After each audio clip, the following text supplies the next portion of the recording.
Hello, hello. Happy Friday, everybody. Hope you're all having a goodin'.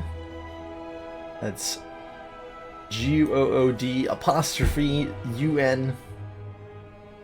Goodin'. How's it going, Jin Fizzes, Chronometrics, Pala's Cat, Skyzo, Core FTW, Kuro Cage, and Fei Lee. Hello, everybody.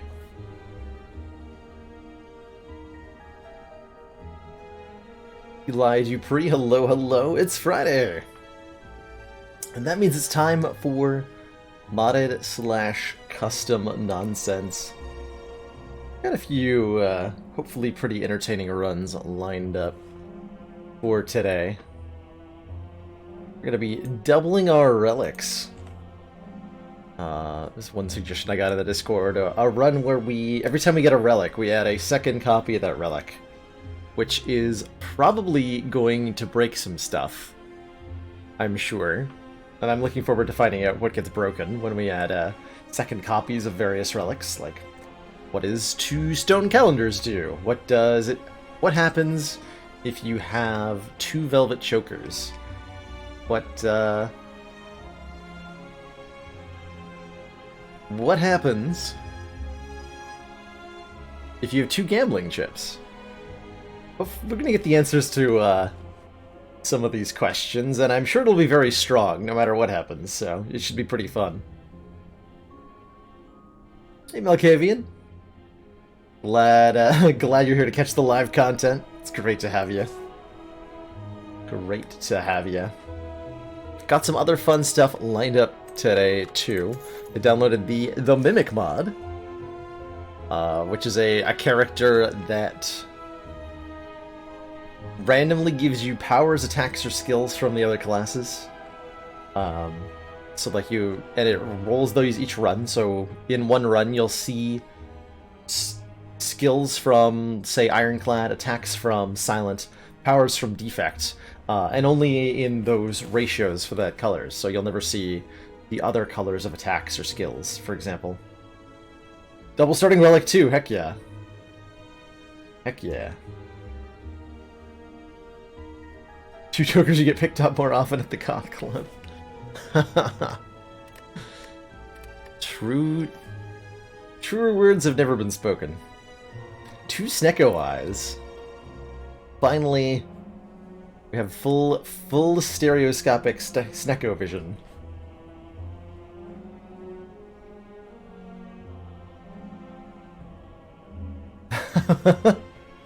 Yeah, I don't know that we necessarily want to boss swap into a double boss relic. So wait, how does this work, right? If I'm doubling all of my relics, I start with 2 starter relics.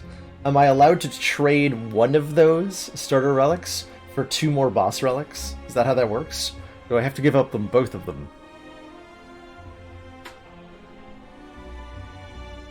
If we pick up a bell, do we get 12 relics? Because yeah, we'd have to duplicate each of the additional relics, right? So we get 6 curses for 12 relics. You know, that sounds like a much better deal than a normal calling bell. I might actually take that. Sounds like a lot of entering console commands, too. I like it. And if we already have, like, double Darkstone Periapt, it'd be heckin' strong. What class should we play this on? Got the old trifecta options, but who do we think is going to be the most fun with doubled up relics? Ironclad with 2 dead branches is probably very crazy. Oh wait, we can't see the game because I'm dumb. At least I didn't start the run yet this time.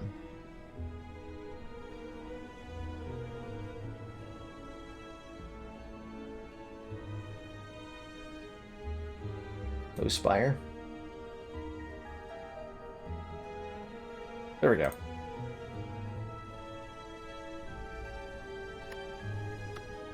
Double defect, if nothing else, for the 2 lightning orbs to start. There we go. Can we see the game? I appreciate that so many of you were willing to play along when we had no Spire on the screen for like 5 whole minutes there. Whoops. Oh, and there it goes again. Bob the Spire does not like to be captured. I'm not sure why. Just doesn't.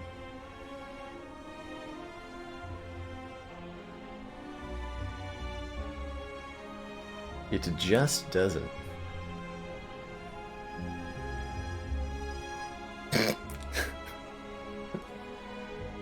Well, I hope it was suitably entertaining, Chrono. As you got to look at the closet with our lovely chair star taking up all the camera space for all night. Brilliant. Alrighty, so Ascension 20 Defect, Double Relics, Final Destination. Do we want to add any sort of restriction to this to make it more difficult? Maybe, maybe not. Get started here. Greetings. It says no card upgrades. Oh man, so immediately I'm liking my options because we have relics that are gonna get doubled.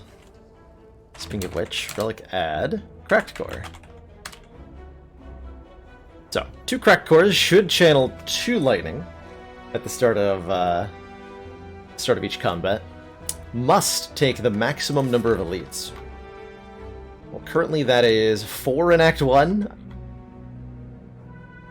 And no campfires? Oh my. That is terrifying.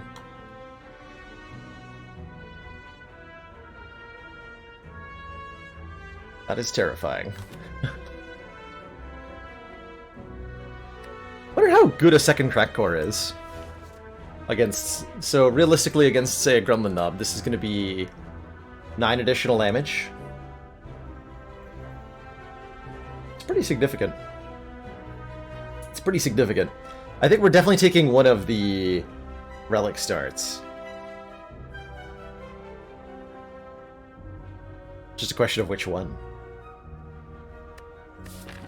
2 common relics might help me better survive what's to come, whereas 2 rare relics could be hilarious.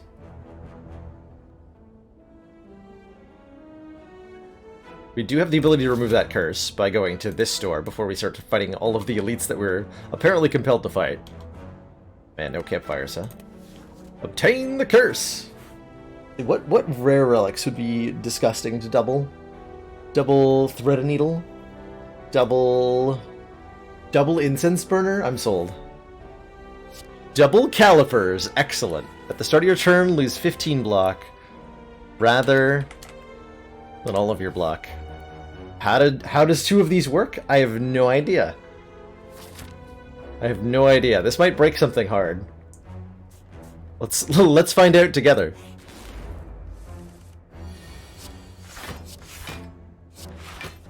So we do correctly start with 2 lightning orbs. Yeah, I lost the 3 block. Okay, okay. Gonna be a while before we get enough block to actually test what this does.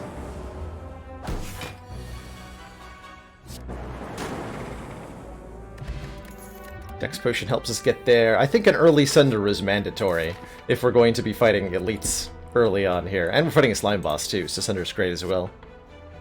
Like the charge battery with our double calipers and our Dex Potion, but we gotta get some damage and we gotta get it quickly. So I'll take a Sunder here. I'll take a Sunder here.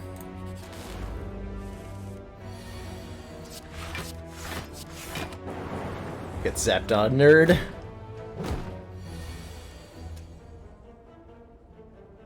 And if only they'd hit that guy. Could have been so much better.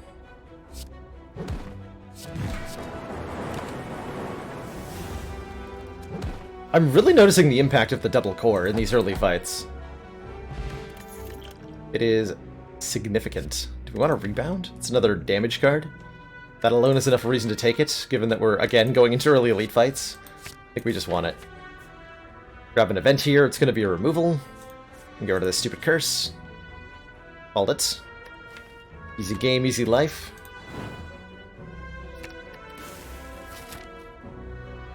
Is adding Necronomicon from the console also add the curse? I believe so, Phaley, yeah.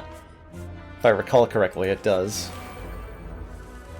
Do I still want to go to the store now that I've actually successfully removed that curse? Maybe? Signs point to maybe.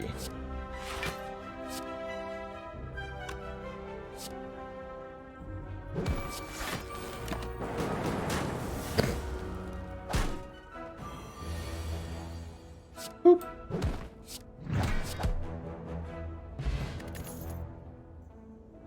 AoE damage and card draw, or... I think now we can add a little bit of block with this charged battery. Going to a store before we can afford a relic to double. You make a good point, Chrono. Being able to double purchase a relic is a significant... We have 2 good potions already.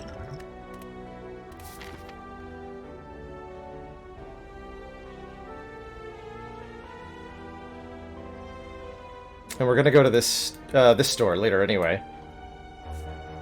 Alright, I'm sold. I mean, we double the relic. We have to, right? You gotta. Double Smiling Mask, alright. This might be a short, run. Given that we're on 27 health already. I think I'm gonna use at least one of my potions here. This feels like the Dex potion. But I don't have to use it yet.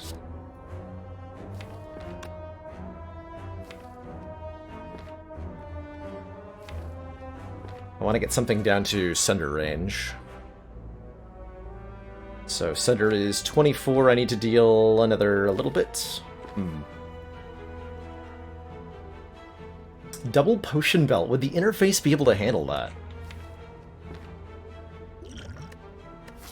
No way of knowing.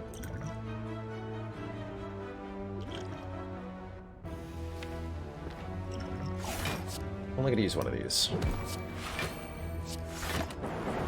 No, not him! You fool, lightning orbs! Okay, we didn't draw Sunder, thankfully. Okay, I need one of you two to hit this guy. Alright, now I probably have to use the strength potion anyway. Because we're one off from getting a free kill. Unacceptable. Unacceptable!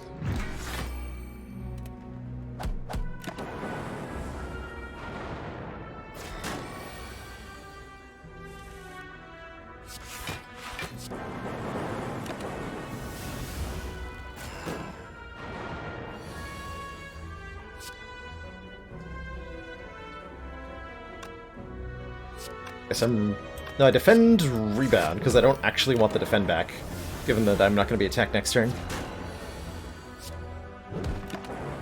Okay, we survived the first elite, we get double war paint, so we're going to upgrade 4 random skills.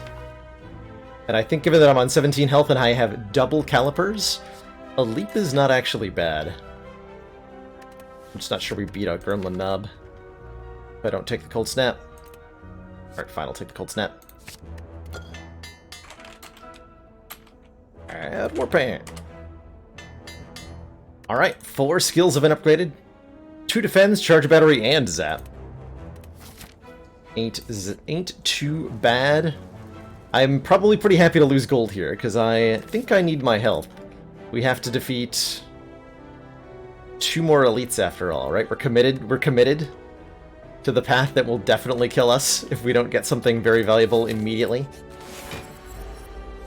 Okay, we did in fact get a Legavulin at least. So that's nice. So I come up with Justice Sunder. No. Not yet.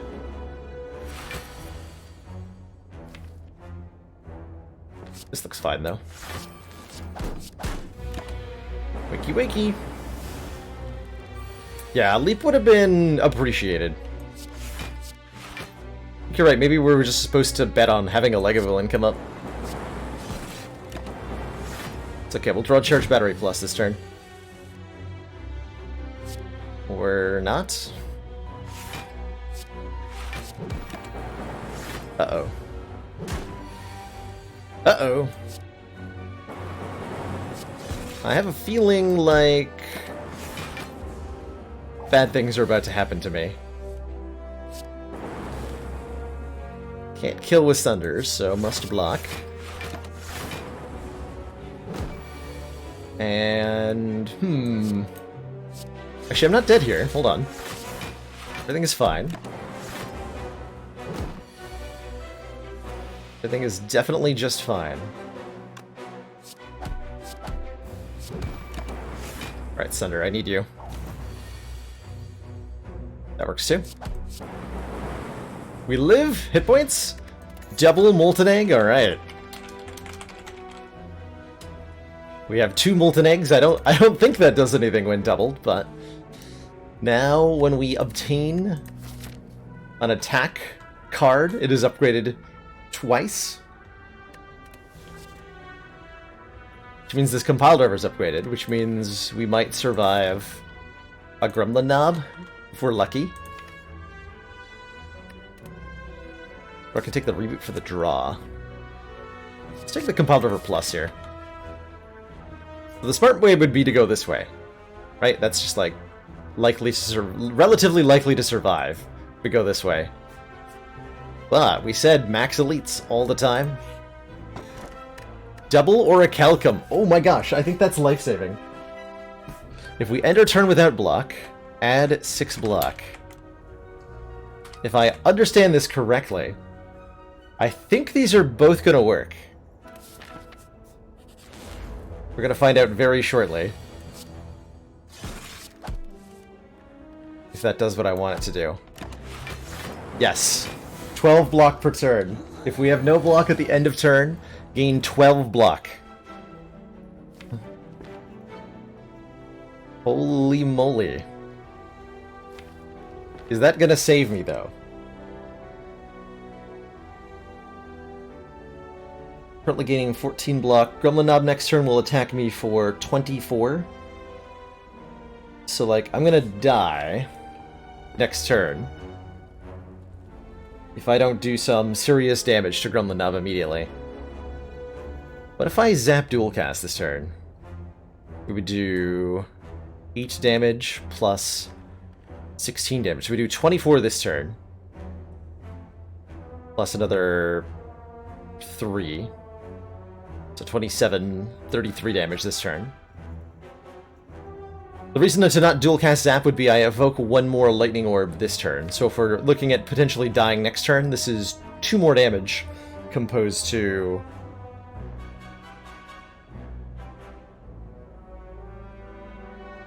It's 2 more damage. So we get the 8 and then the 16 rather than getting 16, then putting a second Lightning Orb in play and getting 6. That makes sense. So 33 plus 27 equals 60.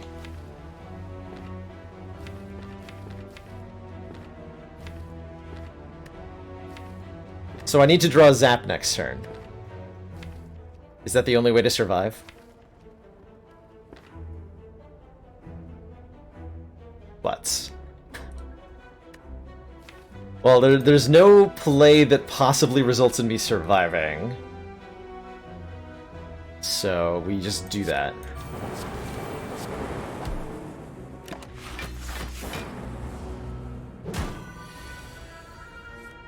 Did not draw a Zap. So we are just shy of killing the knob. Tragically. Tragically. Okay, we'll give it a run back. Blurp.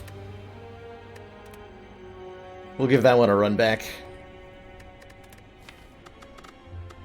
Still on defect? Yeah, we'll do defect again. I wanna try. Looks like we're not getting a doubled relic starting bonus this time, tragically. And only 3 elites are available to us. but the path isn't quite as, suicidal as before. Also go, like, elite snipe. Time for the salty run back, exactly. We almost got that nub. The double orichalcum, I wanted to believe in the deck enabler that is 12 passive block, but alas. Alas.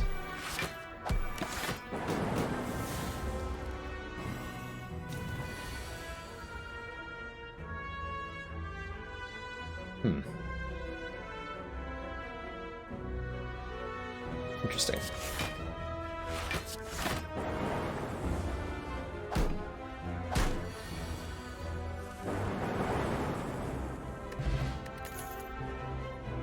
Ball Lightning? That's an elite killing card. Oh, was there a world where we could block? It felt like there wasn't.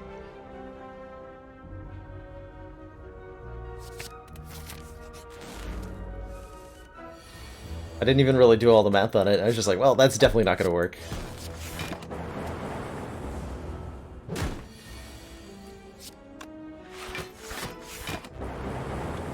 Early hallway fights just showing us how brutal A20 can be sometimes. Like, hey! Would you like to take some damage? Would you like to take a copy of Claw?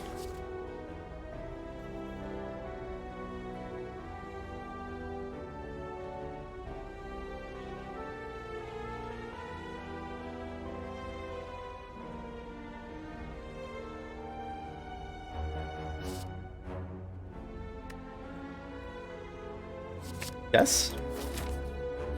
I mean, no claw is flaw, from what I've heard.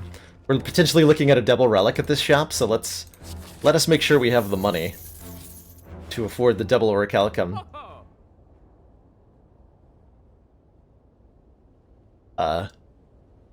Music? Shop music? Hello? Hello? No? Okay. Well, we could have double meat on the bone. If our hit points are at or below half, heal for 24 hit points. Is amazing. What does Double Spoon do? If we have two Strange Spoons, cards which exhaust when played instead discard half the time. My guess. I don't know for sure, but my guess is... as Jin is the same as Jin's idea, that we get 2 rolls instead of 1, so it'd be a 75% chance to put it back into the discard pile. But I'm not sure.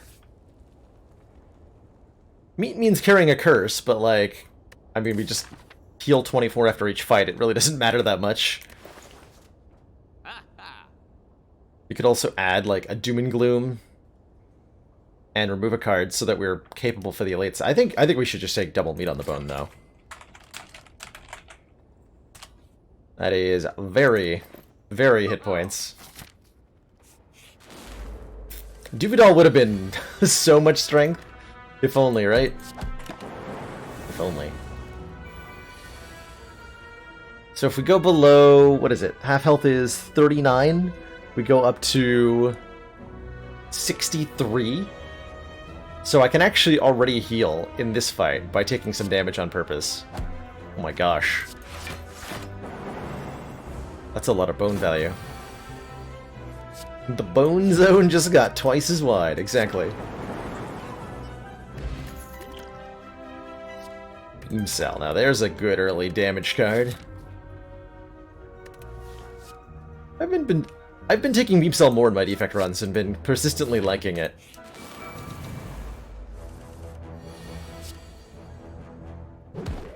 So let us use it to its fullest potential by booping a sentry. Chrono tried it. Double Strange Spoon does nothing. That is perhaps the most disappointing thing I've heard all day, Chrono.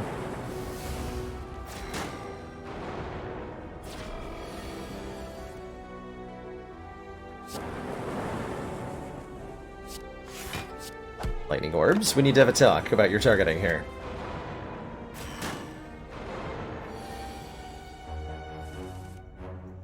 Ow. Lightning orbs! We had a talk! Thank you for coming in clutch there. Holy moly.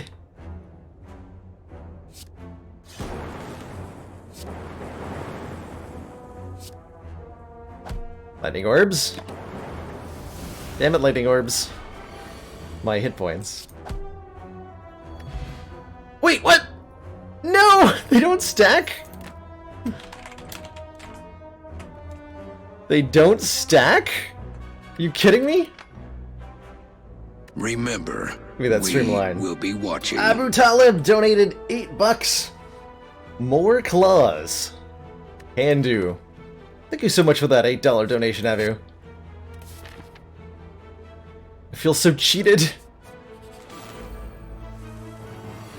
These stack. Got 2 vulnerable on turn 1. You tell me the claws, or that the meat doesn't stack?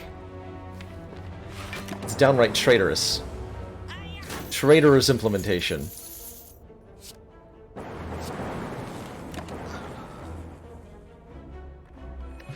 Can do doesn't mean will do. Fair. Alright, blocking seems great, so I like Glacier here. I like Glacier here. Yeah, so I think the most fun... the best part... Oh, yeah, that makes sense, right? Because otherwise it would... Would it, like, keep checking? Baffling. We're gonna learn all sorts of interesting things about the coding of Slay the Spire today. One of our most valued supporters says continued support of the XCOM project. Jinfizzes, thank you so much for gifting that tier 1 sub to Abu Talib. Abu, welcome back to the council. Enjoy your new emotes, the community, and your smug sense of giving me money. Thanks again for that donation, and Jinfizzes, thank you so much for that generous gift sub.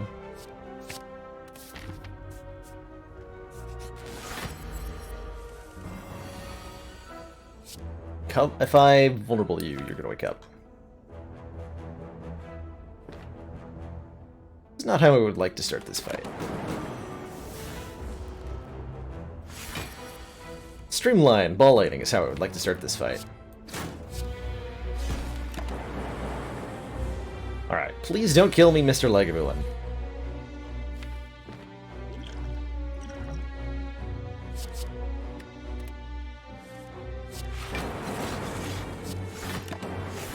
Thank you.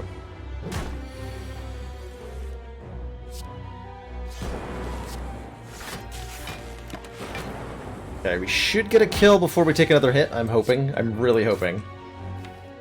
Let's see, if I play Glacier, we'll have a Lightning Orb in front to duplicate. That should be good. Yeah, that should be good. Go, Beam Cell for 1, Claw for 1, Strike for 6, and then Dual Cast exactly gets there. Easy game. Gold-plated cables. Oh boy, I'm excited to see if this works. Wait, what?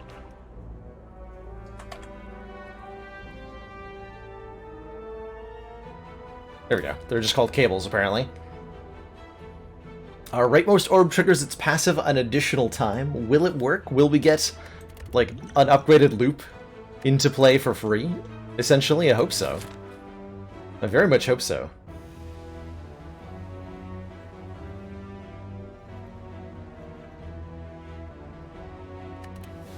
Do we take a sweeping beam? I think so. We don't have any AoE, and it would be really nice to have for Slime Boss. Yeah. Alright, 2 more copies of Oddly Smoothstone. Start each combat with 1 dex. Heck yeah.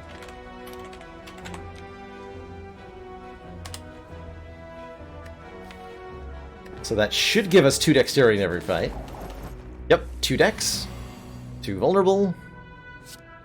Hopefully 2 lightning.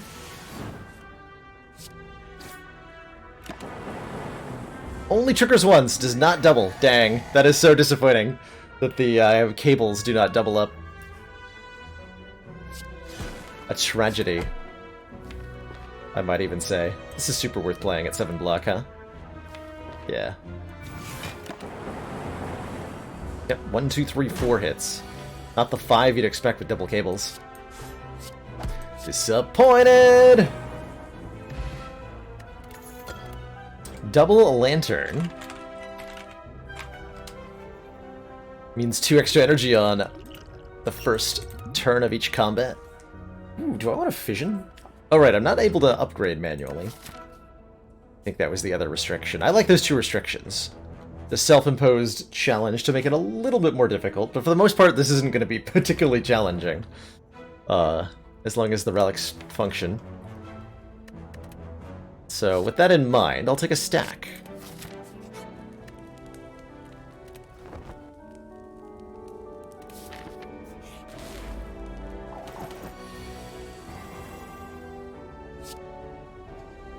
Hey, it's old unnerfed Glacier. 9 block, 2 Frost Orbs.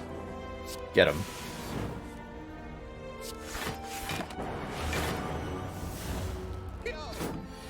Are we doubling boss relics? You betcha. It will be very broken. Probably. It might also just not work. Hologram feels good with Claw and a Beam Cell. And 2 dexterity.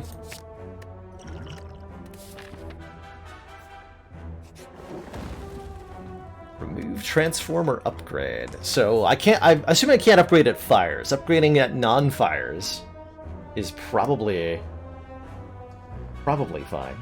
My green screen is still messy. Hold on. Green screen, you can't misbehave 2 days in a row. I forbid you.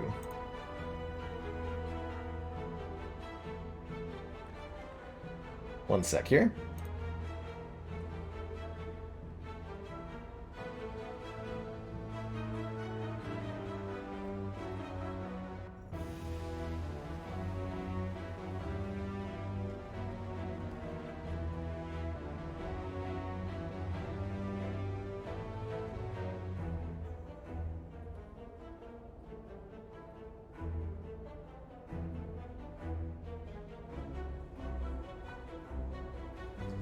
Okay, that should be better.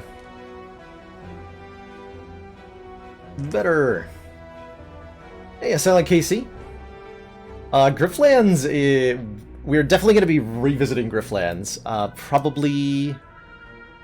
I got Spire planned for tomorrow. And we'll be checking out Axis and Allies, the digital adaptation of the board game, at some point on tomorrow's stream as well.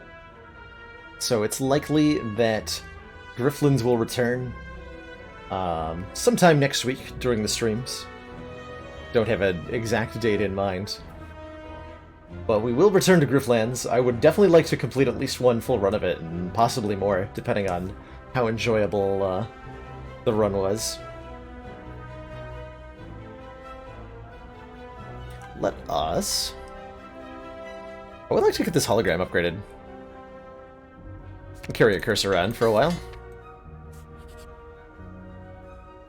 Match cards to keep them. Do I want a creative AI?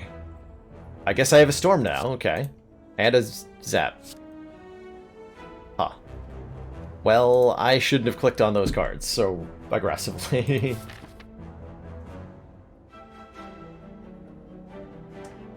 Hey, no worries, Psychor. I'm really looking forward to checking out more of Grifflands. Alright, I can't upgrade. Let's recall.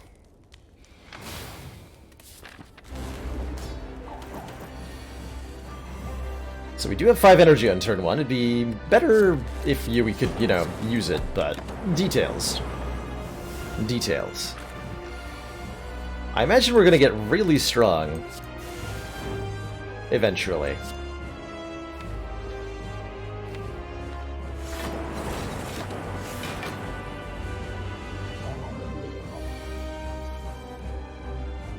Alright, this could just be a flex potion turn. Although, hold on, no, I can just block this. Wow. Stack is 17 block. Because of the slimes that were added. That's amazing. That's amazing.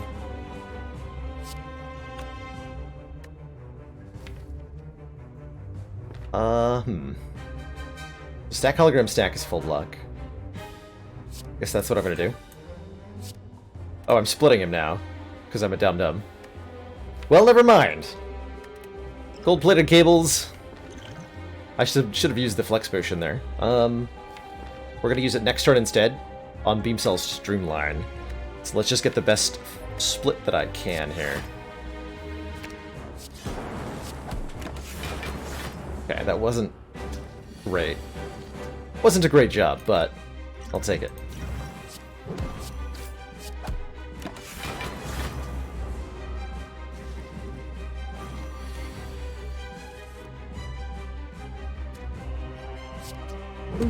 Wow.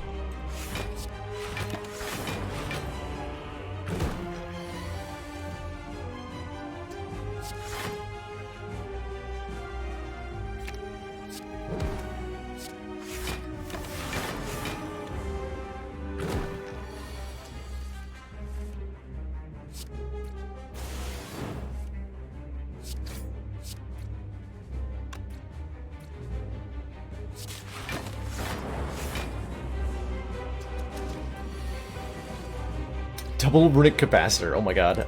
I would love to see that. Please, game, make it happen.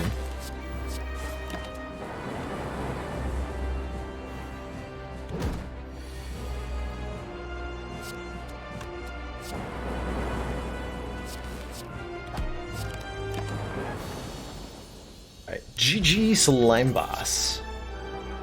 Offered another chance at fission. Now that we have a Storm in the deck, suddenly a Creative AI is looking pretty good, especially given that we are potentially about to get 2 energy per turn from a doubled energy relic.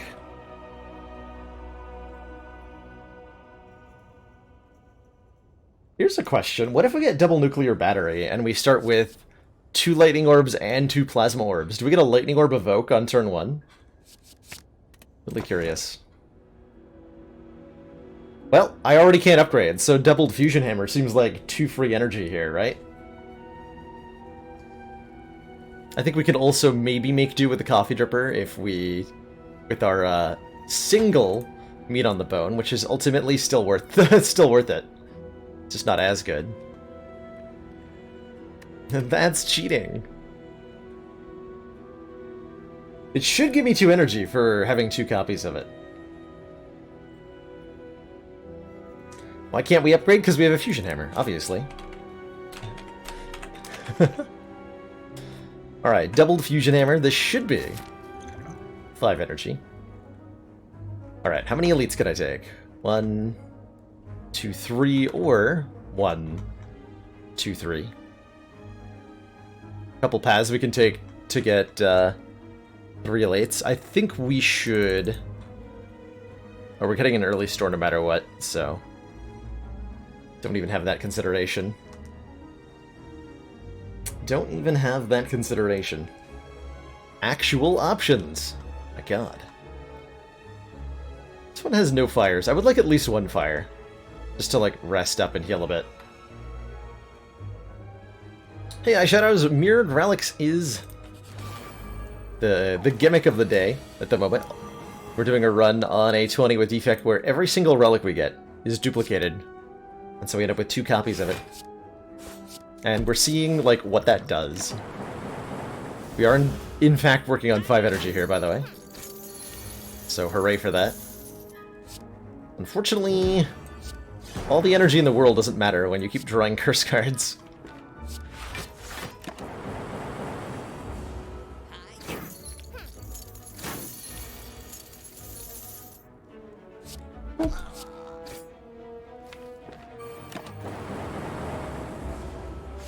Yeah, we need some card draw. Big time. I would like to find a bag of prep to double or something. How about another Glacier? That's not card draw, but it is just a really good card.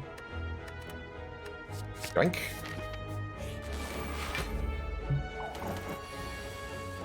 Drink. Am I seeing double? You might be. You might be.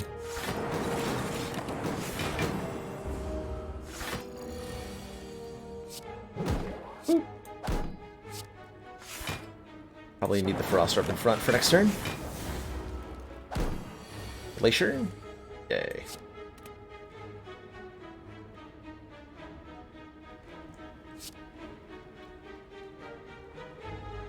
There's no way I'm getting a kill here.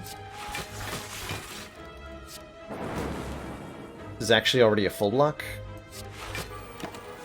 Oh, right, because we have 2 decks. The double Oddly Smooth Stone is crazy good.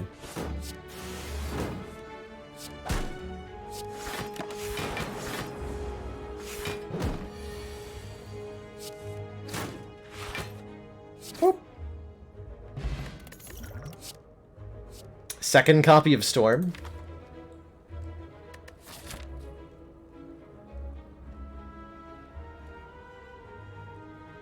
Maybe? Sounds broken? Oh, it is broken in more than one way, Alcapanex. So far, we've found that meat on the bone and gold-plated cables don't do anything with the second copy, whereas Mega Marbles, Oddly Smooth Stone, Lantern, and Fusion Hammer are doubling properly.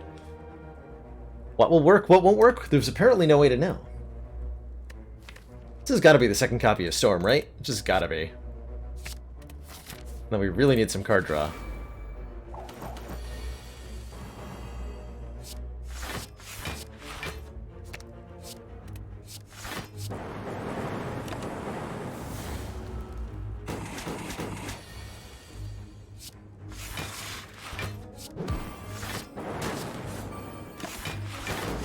Wreck nerd.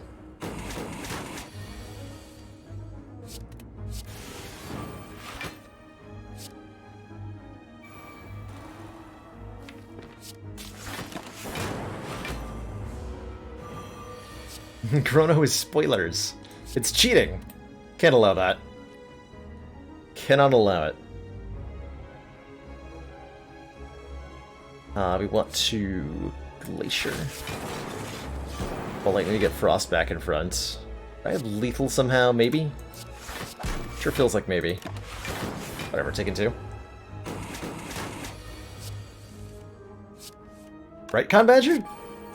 Having the 5 energy to work with really makes it a much easier card to get into play.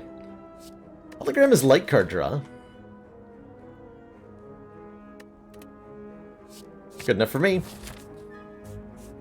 Alright, get a little bit more money before the shop. We'd probably just buy another relic there, because that's how we do.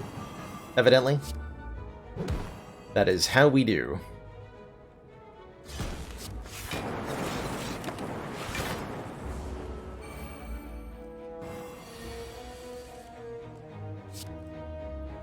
I'm going to play a non-attack card, Shuffle Dazed, into our draw pile.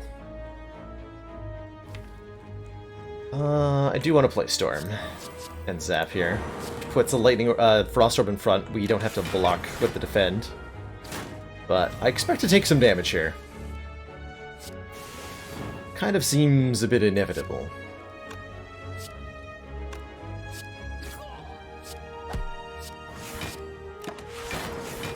Done so far, actually.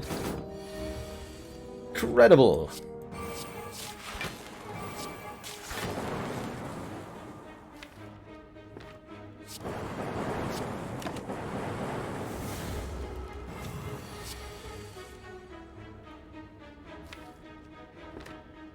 If I Storm...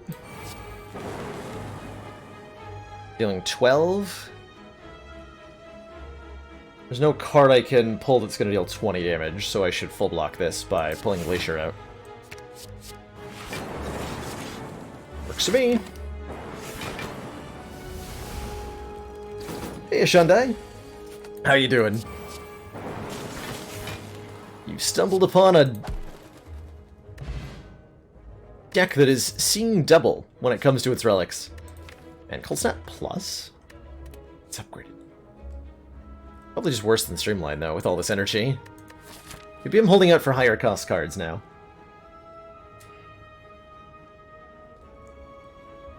A run earlier where you ended with 44 relics, Feli. My gosh. That's a lot of relics. 44 relics? Is that with modifiers? Like, whoa, that's a lot. That's almost 2 full relic bars. Crazy.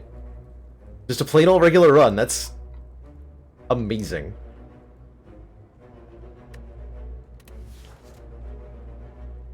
For reference, I'm often going for as many relics as possible in a daily run to try to get 25 for a score bonus, and I usually don't make that. I'm gonna skip these. Okay, we know that this works doubled, or a calcum. If you enter turn without block, gain 6 block, which is doubled to 12 block for having 2 copies. We could get 10 random potions. That's a lot of random potions. I think Rainbow or the Bomb are fine for cards. It will double. We know for a fact that this will double. Because we died on our first attempt at this run, and it did get 2 Orichalcums. I'm gonna take that. Give me 2 of those, please. It's just such a great insurance policy. Heatsinks is card draw, right? So we take it. Can no longer afford Rainbow. I'll get rid of the curse then. That's all we can afford there. Alright, our first elite of the act. Gremlin. It's here to make me regret every decision I've ever made. Which I will happily do. I can't actually block for more than the double Orichalcum would generate, so we just end our turn here and hopefully kill this nerd? Please? Please? Damn it! Ow. Blah.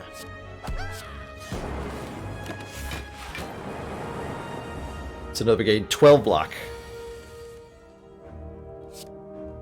That's a lot of block. Also, ow. That's my face you're killing, sir. Do you mind maybe stopping that?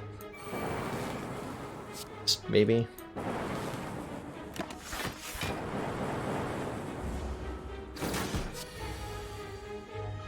Ow.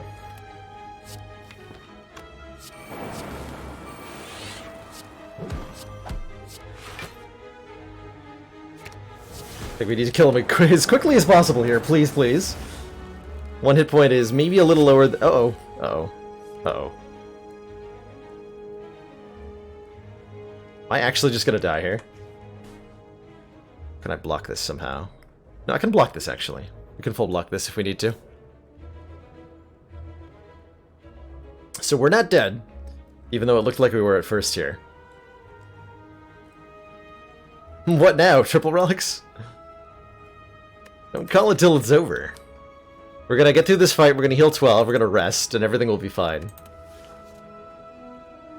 If I Glacier Hollow Glacier, that is 18 plus 7 is 25 plus 4 Frost Orbs is 31, or wait. 25 plus 8 is 33 exactly.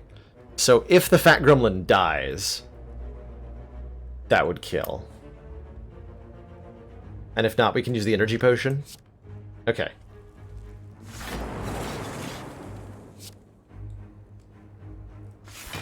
Calipers does not stack. That is the worst news I've ever heard.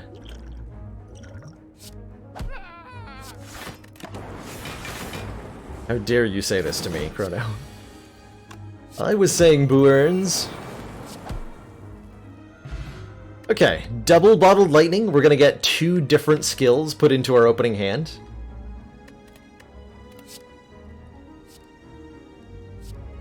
One of which is gonna be cool-headed because it draws a card, and we have 7 energy on turn 1. So we might as well, I think.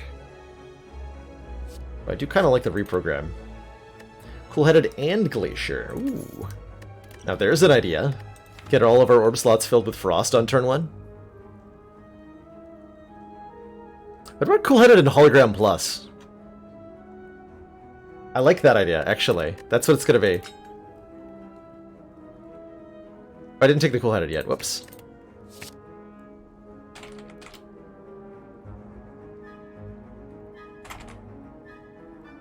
Is this gonna work properly, by the way? I can select the hologram again. I don't think I should, but I'd be curious what happens if I do.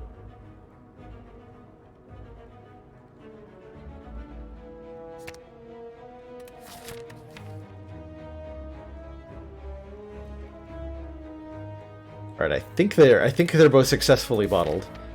Yeah, this will guaranteed not work properly. I'm not expecting this to work. But we'll see if it does. It is showing the icon on both the cards, which is already more than I thought I was going to do. Note that it didn't make the sound effect when I bottled the second card. That sound. This didn't get made the second time. We want to take question marks, because question marks can be relics. Or they can be strike defend upgrades, which is also very good. Yes, please. Our defends now block for 10. Happy Flower. Every 3 turns, gain an energy. Do we want double Happy Flower? Every 3 turns, gain 2 energy? Maybe?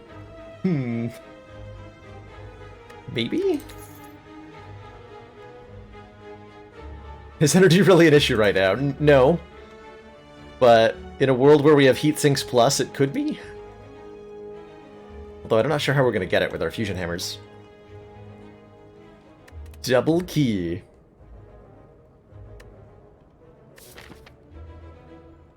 We might end up with 7 energy after the champ, too. Alright, we'll take the Sapphire key. And then we get to go either this way or this way. One more event? Or one more fire? I think given how badly that last fight went, we're better now than we were. Or actually, we're a lot better now than we were. Alright, events. Obtain a relic, gain a writhe? Yes, I will do this. Pen nib. What do 2 pen nibs do? Hell if I know. Every 10th attack we play deals double damage.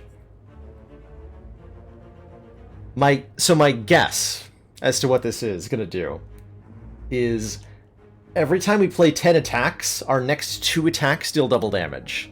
That's my expectation. But it might not work at all. Or it might do, like, quadruple damage or something weird. Who's to know for sure? So they both count upwards. It's a relatively good side. Alright, Heat Sink's in play, very good.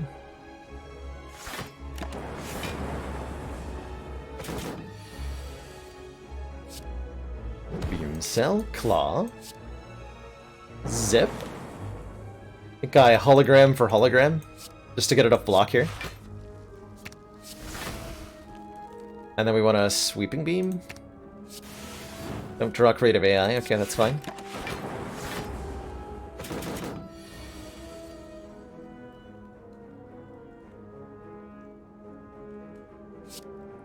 It's gonna give me block and turn off the Orichalcum, so I think it's still worth it.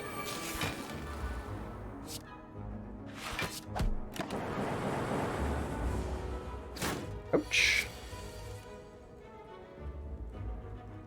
So every time I play a power card, we gain a Lightning Orb and draw a card. So we certainly want to put Storm into play here. Do I dare Electro? You're gonna leave us in tragic suspense.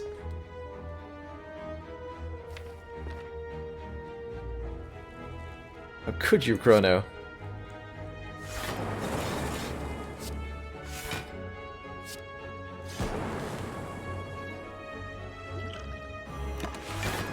Probably should have used that last turn.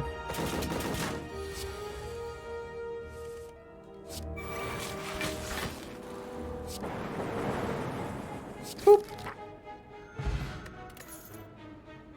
Pocket Watch! We found our card draw. When we play 3 or less cards during our turn, draw 3 additional cards at the start of your next turn. Whoops. Get that out of there. There we go. Apparently Relic Ad Poc gives you a circlet. Second heat sinks? Nah, we got all the cards around the world. Take a Doom and Gloom. Deal some AoE with our double pen nibs. Gotta respect the double pen nib, after all. So I'm just gonna not play any more cards. Both of these should trigger. This is not an actual mod, that's right, Captain Nerd Rage. I am manually adding a second copy of each relic with the... Oh, that's so satisfying. Manually adding a second copy of each relic with the console. This looks like a pretty good turn. I do say so myself. Just gonna go ahead and murder everything.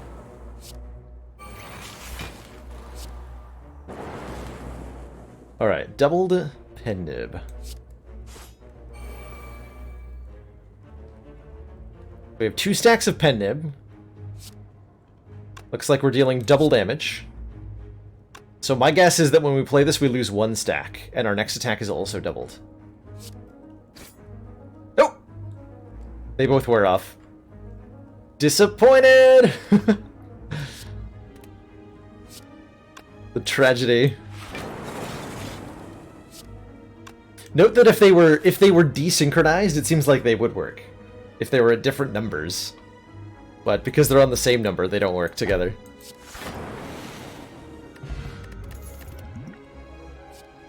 Big chunky damage card with a pen nib, with a double pen nib? I'm in. I'm in. It's beautiful.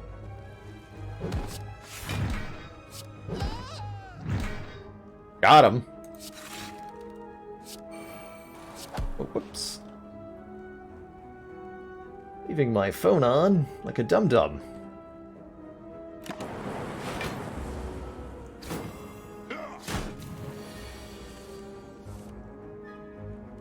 These 10 block defends are so nice.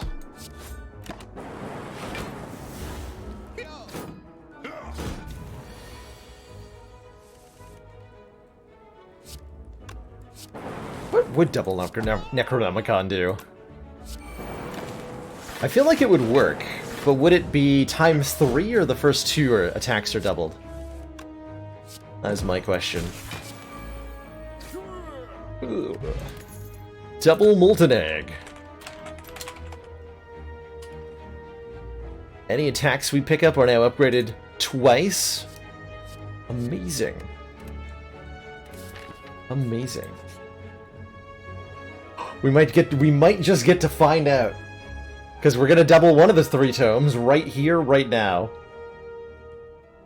In an abandoned temple, you find a giant book, open, riddled with cryptic writings. As you try to interpret the elaborate script, it begins to shift and morph into writing that you are familiar with. Odd. The book seems to be about an ancient named Necro. Piques your interest, excuse me, but you have a general feeling of malaise. The Ancient of Doubling Attacks, Necro, was exiled to the bottom of the deck. You feel compelled to read more, but your body begins to ache. Seeking vengeance, Necro blesses outsiders, using them to play powerful cards additional times. Starting to feel very weak and tired, those blessed by Necronomicon remember only fragments of their enemies as they jib their way through the Spire. Ah, we got Nilri's Codex! It is not a Necronomicon, sadly. Tragically. But we do have 2 Nilris now. And we're going to find out if that procs twice? It might be very annoying if it does. It might just be very annoying. With proof in hand, how will we retain our memories?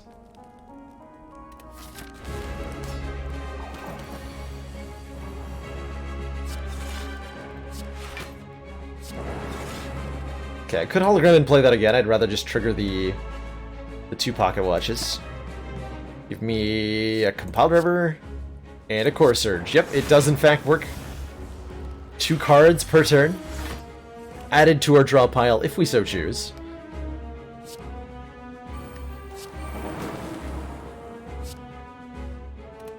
I, for one, welcome our new Nilry's overlords.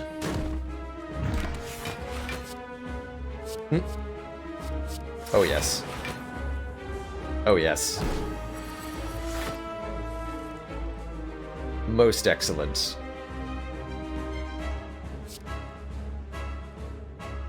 Most excellent.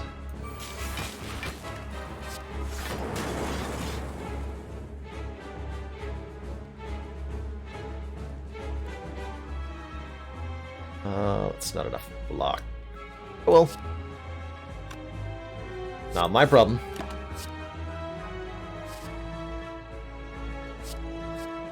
Thunderstrike seems very good here.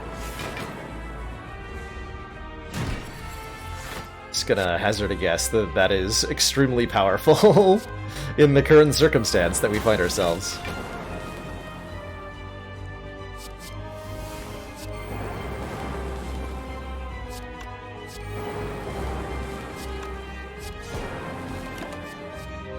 And I'll take another one. Because why the heck not?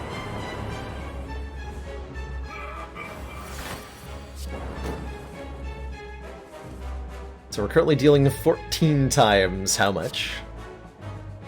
We can just let our double Orichalcum block for us. So let's go Capacitor, Loop, 5 times 18.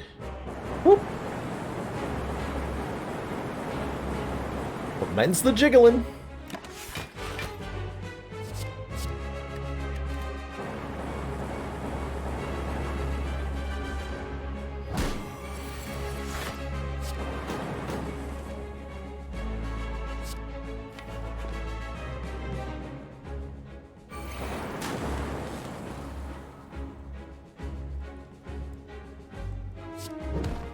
Okay, most damage is... Zap is 9, Claw is 3. Well, that's more than any of the attacks, but we increment Pen Nib? Pen Nib incrementation seems important.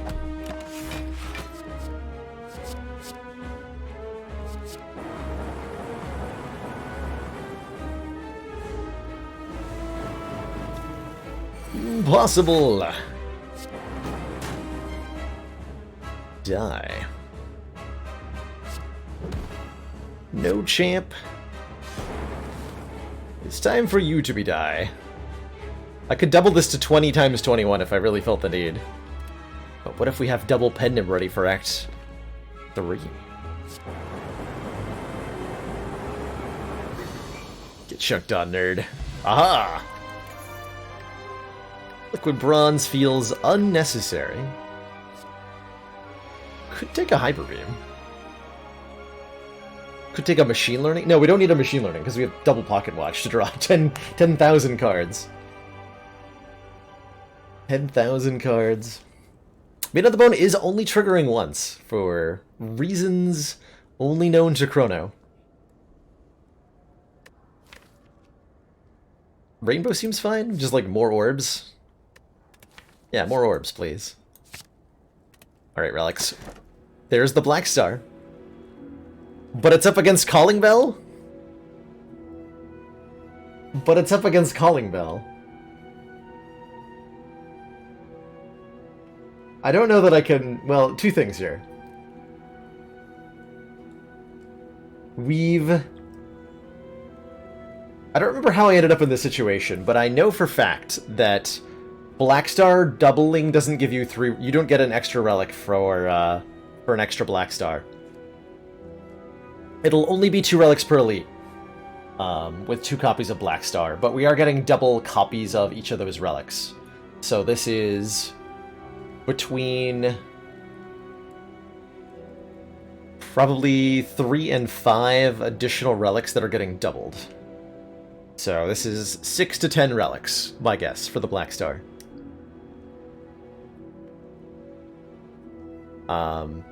Whereas the Calling Bell is going to give us 6 doubled relics. So 12 relics. Specifically 2 common, 2 uncommon, and 2 rare. That are each getting doubled. And 6 curses. And we know we're not getting a Duvu doll.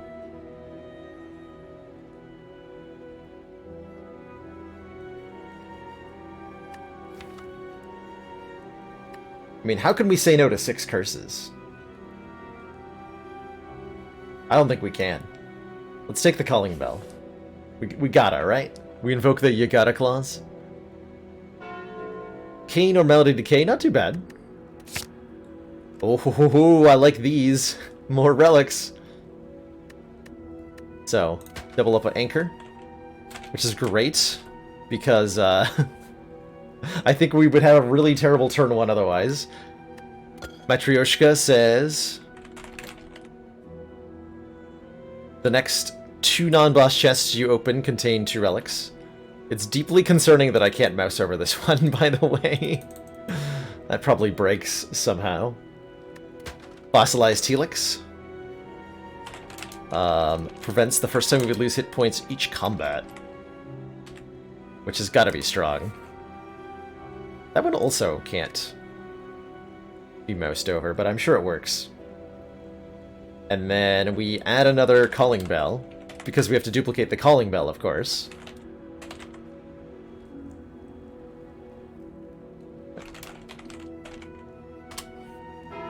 Dong.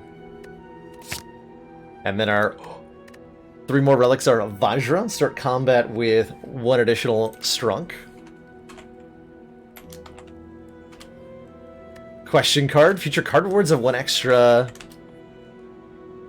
I don't know if this is going to double. This is probably not going to double, because my bet is they use a check to see if you have the relic. And that doesn't get checked multiple times. That's my guess, based on some of the other stuff we've seen. And then Bird-Faced Urn is just going to be stupid. Every time we play a power, we're presumably healing 4 hit points. But we also have these curses added to the deck. So that'll be fun.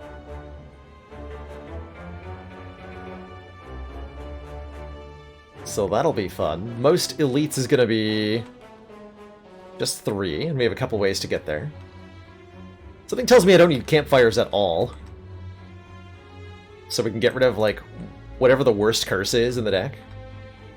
Which is probably Normality, although Pain is definitely a strong contender too. Yeah, Chronometrics is laughing evilly, and I'm kind of concerned. What does this mean? What's about to happen?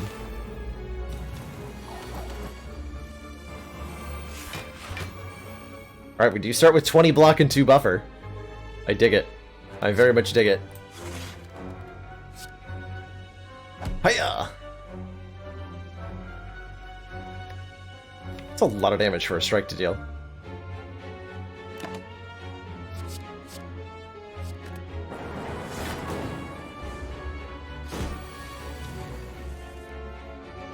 Normality? Well, I guess we have 2 stacks of buffers, so, like, whatever. Man, that does a lot of damage. You guys know that 2 strength is a lot of strength to just have? Apparently it is. I'm so glad that worked the way I wanted it to.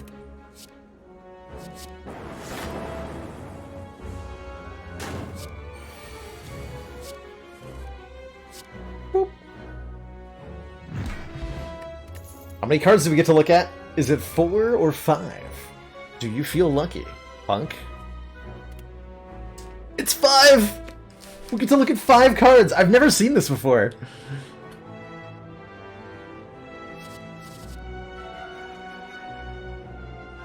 Okay, so before our next run, can somebody remind me?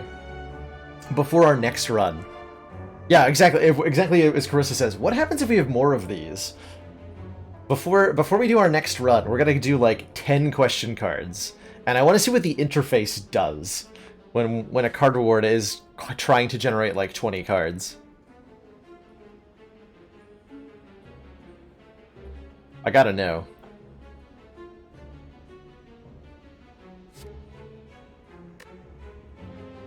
That's incredible.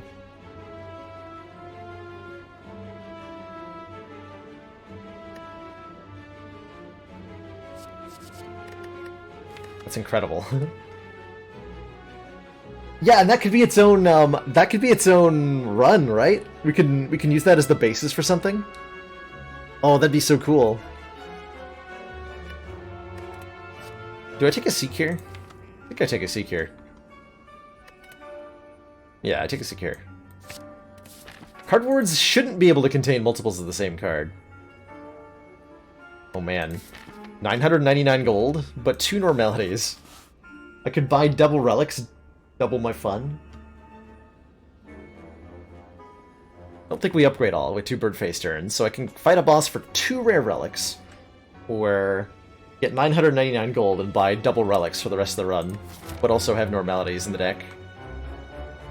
I don't think we actually get to enough stores to, like, not be completely obliterated by those normalities. Let's fight the boss. All the relics going off. It's so satisfying.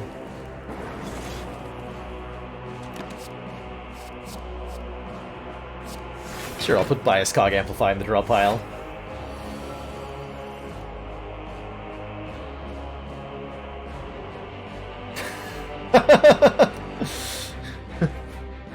That's quite the saying, X-Thorman.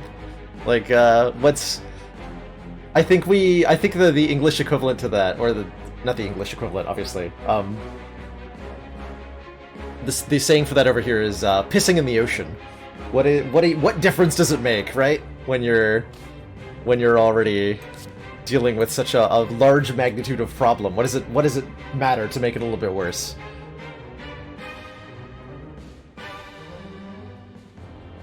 You can only get so wet. That sounds like the summary of your life, Jin.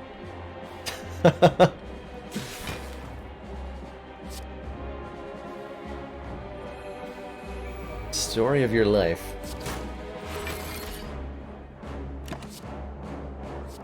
Recycle.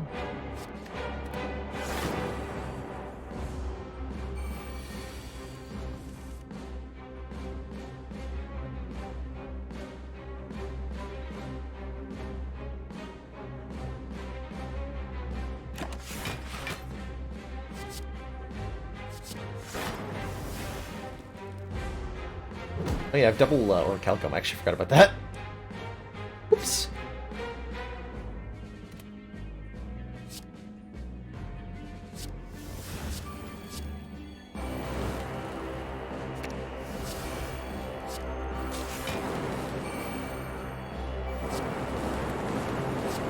For lightning.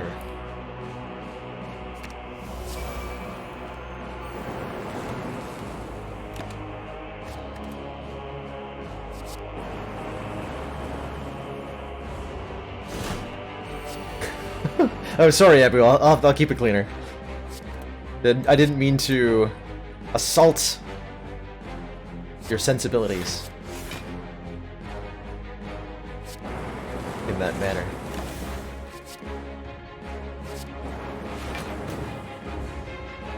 Have these polygons in the background always been animated? They've been animated since at the very least January. There was a time in the development of the game where these were not animated, but they've been like this for a very long time. So if you're noticing now, congratulations. You can't unsee it.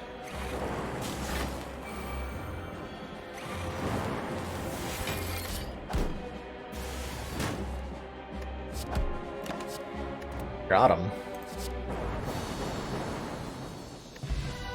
Oh, we get to find out, what does double gambling ship do? At the start of each combat, discard any number of cards and then draw that many. Oh man, that is so satisfying to see that many cards appear. Give me that. I think this works the way we want it to, by the way. Oh god, what is it called? Oh wait, add gambling chip. There we go. Okay, I'm just an idiot. I'm an idiot, never mind. Happiness is a warm gambling chip. I don't think this'll double, but I have to know if it does. There's no question in my mind that we have to take the preserved insect and try it out. I think as far as power plays go, it might be the double letter opener, which I think will work. And it would be chaotic and amazing. But we have to know if this is gonna work.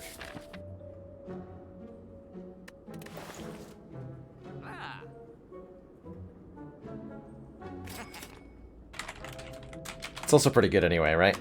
We're fighting several more elites. So, enemies in elite rooms have 25% less health, twice, allegedly. Allegedly. And that's fine. We just save up money for another relic at the next shop.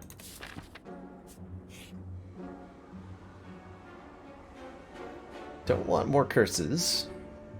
Don't really want madnesses. I'll lose 14 max. It does work twice. Oh. My. Just gamble everything. Twice.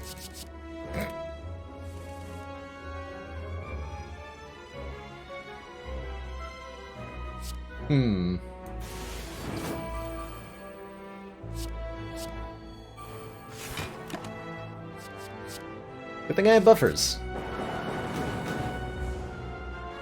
Works twice, but not the way we want it to? Oh, now I've got to know. What the heck does that mean? Shonk. Get shonked on. We're doing power things from now on, right? Yeah.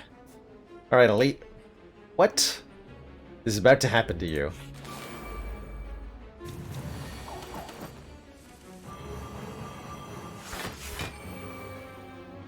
Looks pretty normal to me.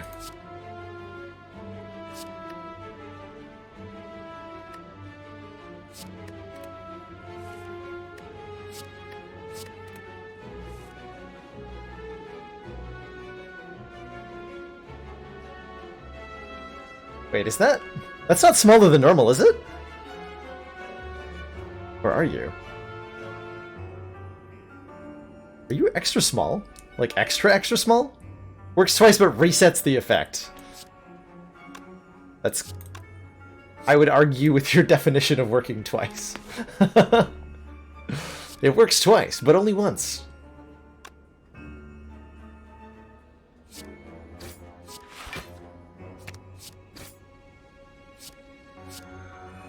Be gone, daggers.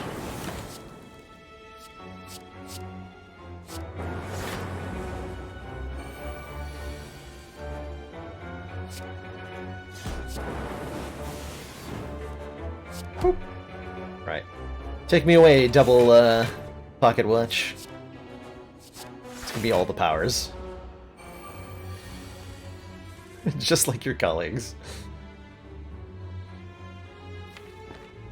Or went out for sorry you're dead. Pain. Really not the appropriate time. Although I could just, like, end turn here and take no damage. Which is not what I can say if I start playing cards.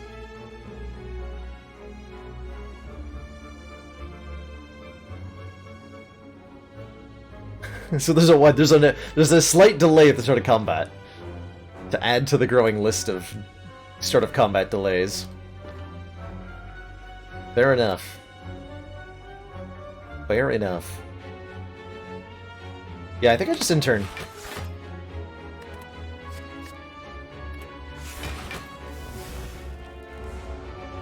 Take me away, buffers.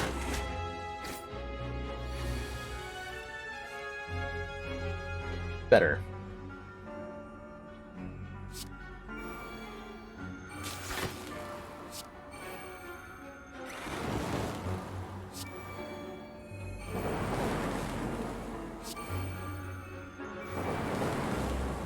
Really? Okay, I was really worried that dagger was gonna stay alive. Take my buffer out.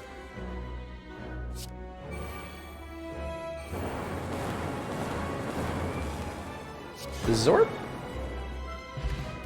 Double Juzu bracelet. Normal enemy encounters are really...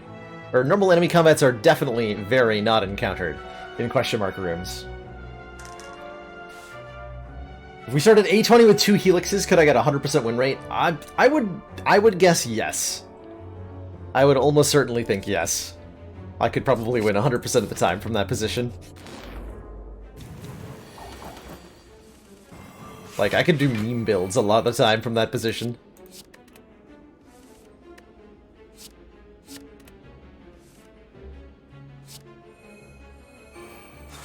The Helix is the relic that says, prevent the first time we lose hit points each combat. It starts you with 1 stack of the buffer power. Is what it does. To do this a slightly different order. I'll get one of the curses out of there. I meant to play Rainbow and then Seek for Pain, but I screwed it up.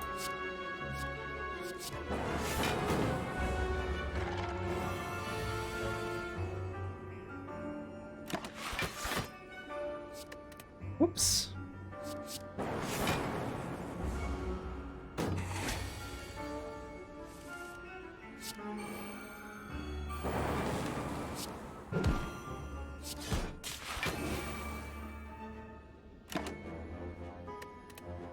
And double no-rees is crazy.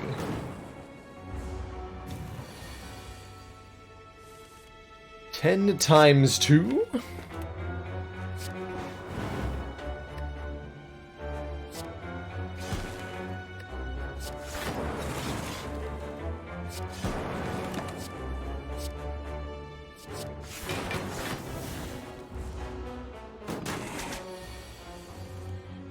Right, Eli Debris? Just the casualness with which we can pass turns sometimes. Ain't no thing.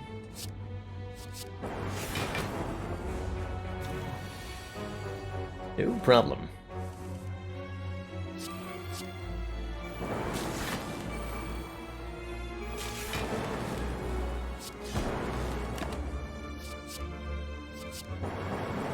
Be like 8 copies of Sunder in the deck. That feels appropriate. Gotta say, I would have appreciated the Happy Flower, but we have yet to find the relic that we're getting in its place, so maybe it'll pay off having not taken it. It seems the fights are easier when you have 2 relics. I would be inclined to agree. They are in fact easier. Force Field seems amazing.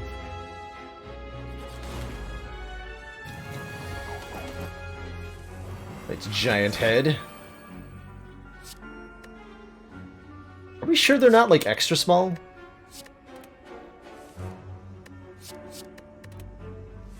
I feel like this is a particularly tiny head. I'm wondering if I'm just, like, faking myself out, though. I can't tell.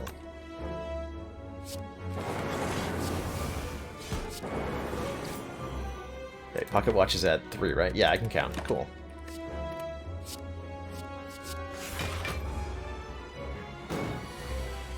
Absolutely faking myself out. Excellent. Then all is as it should be.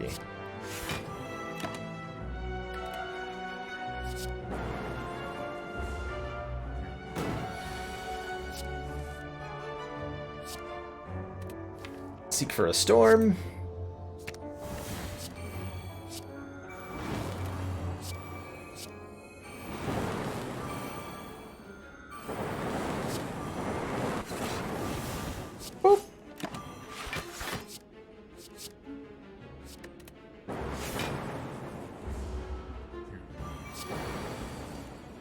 Did Guacaboyo ever tell me that every time Thornton runs, he moves 1 pixel further from enemies? No, he did not tell me that. That is incredible. And now I want to see if I can get Thornton to go off the screen. Why would you share this forbidden knowledge?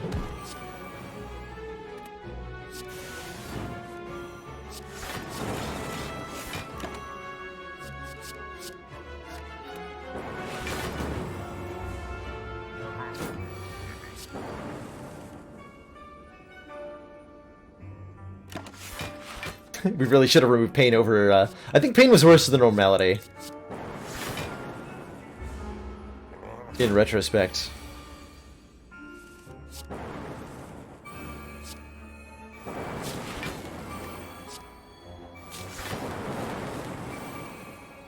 Get him.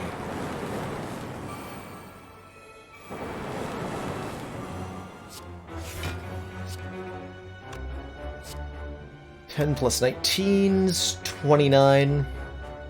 It's not a kill, not quite.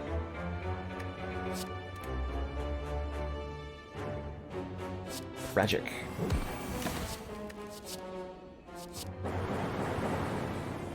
But I have buffer, so. Who's the boss? Bosses Donu and Deka, but Time Eater might be behind them. And if not, Awakened One will be, so. Ooh, double mango. Raise your max hit points by 14, and then do it again. That's a huge boon to us here. 102 max health. For one chunky defect.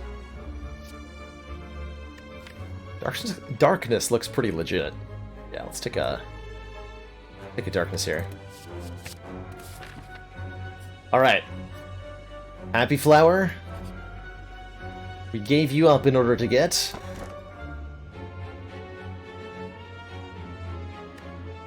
It works! There's 3 relics in here! Amazing! Double Bag of Prep. At the start of each combat, draw 2 extra cards. Double Boot. When we would deal 4 or less unblocked attack damage, increase it to 5. The Courier. The merchant restocks cards, relics, and potions, and all prices are 20% cheaper. Amazing. Bag. Can I? Nope. Nope. Look, add bag of...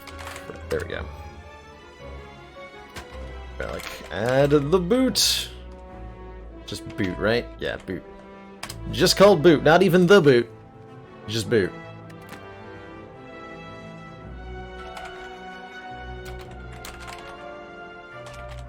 But it's the Courier. Okay. The underscore Courier. These internal relic names are not very consistent. It's alright.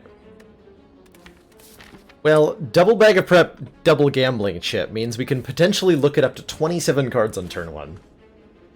Which is a lot of cards.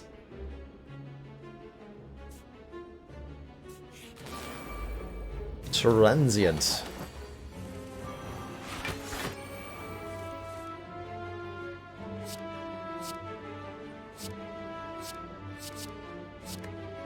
Whee!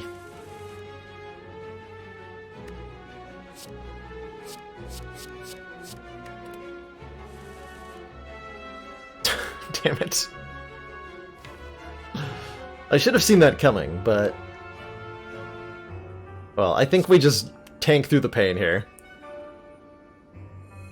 And get our stuff in play.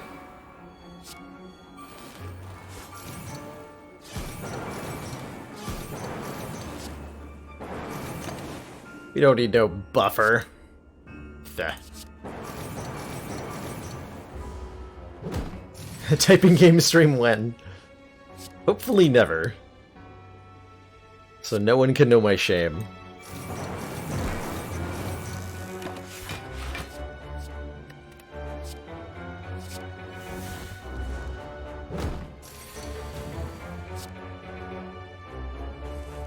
Watch me fail miserably at Mario teaches typing. That'd be pretty fun stream, TBH.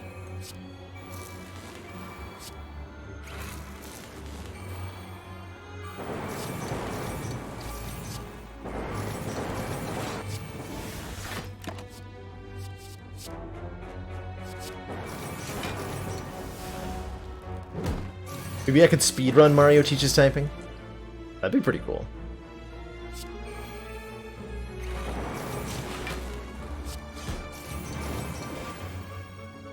The double pen nib, huh? Got him.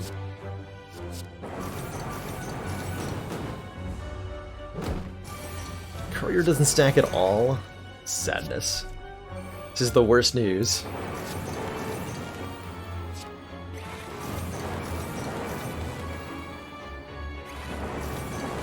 Don't mind me, I'm just waiting for all my relics to animate.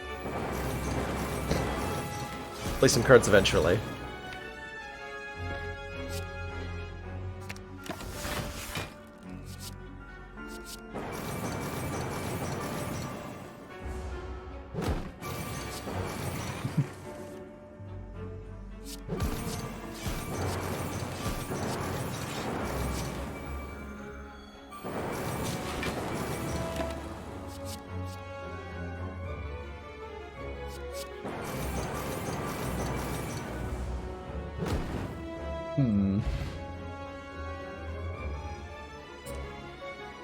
I will accept your challenge to a typing contest, Jin, if you'll accept a similarly obscure challenge from me. That I'm trying to think of a good one.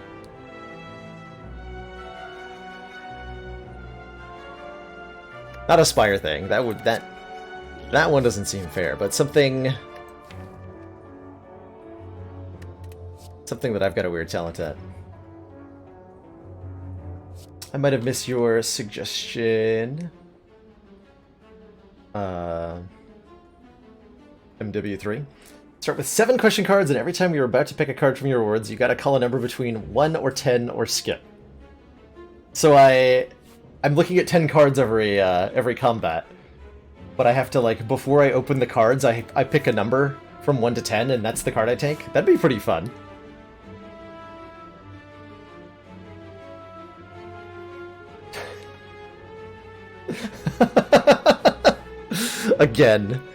Again, Chrono. Again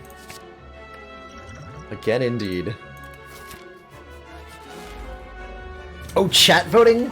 Ooh, does the chat integration work with 10 cards? That sounds hilarious, actually.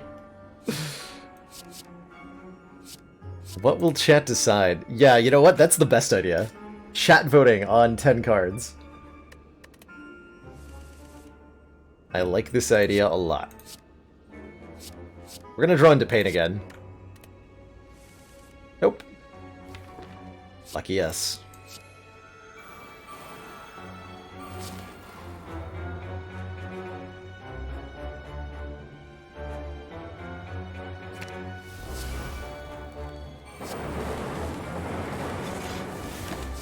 Rainbow to Pawn Nerd.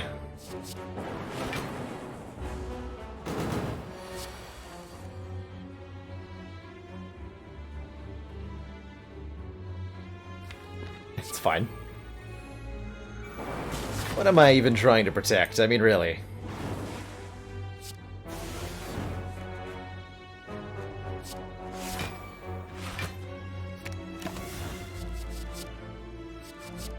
Times 2?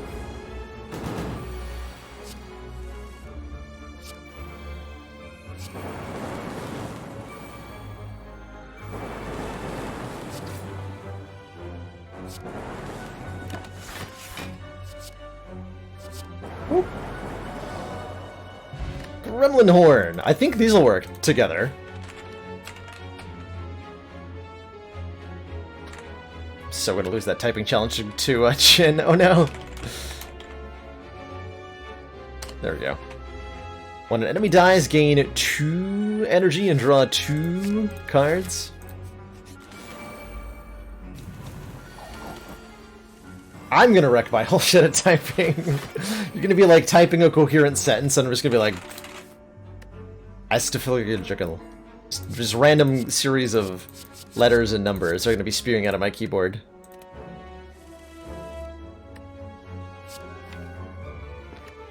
It's not gonna be pretty. What's our pen nibs at? 6? Okay. Pen nibs are at 6. So 7, 8, 9. Oh yeah. Hey! Look at all those cards drawn. Easy peasy. Second capacitor? Yes. Shop. We should have taken the 999. We could have double chemical X, which I don't think works, by the way. Pretty sure I've tried this, then it does not work. So the only one of these that is going to double, I think, like Tori won't double properly. When we receive 5 or less unblocked attack damage, reduce it to 1. Obviously that can't work twice, I don't think. I'm pretty sure this doesn't work. Probably want to remove pain, yeah, that feels correct. Chemical Triple X! If you want to see the Chemical Triple X runs, you'll have to go over to this channel.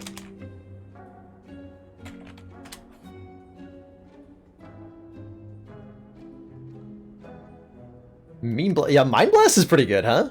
Although with the gambling chips, we're actually putting most of our stuff into the discard pile. Do we even have any X-Cost cards in the deck currently? No, we just get them off Nories.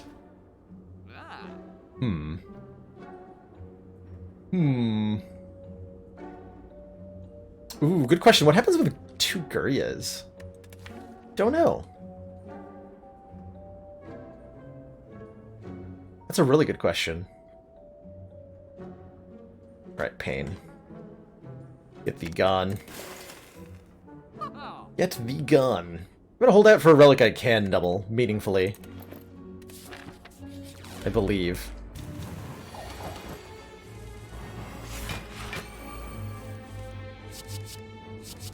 Didn't we already fight them all?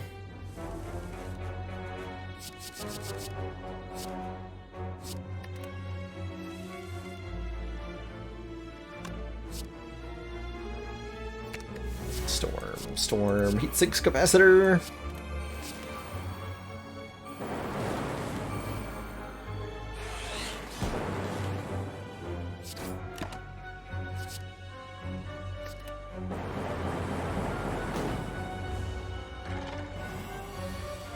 Mama.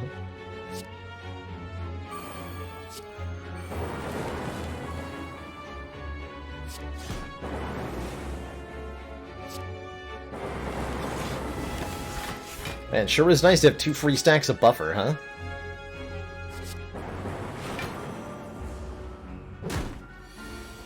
Double relics, double maw, coincidence? Probably.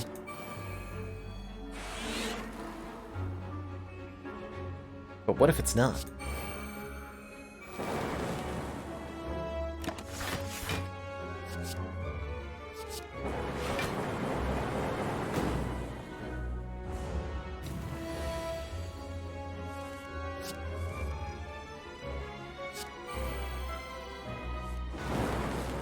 Maximum orb capacity has been met.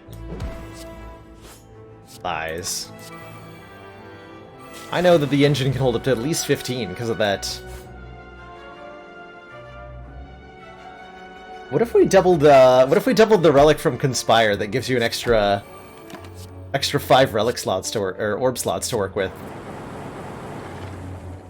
That would be interesting. All for one? I mean, I don't have that many zero-cost cards, but I'm doing it anyway.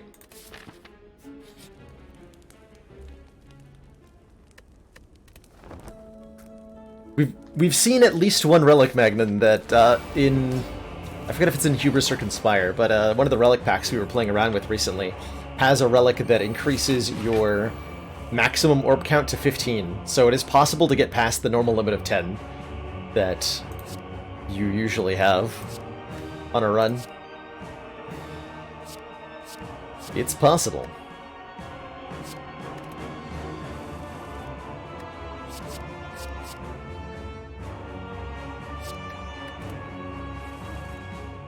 Alright, behold the orb slots. I should play heat sinks first.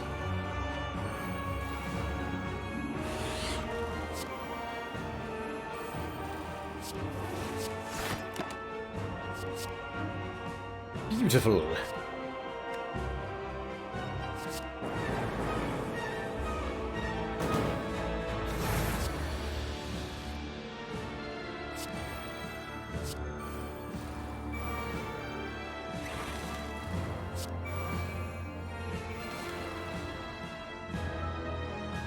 Okay, so with 4 focus, these will be 6 block each. So we'll lose 1 stack of buffer if I play Glacier. Seems fine.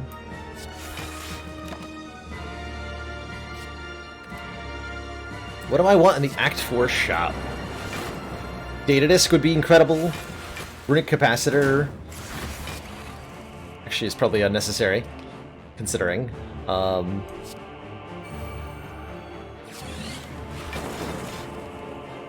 What else would be really, really nice? Relic-wise. Pantograph would be pretty good.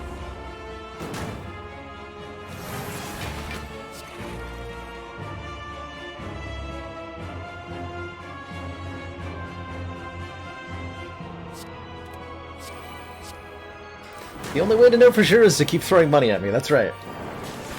It's the only way.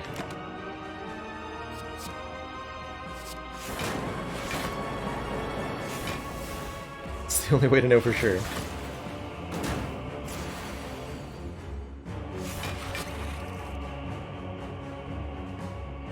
Two shovels. My god. Kind of magic meme. I forgot I had an Echo Form in play, by the way. Whoops. Can't help but notice I appear to be starting to die from focus loss. That'll help.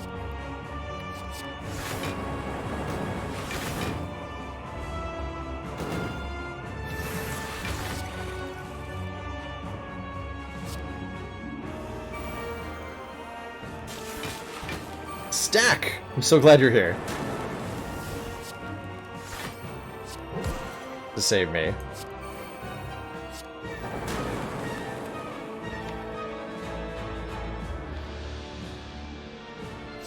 Seek 4.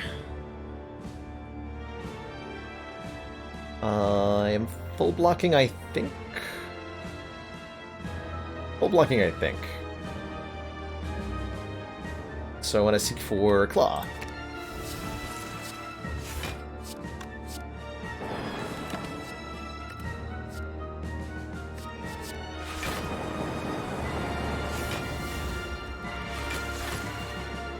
You skip all relic rewards on the screen, gain 1 Matryoshka.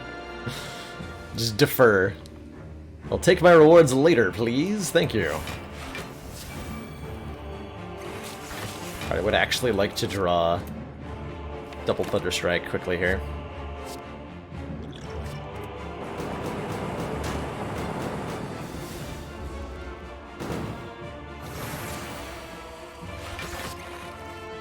Or we can just double buffer. That works too.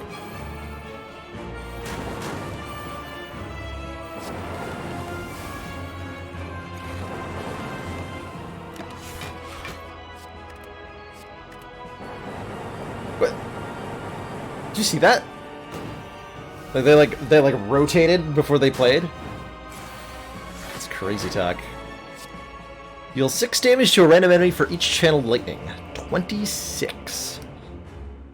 Alright. Zoop.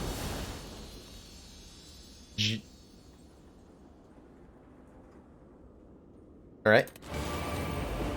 The Awakened One. He's gonna gain 2 strength every time I play a power. How do I beat this enemy? I don't think I want to be playing, like, Storm, do I? I don't think so.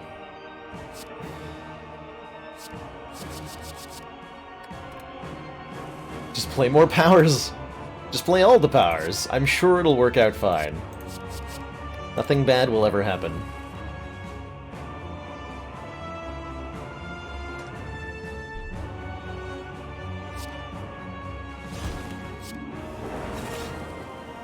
Probably.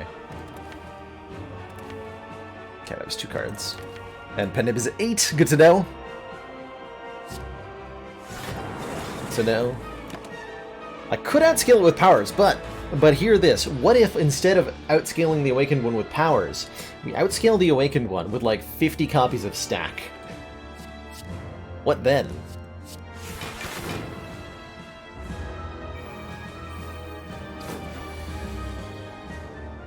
What's then?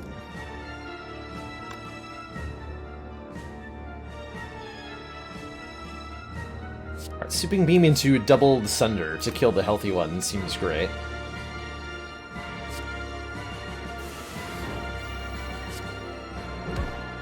Oh. A claw. Okay, there's my Core Surge, so that'll help me play a biased cog.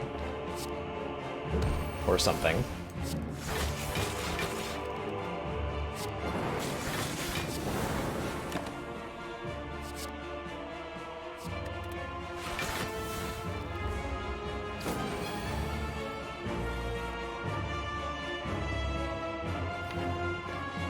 Stack? You've betrayed me!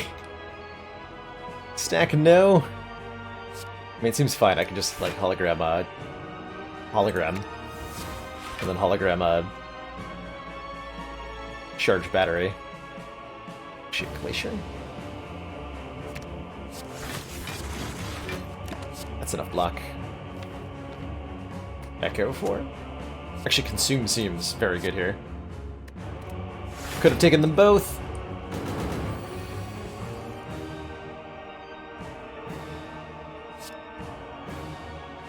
A lot of block.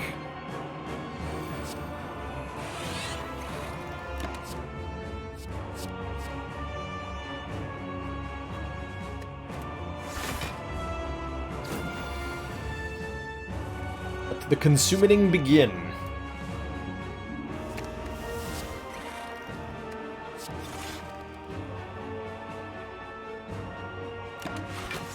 There's 3 cards. There's the bias cog. Excellent, excellent. Scaling is happening. Chick Trester's asking, is this Pandora's glitch still possible on the newest version of the game? It should be, yes. I believe it is possible on the current version of the game to do the Pandora's glitch.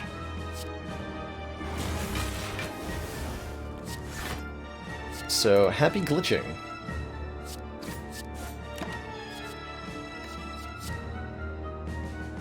Yes, more copies of Stack. What if we scale with Stack? The Pandora's glitch, so the Relic Pandora's box replaces all of your strikes and defends, transforms all your strikes and defends. I don't think we have a command for it, unfortunately. But how it works is all the transformed cards appear on a reward screen in front of you, and if you open up your settings menu, click Abandon Run, and then hit Escape twice, you'll avoid the newly transformed cards being added. Oh, I do have a glitch command. Thank you for that, Jin. Essentially, it's a glitch that lets you remove all the strikes and defense from your deck. You can also use it to avoid the curses from a Culling Bell. And it's commonly used in speedruns of Spire. Wait. Oh, my doubt! Oh, shoot! I was not paying attention. And we're now on a timer. Oh, no. Okay, okay. I can work with this. I can work with this. I can't work with this. We're gonna die.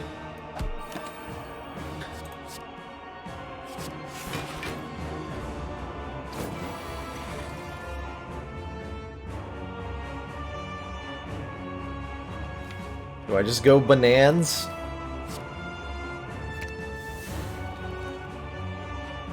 Do I go full bananas on this nerd? I think we go full Dark Orbs here. The fun nerd.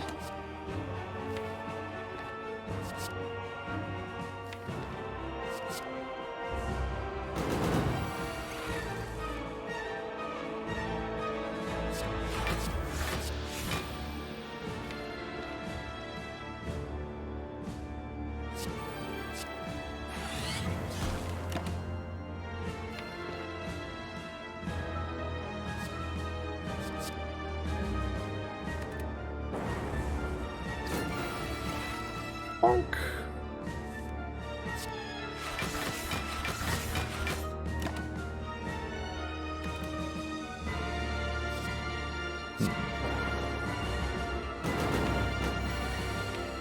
I had Dual Cast in my hand, and I didn't play it. Why did I do that? What is wrong with me? What am I waiting for? I should probably just use these 2 Dark Orbs to kill this phase right now. Let's do that. Get him out of here. This hand looks fine. Sure. It's probably fine, lol. Waiting for better times. Better times that may never come.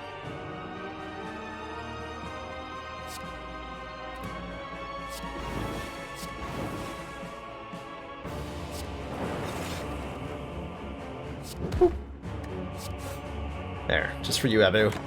I played a claw, and I picked a claw.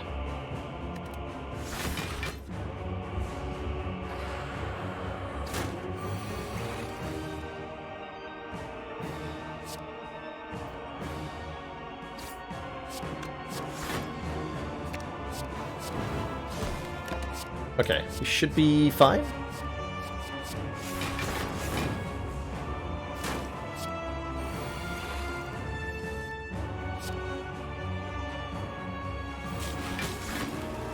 Fine. Alright, not too bad. Turns out when you have 56 relics, even the awakened one isn't too bad with a lot of powers. To thump. Is this the heart of the Spire? The source of this evil? 2769. Nice.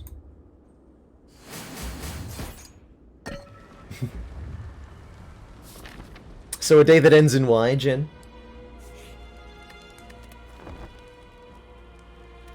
Alright, shop. Counting on you.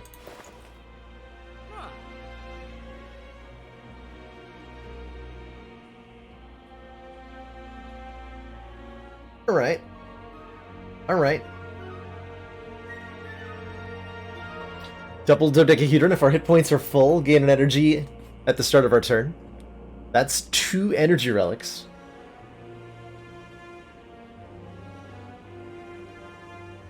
We could take either double waffle. Waffle times 2.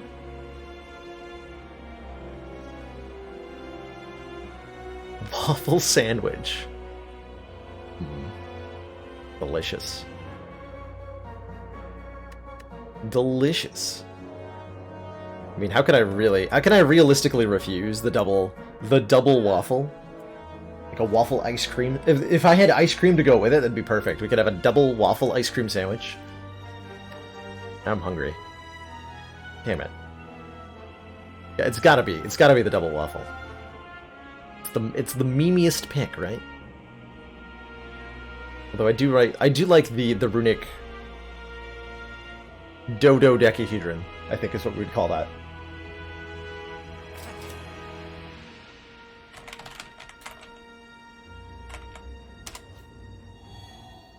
Times 2?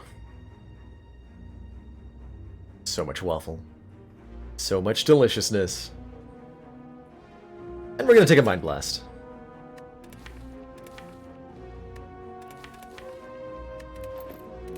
Because I can. We can't afford to remove. No, it was 120. Can't see. There. 120. Outside of our price range, tragically. Can you access the console without modding? No. You can access it without nodding, though. That is possible. But without modding, can't be done. This could be a really good, like, Mind Blast, Hologram the Mind Blast situation.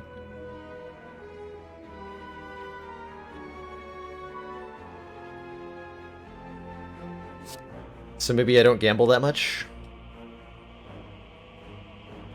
The relic next to Waffle is Lee's Waffle. Upon pickup, raise your max hit points by 7 and heal all your hit points.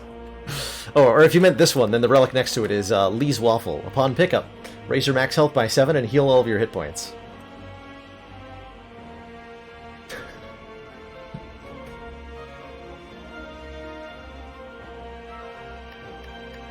It's like the only chance I'll ever have to do that. I had to take it, right? I had to.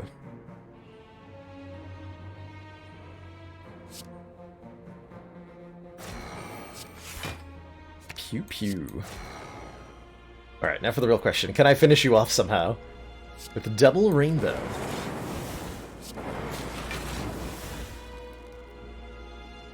So close. Come on, come on. Aw. 2 hit points.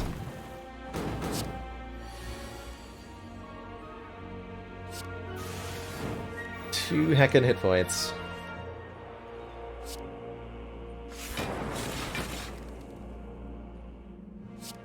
The tragedy. I mean, I'm not really afraid of losing health here, so... Whatever, do your thing to me, fool.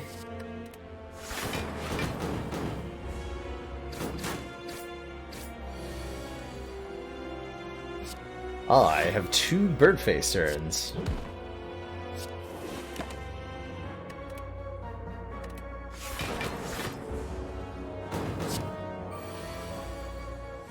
Is it a soft shell waffle or a hard shell waffle? Now I want a taco, actually.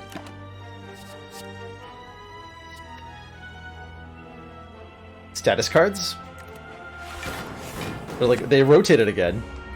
They don't do that all the time, do they? Or am I, like, crazy?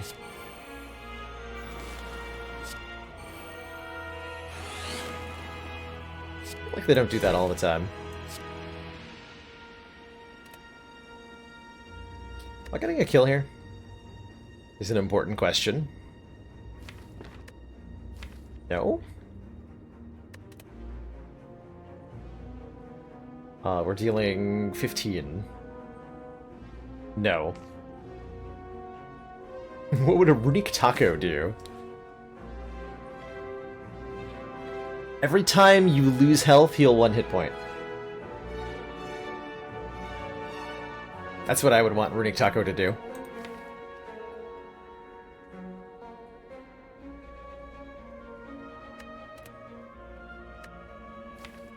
There's nothing in the discard pile that will prevent me from... or that'll let me kill, so we hologram stack.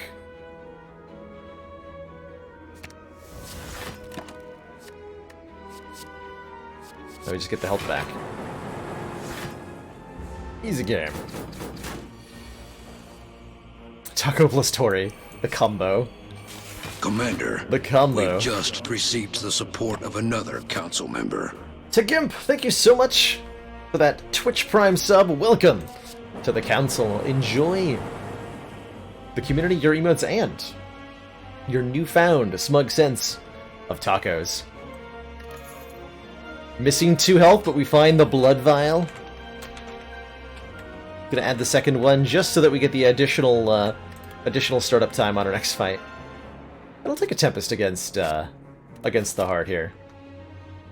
For maximum full hit points. Alright, Heart of the Spire. That is your real name.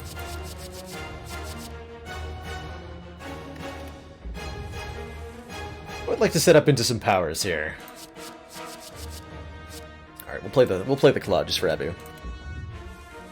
What is our next run gonna be? Our next run, I think, will be a run with the Mimic character, who is a character that gets powers, skills, and attacks randomly from the 3 different other classes.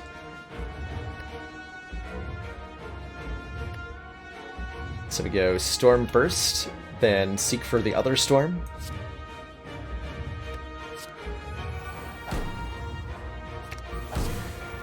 Then play Heatsinks, then Creative AI, then Beam Cell Claw. I don't actually play Glacier. Take a Capacitor, take an Echo Form, and hopefully this is the big attack. Good. Very good. So we buffer this effortlessly. There's no way to full block this. So I'm gonna stop here at 3 cards played.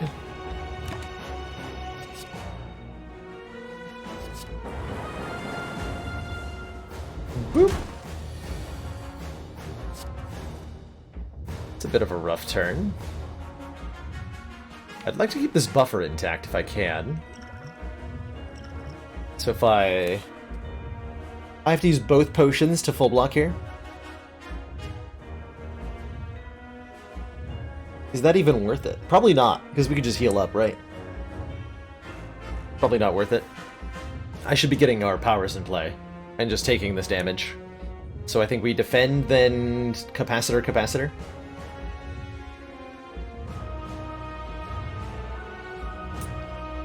Yeah, what happened there? We got 2... This is the card from the creative AI. It's 3rd?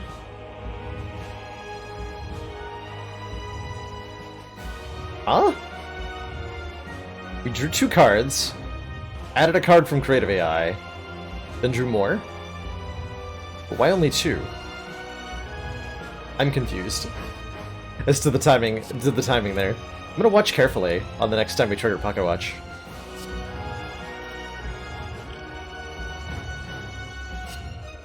Seven -2, -2, -2. Okay. Oh, Hello World came from Creative AI. Okay, yes, that is more correct. You're right. That is. This is the actual card. We were all confused.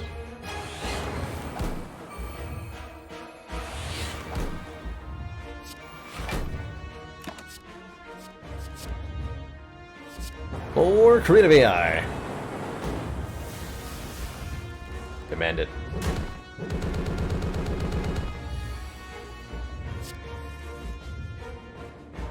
Champ. So we definitely want to play Bullseye here to increase the damage the heart's going to take from our lightning orbs.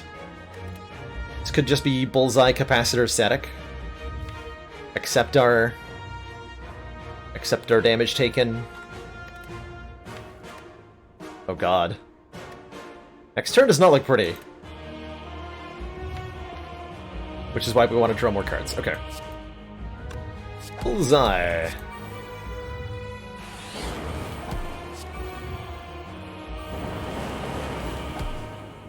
I do want to play that, though. But it would be really bad to not draw any cards. Alright, fine.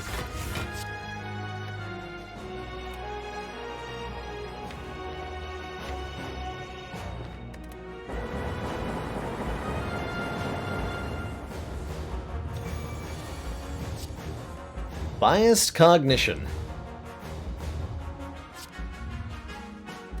Oh, and this is a 4x15. Oh my, we're about to do so much damage. Oh my. Oh, this poor heart has no idea what's about to happen. Slightly wrong order, but it doesn't matter, I don't think. We didn't get the Tori, unfortunately. But I don't believe it's gonna matter too much.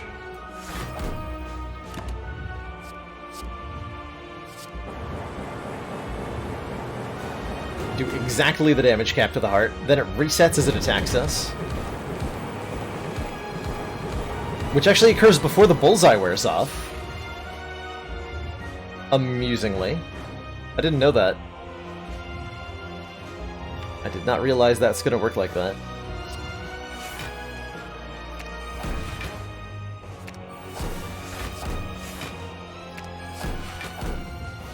Thanks, double hologram.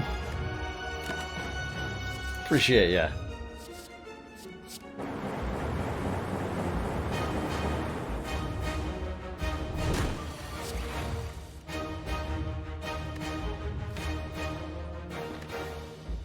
So I can double hologram again if I want to.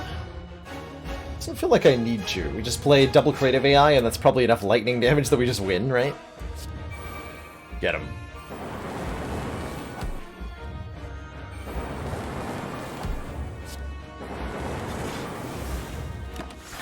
Get him.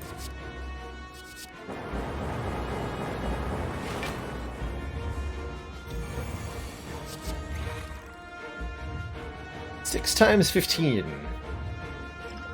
That's a lot of damage, sir. Have you considered dying instead? GG. GG. Turns out, doubling all your relics is really strong. Who knew? Who knew?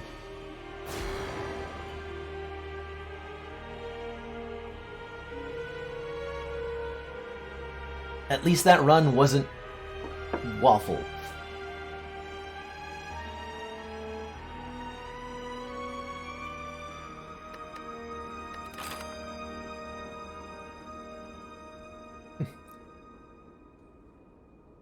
We get to 50 cards. But we did get 25 plus relics for 50 bonus points. GG. GG.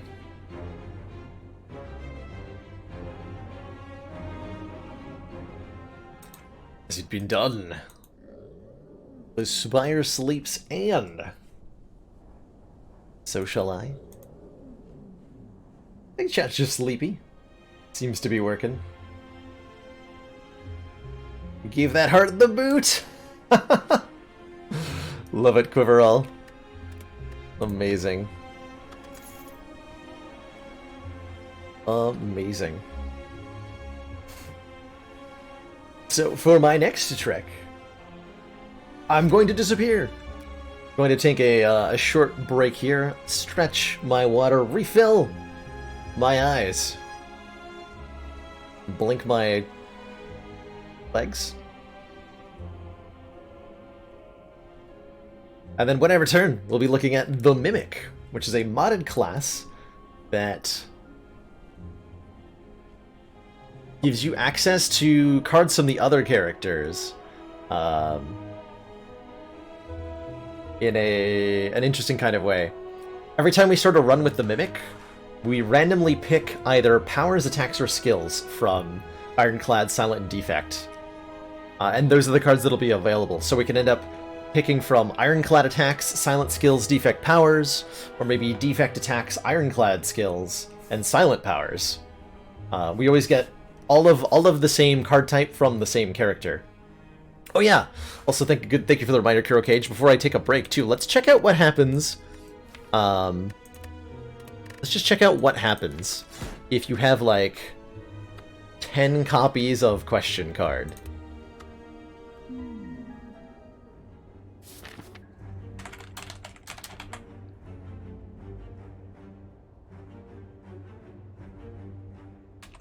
Gotta know, right? 6, 7, 8, 9, 10. Let's actually go 12, so that we should be looking at 15 cards at the end of combat here. I just want to see what this looks like on the interface. I added 13. Okay, well, we might as well go all the way to 17 then. 1, 2, 3, 4. 20 cards. Ideally. Build your own library event.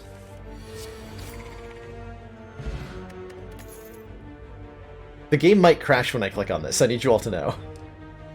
Are you prepared?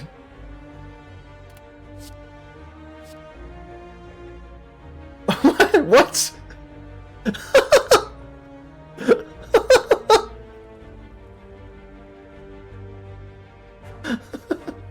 That is amazing. For a couple of reasons. One,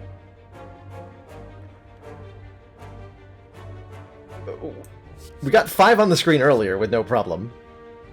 And 2,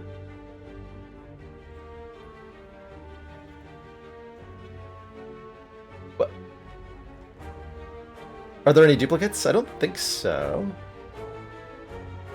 Shouldn't be any. 2, there was no other UI element like this in the game. I don't know of any other, like, side-scroller wheel on cards in any situation. That's crazy. I like the way the cards, like, jump in from the left and right. Yeah, it's, like, nicely animated. That's cool. What happens if the Twitch integration's on? It doesn't want to come on. That does not want to come on, apparently. Well, we'll play around with that later. I might not be able to do that this stream, but something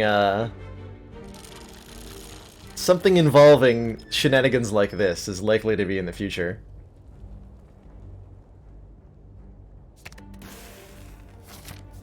What happens if we have more options than there are cards in the class? That's a fun question. There are no duplicates currently, right? So the first card was rare, no surprise there. It was like a guaranteed rare.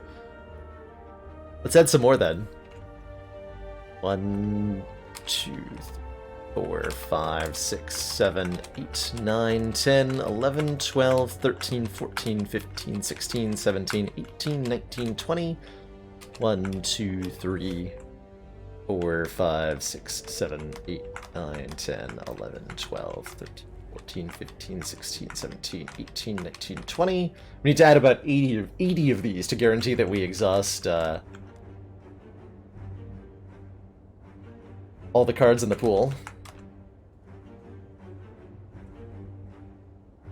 And then 20 more. 5, 6, 7, 8, 9, 10.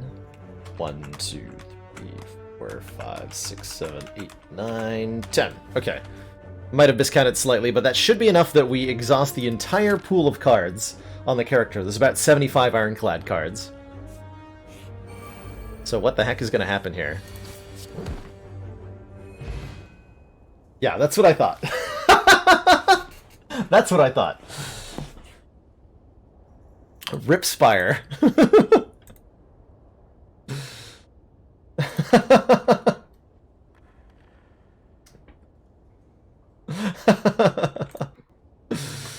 The Spire is slain. Java TM platform SE binary is not responding. And now Slay the Spire is verifying game files. It crashed. The game very much immediately crashed there. Is what happened. The only logical outcome.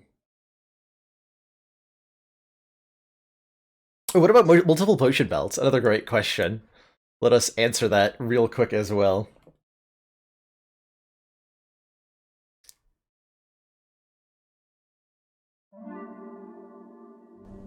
Capture Slay the Spire, because I'm sure it's going to break. I have the option to continue. I don't think I should. Slay the Spire, hello? There we go.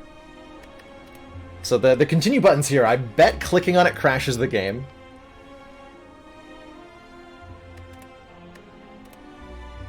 So what I'm using to add Relics Hockey is if you have base mod installed. You need to have you need to be playing Spire with mods, specifically with the base mod. It says unofficial modding API for Slay Spire. Also a dev console. Click on config and select enable dev console, and then you'll be able to use console commands by opening the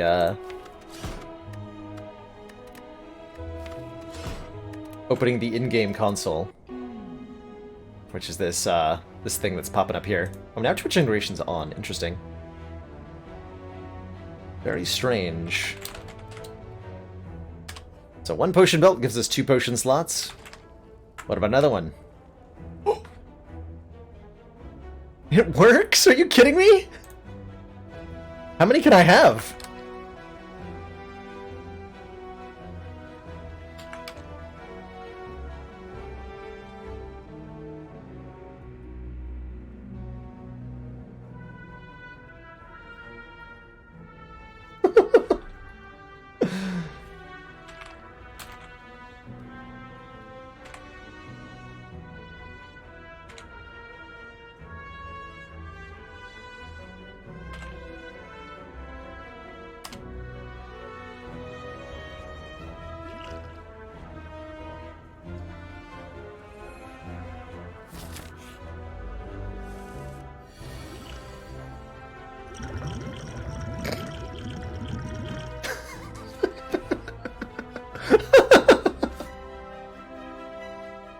I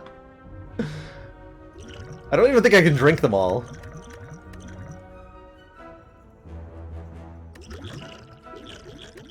Actually, no, I can drink them, I just can't access the buttons behind them now.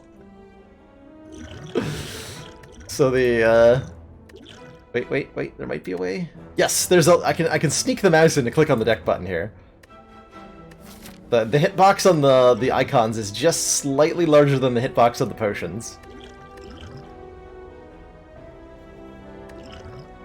This is hilarious. I think there's additional potion slots off the edge of the screen. I'm wondering if there's a way to get to them. Try with the controller? Oh man. Can I get to the... I wonder if using a controller lets me get to the potions that are off the edge of the screen. That's incredible.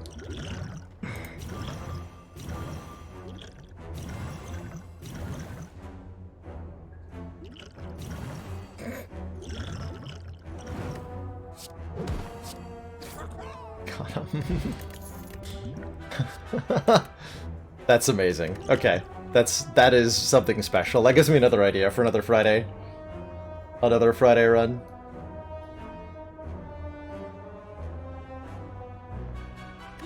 Yeah, they don't move if I drink them, so potions that are off screen are gonna stay off screen in the potion slots. Oh, that's so funny. Oh my god. I'm so glad we asked that question. Oh my god. Alrighty. Before we jump into our Mimic run here, I am going to take a quick break. Do all the things I said I was going to do, and on my return, we play a run with a character who steals cards from other characters. I'll be back in just a couple short minutes. Thank you everybody for your patience, and thanks for watching on this particularly silly Friday.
Alrighty, we are back. Thank you everybody for that moment of patience.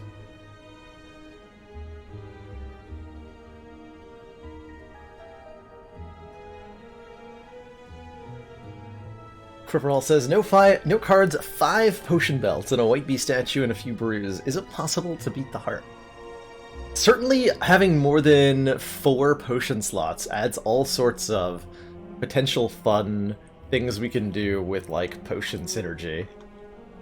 And I'd love to know... I'd love to play around with some of those and see just how well we can do.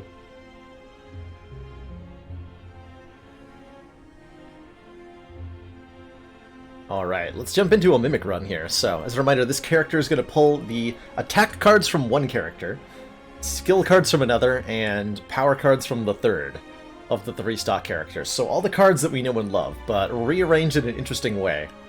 Every run is... Oh, we don't have Ascension unlocked, huh? Hold on, I want to do this on Ascension, so we're going to... Oh my god, I love the art! That's so cool. That is so cool. I do want to do this on Ascension 15, so what I'm going to do real quick here is Abandon Run, and open my Slay the Spire folder.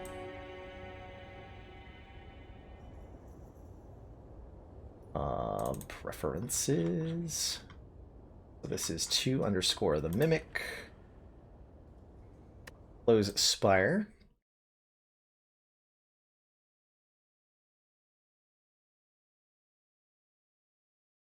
With Notepad.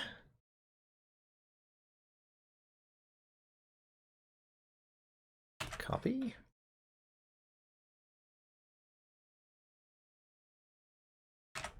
Paste, save, close. And now if I open up Spire again with mods, should hopefully be able to play this on a Ascension 15 run. Which should make for a nice balance of challenge and fun.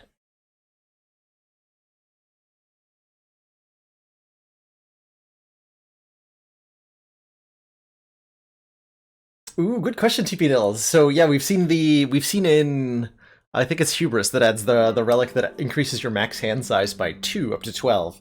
What if we push it to like 30 cards in your hand? And what chaos would that create? Oh. The Spire. There we go. Okay, so Ascension mode 15. Embark.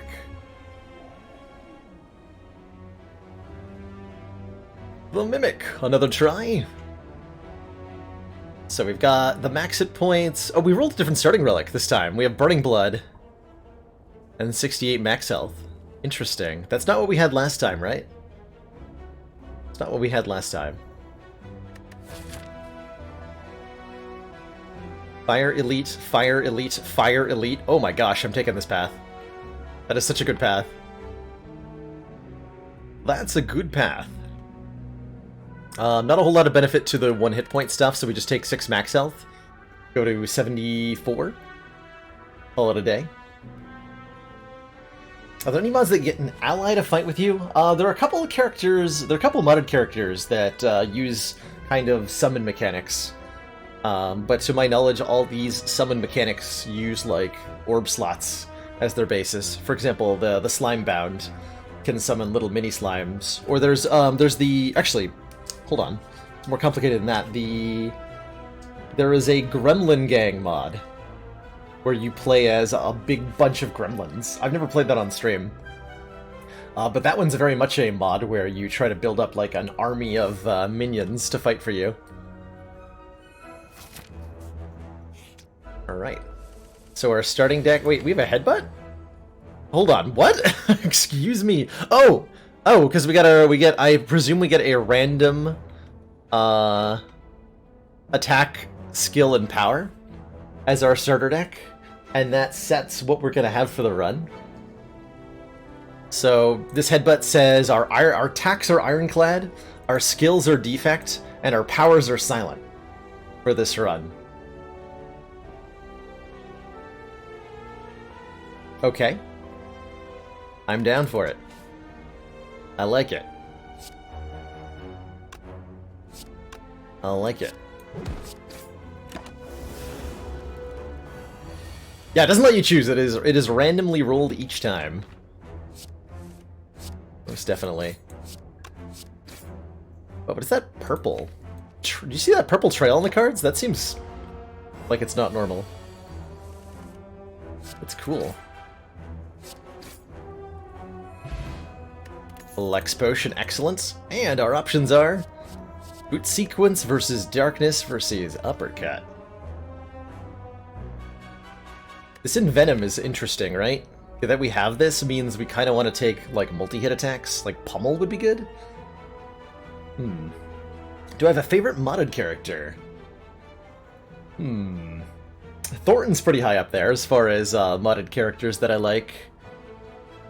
It would be hard to choose one. I really enjoyed Thornton, I really enjoyed the Bard, and I really enjoyed the Guardian.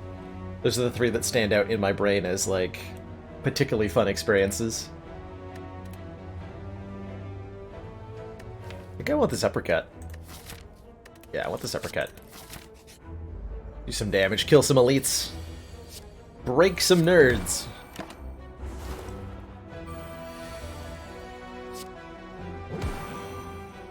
Get him. You have Burning Blood, so I don't actually need to block this hit.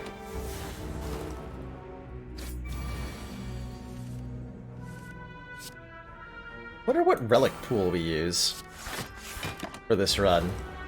Are we gonna get relics from Silent, from Ironclad, or from Defect here?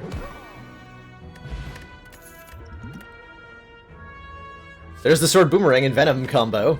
I think we should take it, right? Deal 3 damage to a random enemy 3 times and apply poison 3 times.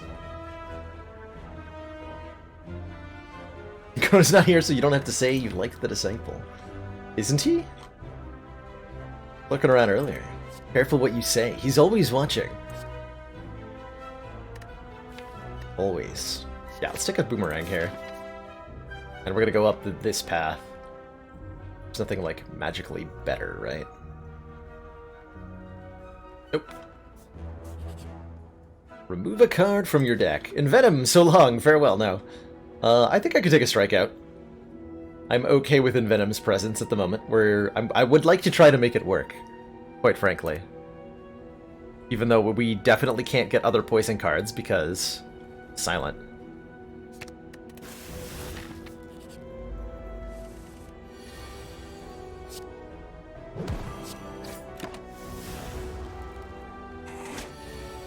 It's true, we can get Fumes. That definitely counts. Second headbutt, a Consume. we do have a full 3 orb slots. I actually didn't notice that. We have a full 3. And we have literally no orbs at the moment. I'm not that excited about Consume.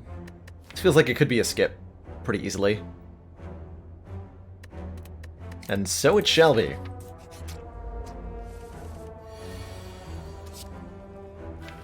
Minor amounts of uh-oh. This is where I use the Essence of Steel.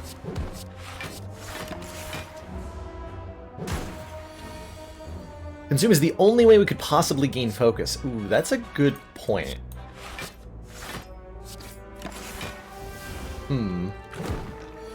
Awkward.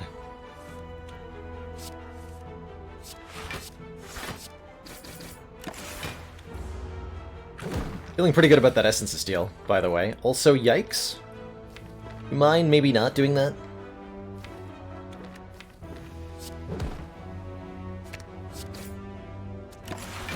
It's got a terrible split, thanks. Perfect. Just what I wanted. Oh, got him!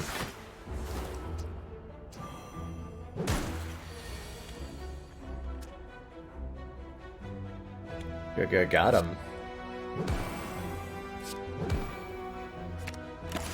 The defect part looks like a bald old man. Deep inside, we're all bald old men. When it comes down to it.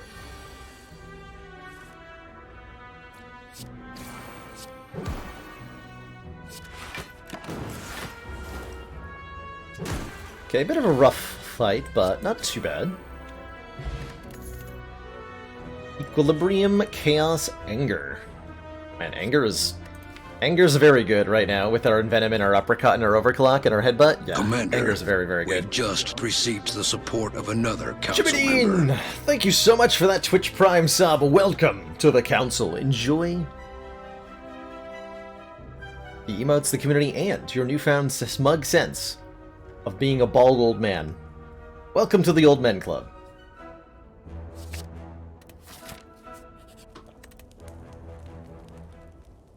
I think the correct choice is to upgrade Uppercut, but I might upgrade this Envenom. I'm going to upgrade this Envenom. Oh, Plasma Orb cards. Oh yeah, we should take one of those if we see one. Definitely. Definitely, definitely.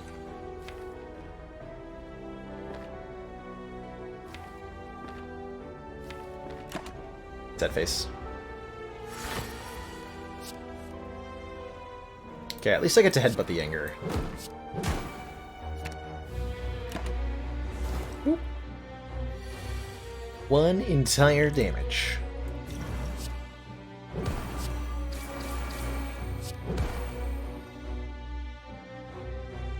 That's a good flex motion.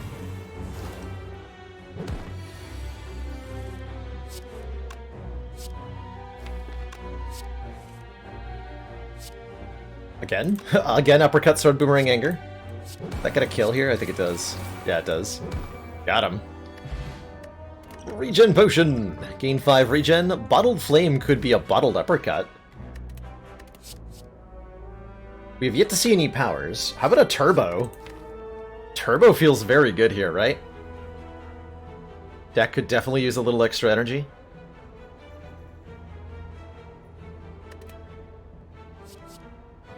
I'm down. Or we could take a second Sword Boomerang to go with our, like, Envenom scaling.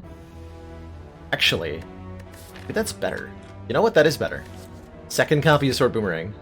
And I will bottle an Uppercut, thank you. And now I will upgrade the Uppercut.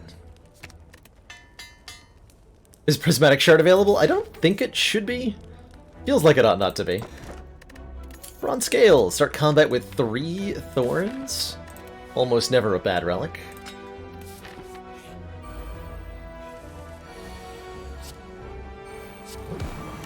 Show me the boomerangs. This is a mod indeed, Jimadine. It's called the Mimic. The character that randomly utilizes the attacks, skills, or powers of other classes. Debating whether I play Overclock here. We don't get to pick which ones are from which. They are totally random, and in addition to that, the deck starts with the one random attack, 1 random skill, and 1 random power. We happen to start with Headbutt, Overclock, and Envenom, and we're trying to make it work from here. We've got attacks from Ironclad, skills from Defect, and powers from Silent. At the moment. I could Headbutt the Uppercut and play it. I think we just Overclock now.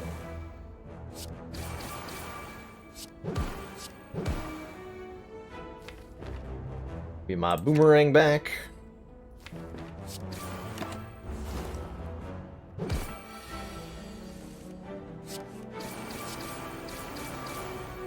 $11 poison off of just Envenom is actually pretty impressive. Strawberry, more max health. Rainbow? Rainbow is our only orb card. I mean, if you're gonna have only one orb card, Rainbow is probably it, huh?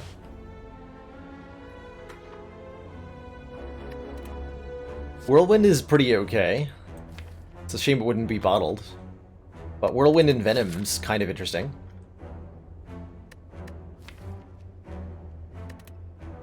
And stacks our the first block card we've seen. Which, given that we're looking at defect skills, is kind of unusual. We have no good way of gaining focus, that's right. The only way we can gain focus is with Consume, or maybe with Relics.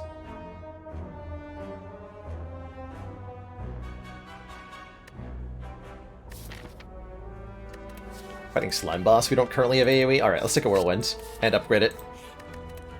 And this is just like a regular Ironclad run at the moment. Just took 5 attacks. Easy game. Oh god. Oh dear. Well, that's not good. I'm gonna use this right now. This is a rough fight.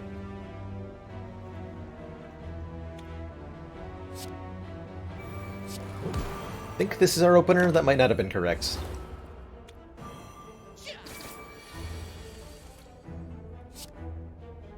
Won't kill either of them. Oof, ouch, owie. I'm still just gonna play it though. It's so satisfying.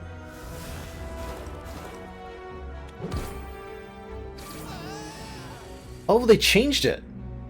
If an enemy dies to thorns when it's applying a status effect, it now applies it. That's new. As of relatively recently. Here's the fumes. Start of your turn, apply 2 poison to all enemies. I think we should take that. Because we can't gain strength, right?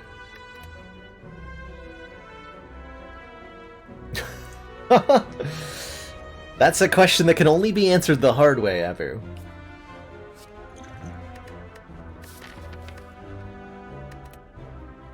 Let's take a fumes.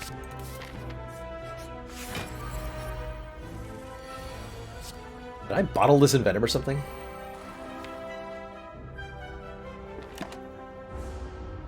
There are no attack cards that give strength. The only way we can gain strength is with the relics.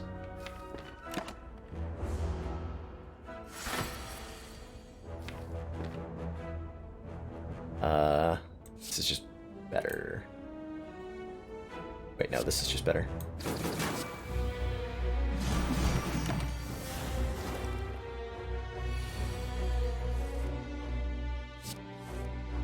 Uppercut.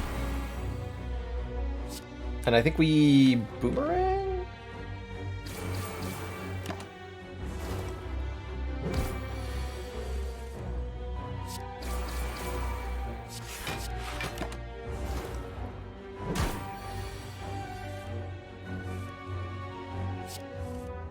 Aha!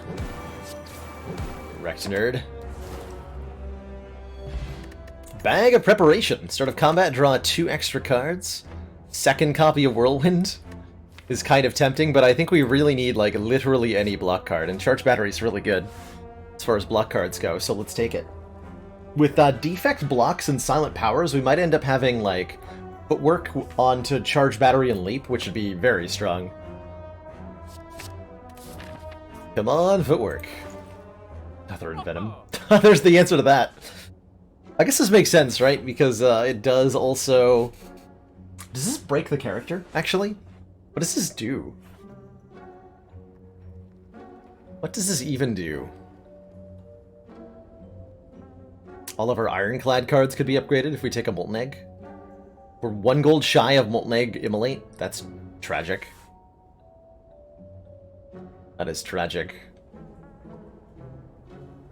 I mean, I guess we gotta know, right? Gotta know. What does it do? How does it work?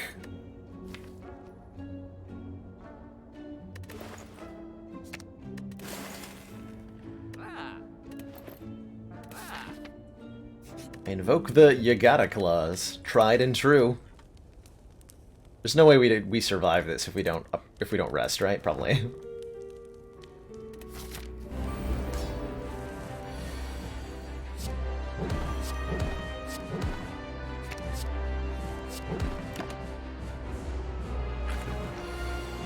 Thwacko. Let's do 12 times 2. It's too much. 12 brings you to 82. 82 minus 9 is 2. Okay.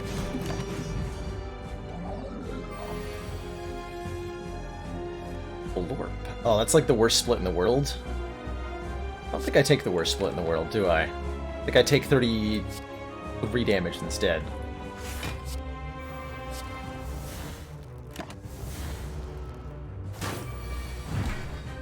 Fear my thorns, fool.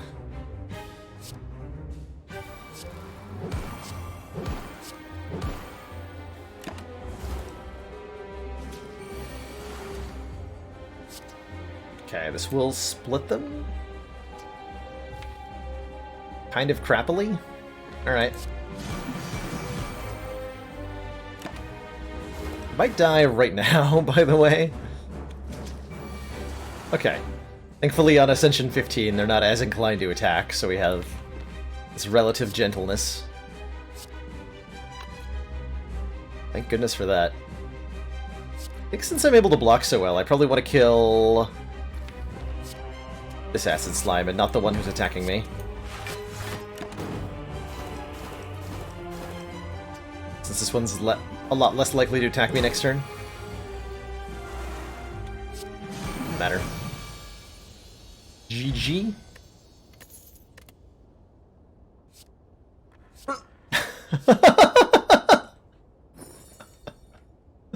Well, that answers that question. We break the whole gimmick of the class by taking Prismatic Shard. We can now get powers, and we can just get anything from any class, I think. Which means A, we're gonna have to do a second run. And B, it means I can take anything I want here. Could just remove the shard now. I could. I suppose. What's the fun in that? Still have a shard run here, after all.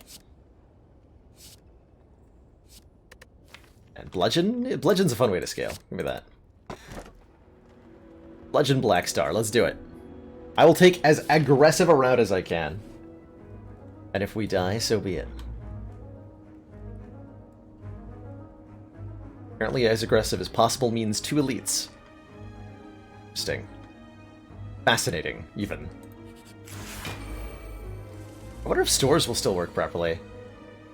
I imagine they will.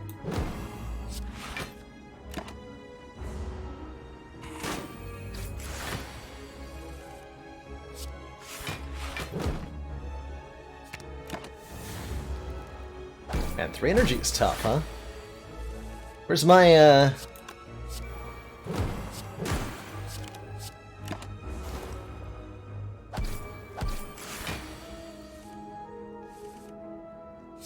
Where's my turbo now?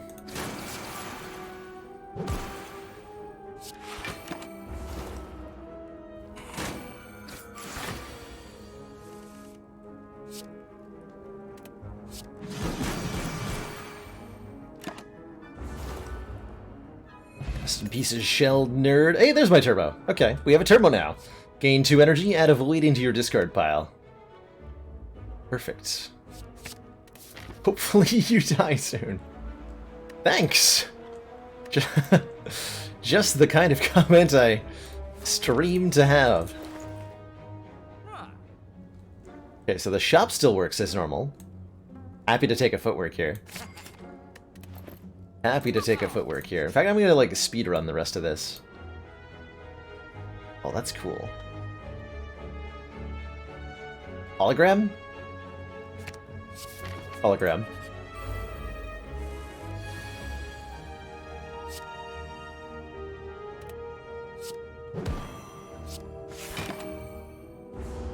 Charge battery helps a lot too, huh?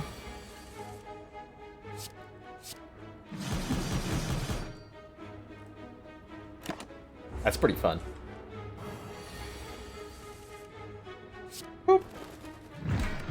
The creator of the Mimic could remove Prismatic Shard from the pool. I know this because the Thornton creator was able to remove relics from the pool.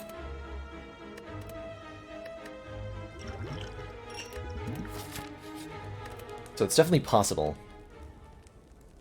Upgrade Fumes first, I think. And then we're gonna go for the Burning Elite? Yeah, we're gonna go for the Burning Elite. Hey, Germstud Dog! Yeah, actually, I'm gonna take a relic here. Letter Opener. Cool. Every time we play 3 skills, deal 5,000 damage to all enemies. The correct number, right? When we play a silent card, a random card in our hand costs 0 for the turn. Excellent. Nice. Good.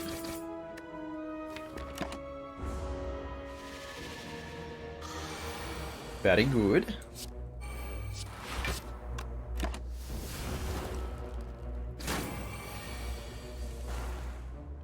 Very bad. Please help.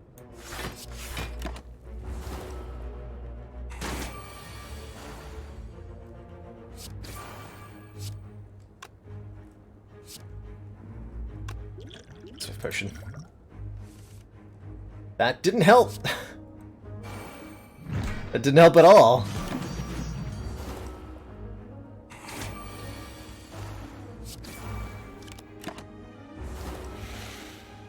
Alright, we have a fire coming. Ooh, fusion plus channel a plasma orb. Yes. Oh, we did not have a fire coming up. Oh boy. Alright, I need you powers to hit stuff. That's good. Perfect. Good job.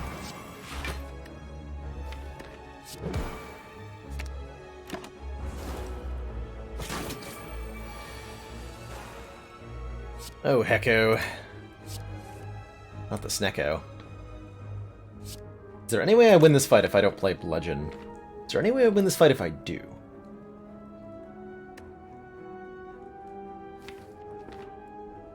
Oh.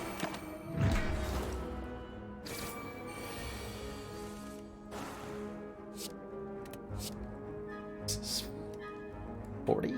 Uh-oh. No! Well, time for the run back. Time for the run back. 0-3 on the heart. Oh no, Matt Warbuckle. It is a tough opponent to beat the heart for the first time. What if this class actually has unlocks? Nope. Yeah, Prismatic Shard. Lesson learned. Let's give it another crack. What are we going to get this time? Oh, we can get an actual start bonus this time, too. This time our starting relic is the Ring of the Snake instead of the Burning Blood. So we randomly get a starting relic, which I think is one of the cool things here. And we can actually already see our... Oh man, what a combo we got. Silent skills, defect powers, ironclad attacks, and we got Terror Carnage to go with each other. That is really strong to start. I like it. I like it. This feels like a random rare relic to me. What does our Act 1 look like? It's okay. I think we're strong enough with the cards we got to, like, totally fight a bunch of elites. Okay. Prevent the first time we would lose hit points each combat. Now we take as aggressive a path as possible, because we are the Strunk. Get 2 elites and 4 fires, which should give me a lot of upgrades. There's no way to get 3 elites from the looks of it. There's no way to get 3 elites. So let's do the high upgrade route.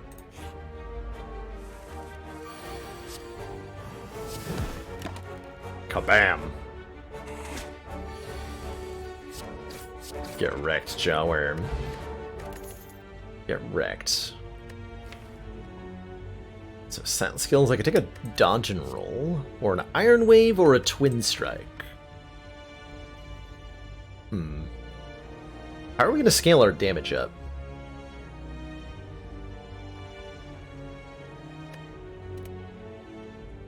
Oh, by the way, people asking about class-specific relics, I would bet that your starter relic determines which one you get for class-specific relics. Don't want an Iron Wave. Take an Iron Wave. A little bit of damage, a little bit of block. Just makes us a little bit better. Right off the bat. Why not use the mod that colors the map? I'm so used to the uncolored map that I don't see a lot of reason to change it up. Never really occurred to me to try. It would probably actually disorient me at this point. With 2,000 hours of the base colored... Fiendfire? Fiendfire machine learning? Yes. Exhaust all cards in your hand, deal 7 for each exhausted card. Yes. Yes, yes, yes. Also yes. Also yes. Terror and Fiendfire just got upgraded for free. Oh my. Oh my. Got bad news for the enemies in the Spire.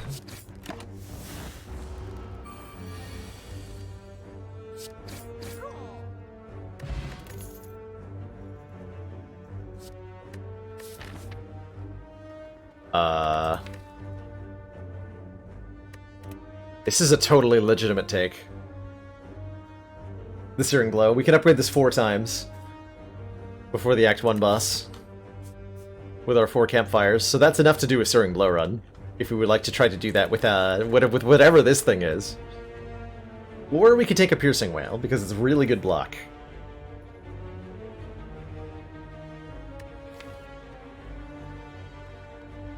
Sounds fun. Do it. Like, the Terror Plus makes this so much better. Machine Learning, Fiendfire helps me redraw it a lot. Searing Blow it is. Searing Blow it is. The chat has spoken.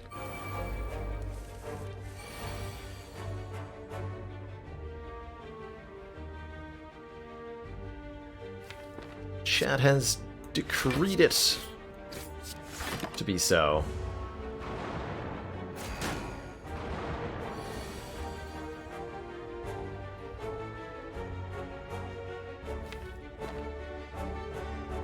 Okay, well, the only way to get a kill is to use Fiendfire here. But I want to keep the defend in the deck. Okay. Take one out quickly. Machine Learning will help a lot here. More cards I draw, the less susceptible I am to Dazed.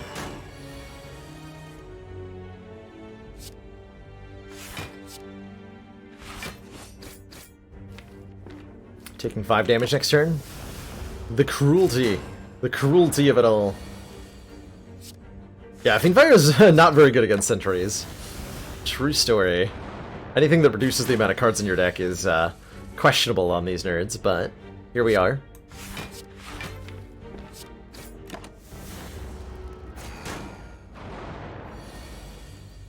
Yet here we are.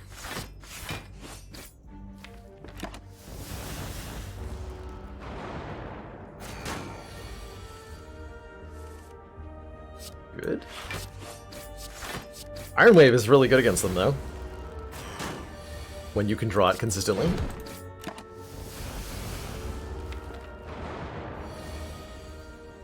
Only 5 damage taken this fight? It's not too bad. Tiny Chest!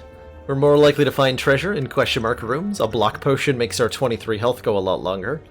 Catalyst, Rampage, Pummel. This could be a fun Rampage deck if we weren't doing the Searing Blow thing with the Terra and the Machine Learning.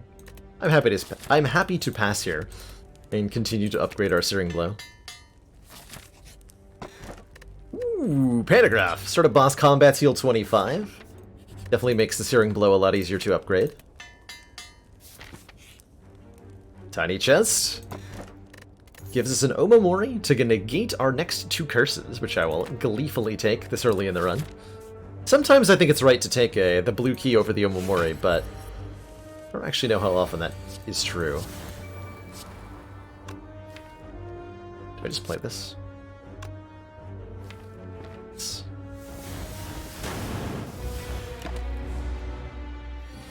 Hey, Wolfminator.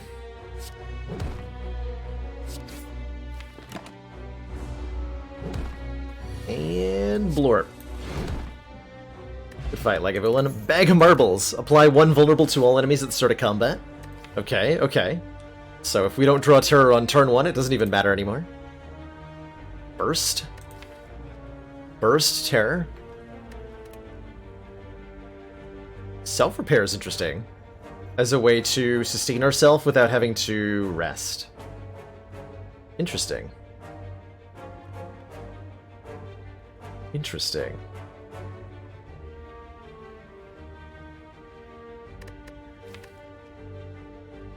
Very interesting.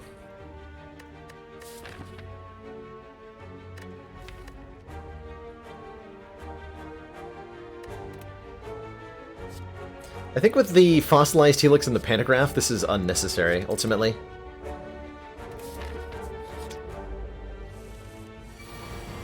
Unnecessary.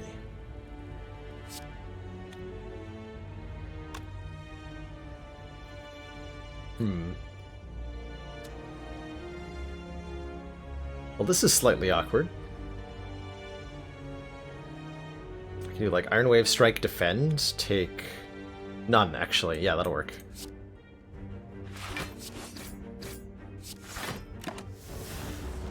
Take nothing! Hey, Jesus! We didn't do the actual stacking of question card, like, we didn't do a full run of that. Just gave it a quick test to see if it would work, and it does! So, very hyped for that.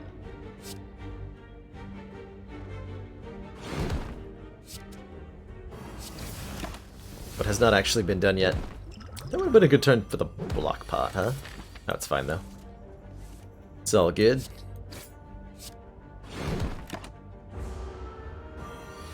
Where's my AoE? AoE? We don't need that. We got a Fiend Fire and a Searing Blow. And a Leg Sweep? That's a good block card. Yeah, I want a Leg Sweep. Give me that. Okay, bye.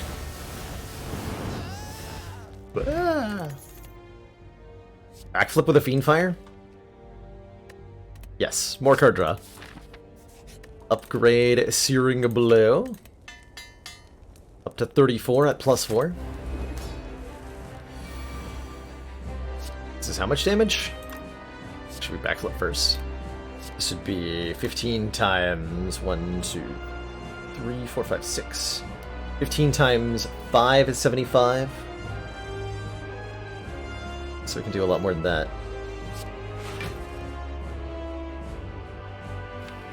Goodbye.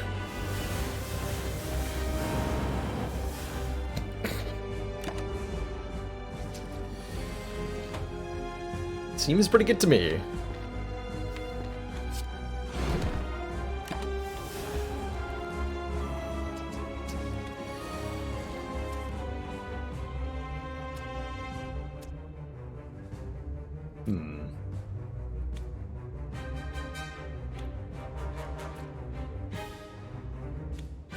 So we're just buffering this hit, I think.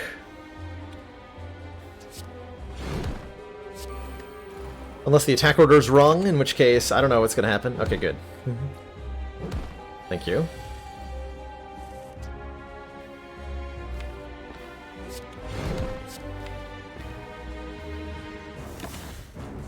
There's only like 9 cards left in the deck right now, by the way. And 2 of them were slimed. GG. Got him. Malaise versus Feed versus Doppelganger. Oh, that's interesting. The double X cost card pick. How's it going, Lord Tier? Hello, hello.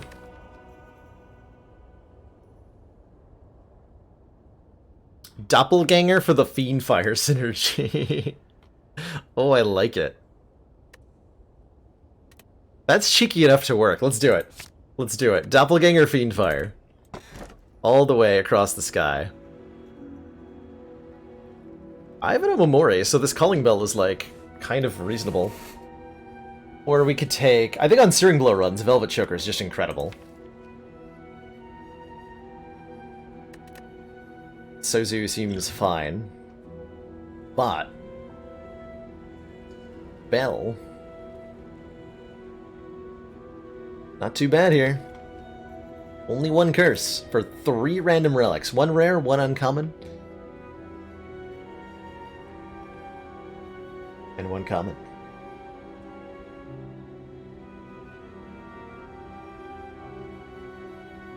got a doppelganger too. Although, arguably the doppelganger is better the more energy we have, right? Because it's an X-Cost card. But let's be cheeky. Calling Bell! Parasite! Damn it. Gain 2 potion slots. If we're at or below half health at the end of combat, heal 12, and the Dead Branch to go with our Fiend Fire. Okay. How does Dead Branch work with this character? We're gonna find out. I don't know what the random cards generated are going to be exactly. But we can hope. We can hope that it's cool.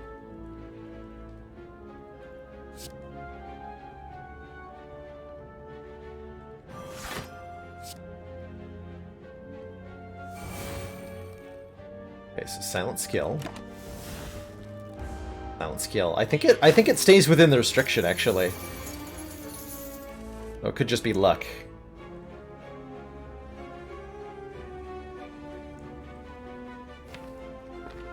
Alright, see you later, Searing Blow.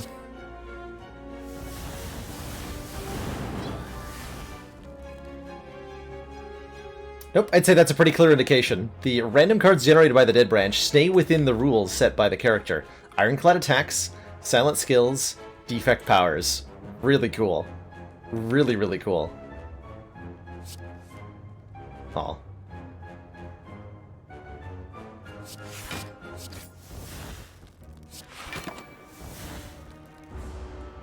So this will be a kind of Dead Branch run we've never had before. I dig it.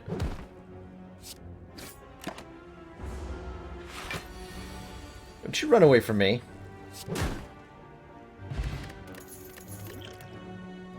Capacitor, Hemokinesis, or Anger? I think we might want an Anger now that we are 3 energy in Act 2. Although we have a Stirring Blow, never mind. Ignore what I just said. Master Strategy is crazy good. Like, crazy good. Draw 3 cards at Exhaust. So draw 4 cards. Gremlin Horn's not bad. When an enemy dies, gain an energy, draw a card. I think I want to remove the Parasite. Go down to 59 max health, but at least we won't have a Parasite in the deck.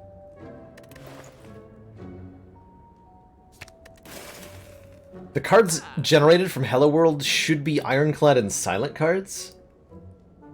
That's interesting. Very interesting. I wonder how good an Ancient Battleship is. After we enter a rest site, start the next combat with 2 energy. That's pretty good on average. But we're not going to go to a lot of fires this act. But because we have Ring of the Snake and Dead Branch, the extra energy is going to go to work. And when it comes back from work, it'll have a lot of money. Did a good job.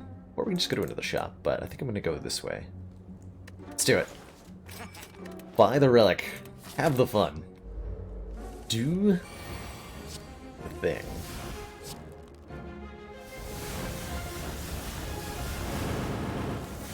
Good fight. Distraction is 2 cards to the price of 1. I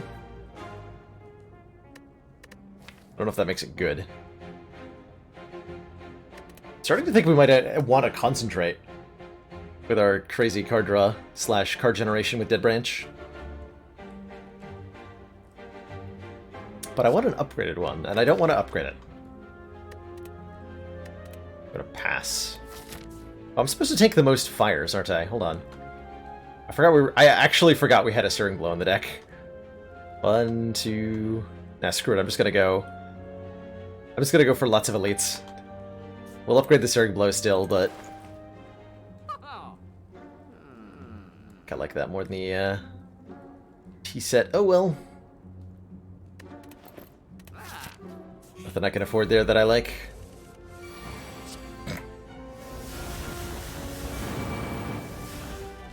Fight, Stick Plant. Crippling Cloud? 4 poison and 2 weak to all enemies.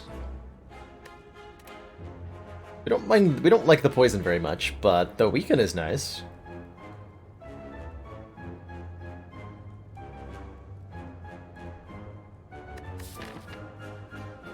Yeah, I figured we should just, like, take 4 elites and the Burning Elite and figure out what we're doing from there. I have a Crippling Cloud.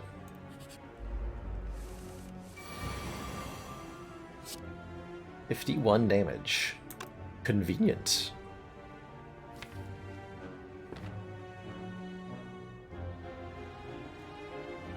So we just dunk one of these nerds on turn 1.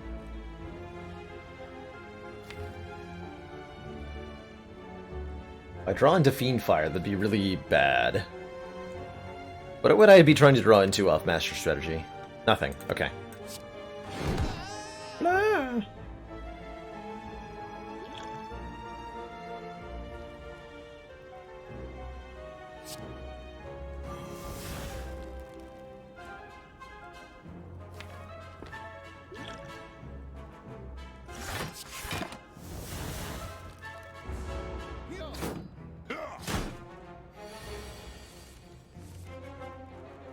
No Fiend Fire? Unacceptable.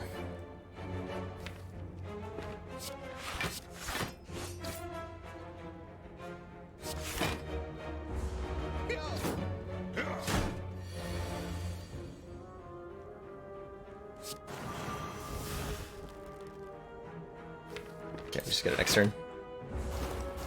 Very well.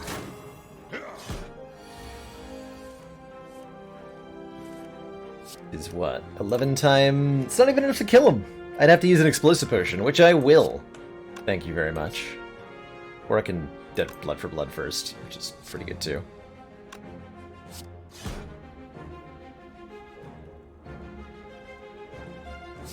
Actually, you know what? That.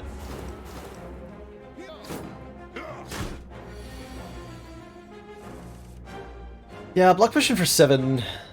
I didn't forget about the Helix, I don't know. Yeah, I didn't brain that all the way through. Alas. I did kind of want to free up a potion slot, though. So you can't blame me. Can't blame a guy for trying. To plant evidence on you and then rob you. Right? Can't blame a guy for trying.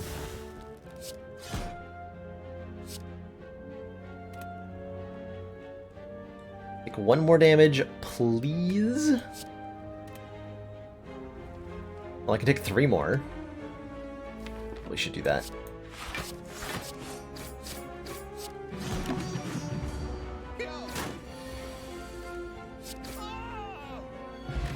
An Orichalcum. If we enter turn without block, gain 6. That'll make Meat on the Bone even harder to set up. Concentrate returns. I'm gonna take it this time. I'll take it. Searing Blow is now a 2 energy bludgeon plus. And we're fighting a 213 hit point Book of Stabbing. And the Ancient Tea Set is letting me play Searing Blow and Fiend Fire on turn 1, so... amazing.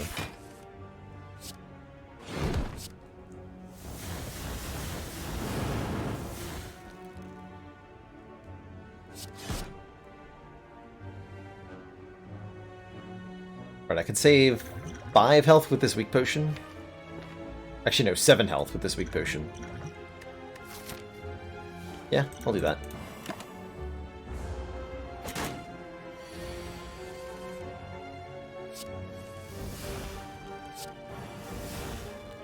Nightmare Concentrate. Dang. Actually, wait. A really stupid idea. No, that idea is too stupid. Let us not do that. Let us not do that. Actually, that's gonna let me play Clash this turn. Hey, that's pretty good.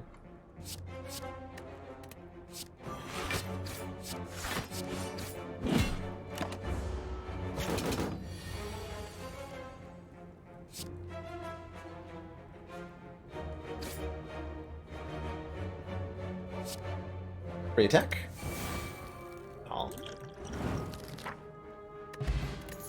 Probably could have just taken the damage and had Beat on the Bone heal me. But whatevs. But whatevs. The Courier. Merchant restocks cards, relics, and potions. All prices are reduced by 20%. And a whole lot of nothing. Whole lot of nothing. The soundtrack to this game is definitely one of my favorites in recent memory. Ghosts are cool. It's quite telling that after 2,000 hours of playing this game, I am not tired of listening to the soundtrack yet. Ooh, letter opener? Letter opener Dead Branch. We play 3 skills in 1 turn. Deal 5 damage to all enemies. Very happy to have that. There's our AoE. At long last. I found it. Have I tried Void Bastards yet? I have not. I watched a little bit of Celerity play Void Bastards, but I have not yet myself tried it. Just in pieces.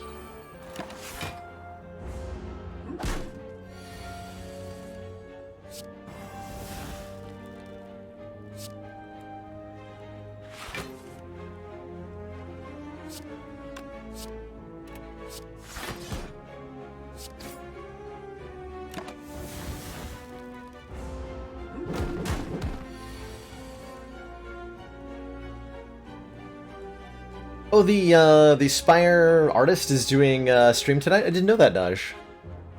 Did not have plans to watch, because I didn't know it existed until literally just now. But I would be very much inclined to throw them a host or a raid. If I knew... Let's see, they're probably something on the subreddit, huh?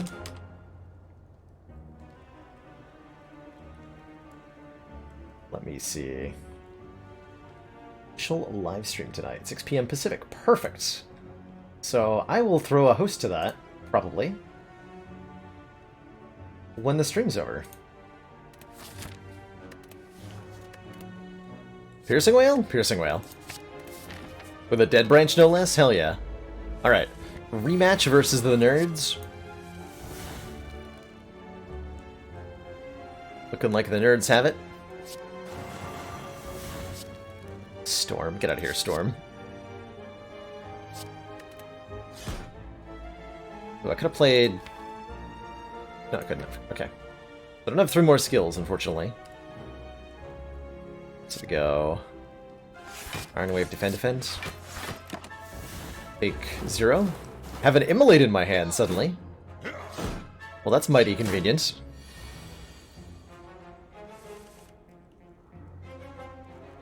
Immolate does not kill the Red Slaver. Unless I use the Explosive Potion. Which I probably ought to. If I had to hazard a guess.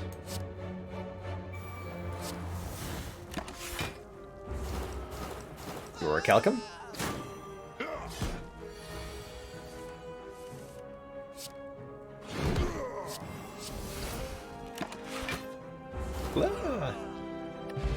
Hey, there's the bag of preparation. Start of each combat, draw 2 more cards. Someone was saying we needed that. Scot-free. Just need bag of prep for even more craziness? Well, here it is. Alongside a creative AI? Which seems maybe not so good here. Not so good. Just let Searing Blow continue to do its thing. Tiny Chest! Upgrade my Searing Blow. Come on. Aw. Carnage Plus is pretty good, though. I'll take it. Begrudgingly. But I will take it.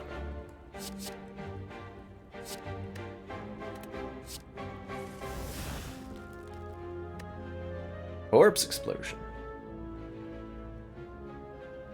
Well now. We go like this.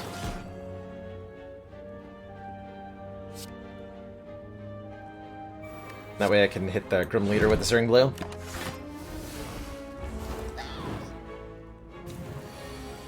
Get those minions out of here. Easy fight. War Paint. Upgrade 2 random skills. Okay, we're getting a bunch of upgrades. I'll take it.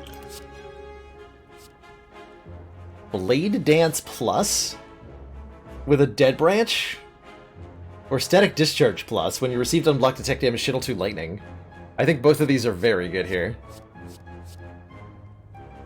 Simply a question of which one to take. I'm leaning towards the Blade Dance. For the silliness it can do. Yeah, let's take that. Get some blocks upgraded. Easy game.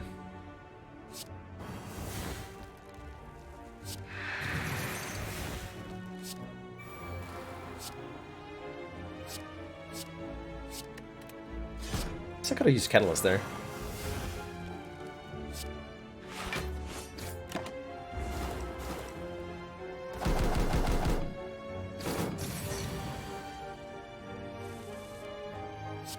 Yeah.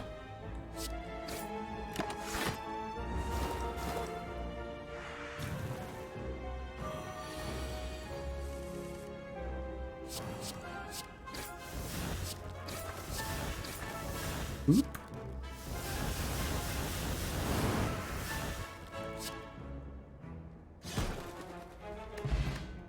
Gambler's Brew.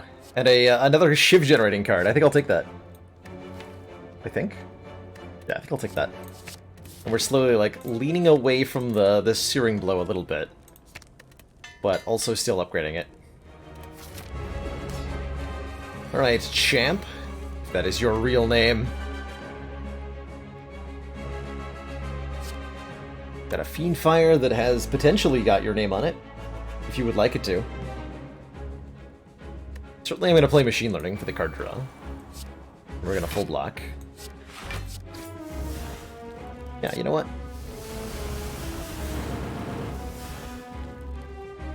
These seem like fine cards.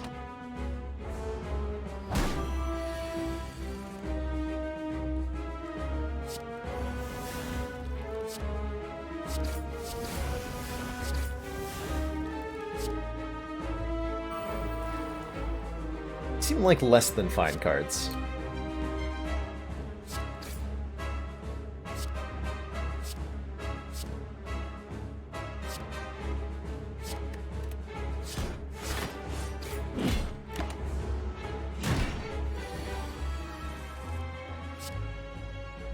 That'll bring him below half.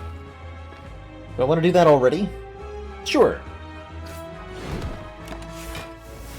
Just hit him hard. Forehead.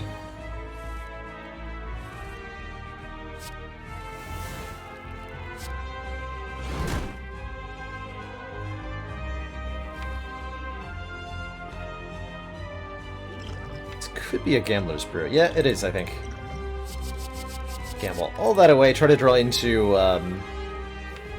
Concentrate. That's what I was trying to get here.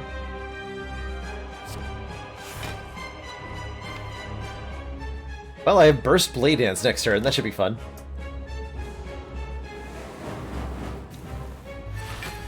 But done it now.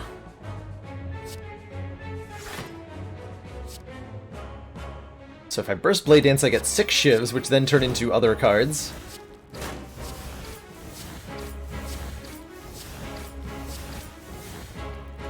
If I Concentrate, Reflex and Loop, and Strike, then I can play Bullet Time. Can I draw additional cards this turn? But for us, Commander. reduce the cost of all cards in our hand to 0 this turn, and when I do that, Slash SP raids me on up for 80 heckin' viewers. How's it going, Slash Raiders, viewers, et al.? Hope you're all having a great one. We are just playing some of the modded Minimic class for Slay the Spire, which is a tri-character abomination that gets powers from one character, attacks from another, and skills from a third. And it's random which you get each run. This run started with Ironclad attacks, silent skills, and defect powers. And then we found a Dead Branch. So we're doing Dead Branch things. And it's amazing.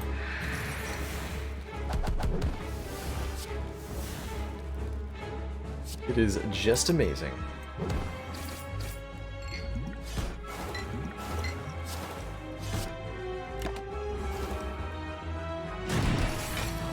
Ow.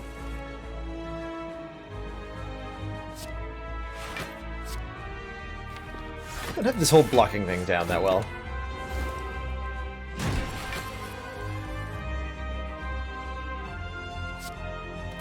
We're being hit again next turn. I need to draw that Searing Blow so I can kill him. So now we're guaranteed? Okay, we're just guaranteed to win. Works for me!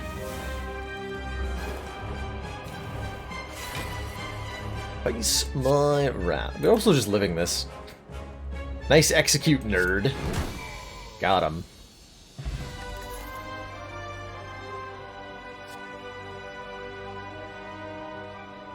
Storm of Steel is like a Fiend Fire, but different. So I say we take it. Start of your turn, draw 2 extra cards. Start each combat confused. With Fiend Fire and a Storm of Steel? I think we take the Snecko Eye, right? We just take the Snecko Eye?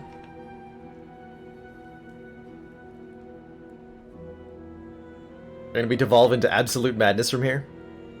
Feels correct. Absolute Madness! Welcome to the deck! Welcome to the deck. So our goal now... What is our goal now? Yeah, to add a whole bunch of high-cost cards. To... upgrade Searing Blow some more? I don't know.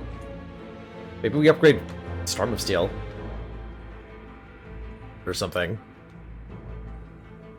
Results uncertain. Certainly I want to take these 4 events in a row. Let's do it. Goal now is to dupe our Searing Blow. Valid.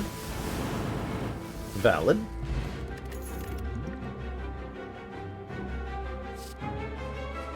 Perfected Strike? Question mark? No. Right? Like, even with Snecko I know. I think. 56 max hit points, I'm down. Let's go. All the way down to no max health. Yeah. See, that's why we didn't take the Perfected Strike, because we knew we were going to lose that strike to the Falling Event. Did I ever do a full run of just the Saiyan? Ooh, good question. We did the triple class run that involved Saiyan cards. I don't actually remember if I ever did a run of just the Saiyan. Maybe I didn't. My memory wants to make me say that I did, but I don't think I actually did. It's a lot of gold. Coming up on a shop. I'll take this. 724 gold for this shop. Let's do it. Let's do it.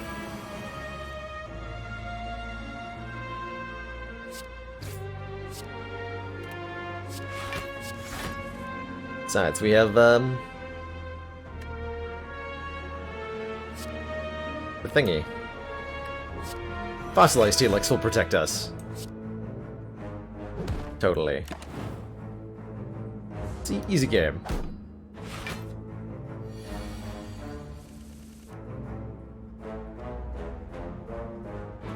T1? Alright. Well.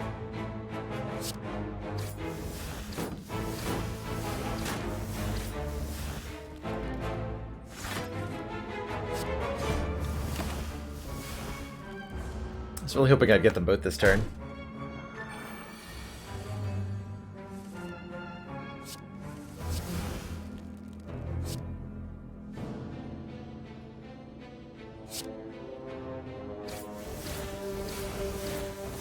Oh, supposed to thunderclap before I kept playing there. Get him. Fight nerds. Continue to upgrade Searing Blow. Might be like the lowest upgrade Searing Blow we've ever won with. Is where I feel like we're headed here. Let me just say that I approve.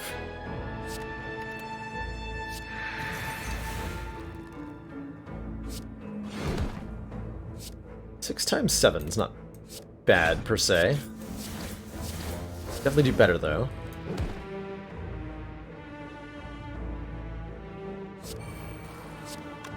play loop!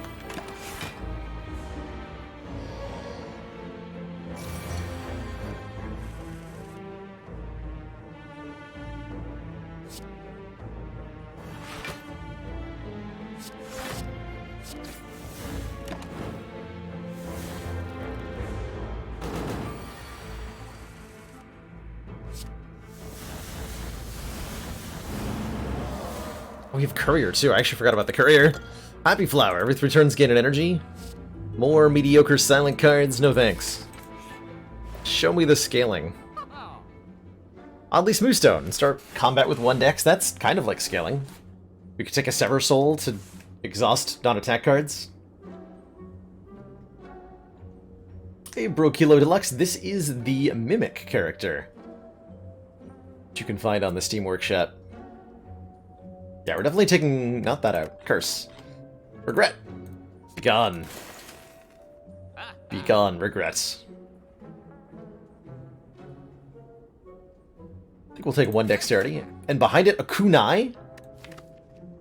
A kunai with Storm of Steel and Blade Dance. And some reasonably good block cards. I think we buy this kunai. Every time we play 3 attacks in a single turn, gain 1 dexterity. That could be the scaling we needed to be able to win.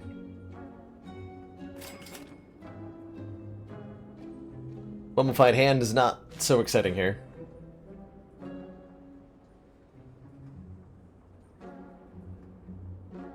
Not so exciting. I could take a Mayhem. Play the top card of your deck. That definitely will never backfire, ever. Purity is kind of interesting. With the Dead Branch. Sneckamai making it random cost is a little tough. We're not likely to get another store, are we?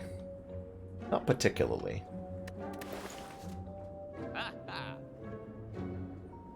Rufus voting for Sever Soul. But the first time anybody's ever done that. Let's give it a chance. Sever Soul, you get a chance today. Blood for Blood's not bad either. At random cost. Could be a Toy Ornithopter. When we use a potion heal 5, we'll have like 4 potions for the hard fight, probably. Do it. No! Ornamental Fan! But I needed you. But I needed you. The dreaded Double Spiker Double Exploder. I've lost a run to this exact fight before. In a deck that had nothing but AoE attacks. I couldn't kill the Exploders without dying to the Spikers. It was one of the worst things that's ever happened to me. In Spire.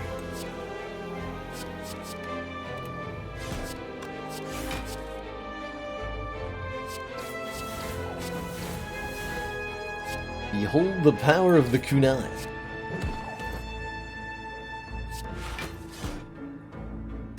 Blows you nerds away.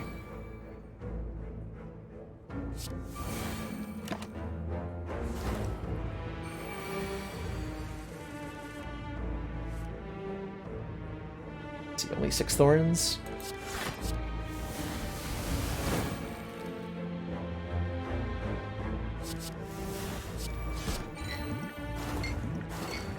Bursted Bouncing Flask.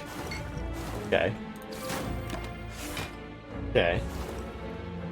A run where we start with Meal Ticket and can only use shops to heal. What fresh hell is this, Tom? We're feeling particularly underwhelming here, by the way. Maybe a Blade Dance? We just, like, take more of these? Sure. Now that we have a kunai.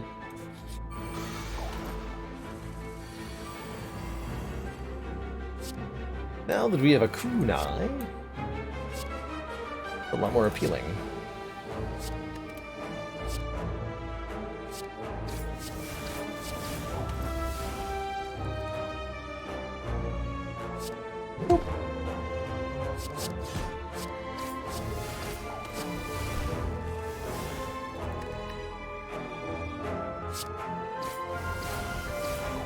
Three dexterity this turn. 4 dexterity this turn. 5 dexterity this turn. I gained 5 points of dex that turn. Well, and then 1 from the relic. So we have 6 dex on turn 1 with no powers played. Well, no dex generating powers. You know what I meant.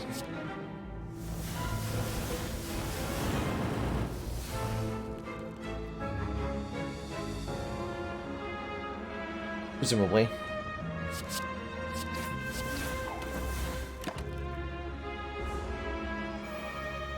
Obtain 1 additional meal ticket every shop.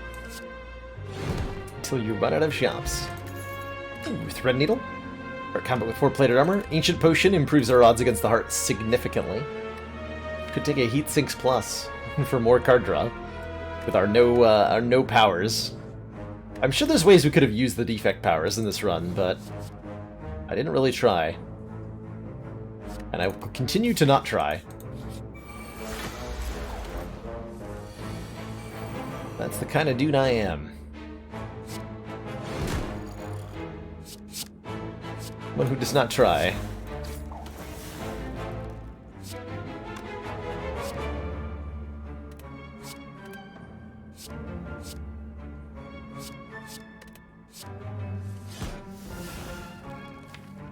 Considering playing the gamble here, I don't think I do, though.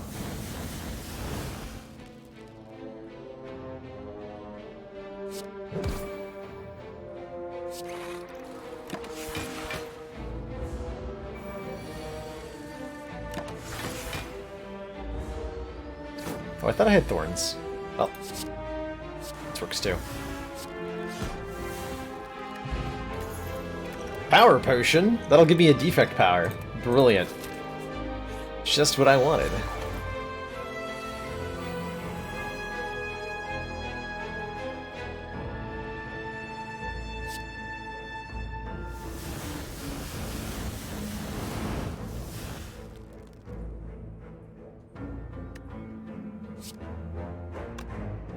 Very much damage. Now that's damage, though. Whoop.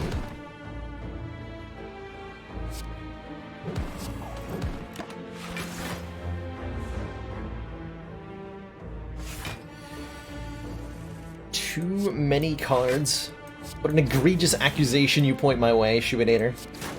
I dare say we have exactly enough cards. Thank you.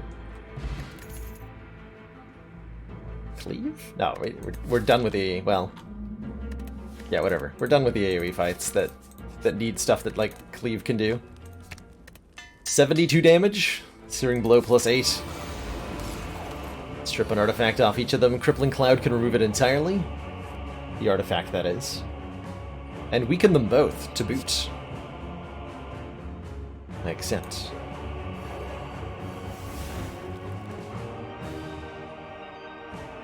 Let's see, so we block for 10 automatically, thanks to the Red Needle Plus or a Calcum. So I'm full blocking with the buffer. I could, like, actually full block with Cloak and Dagger Defend, and I should probably do that.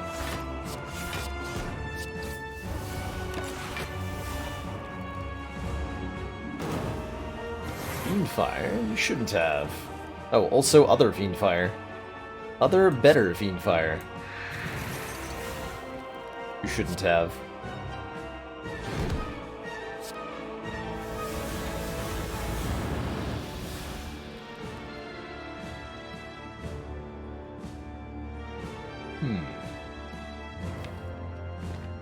Do I nightmare this adrenaline?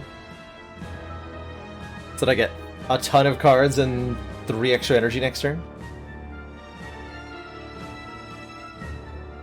Seems kind of hilarious.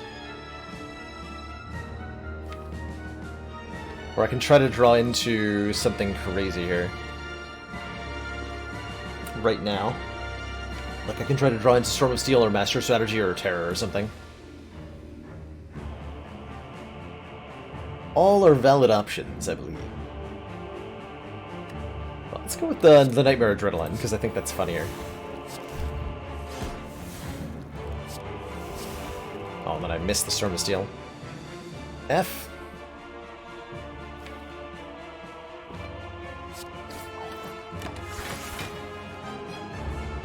Well, I could have blocked. No, it doesn't matter. We're losing the buffer either way. The buffer is lost to time.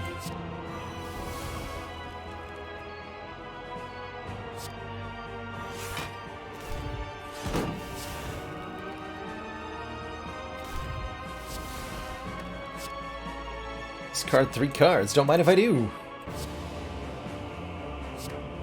Out of here.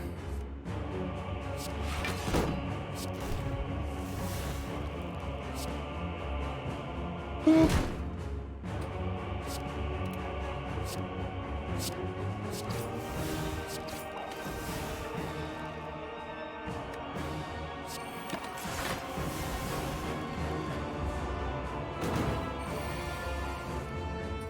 Bullet time?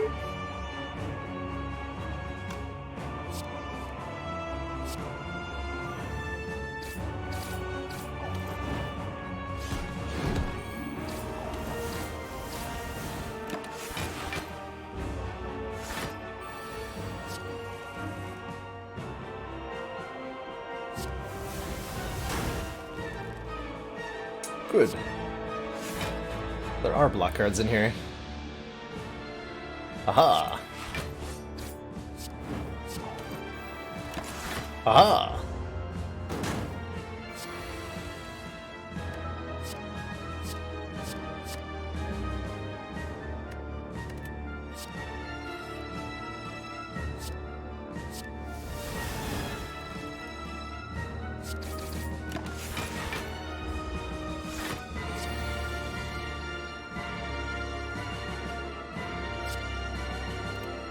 To exhaust here, but if I uppercut Searing Blow, I think we have a kill? Let's find out. Almost?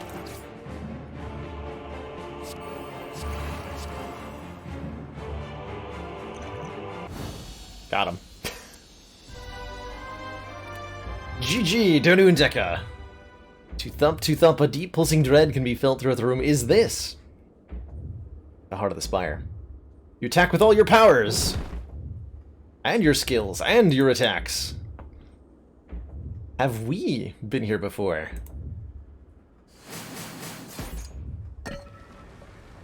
Time will tell.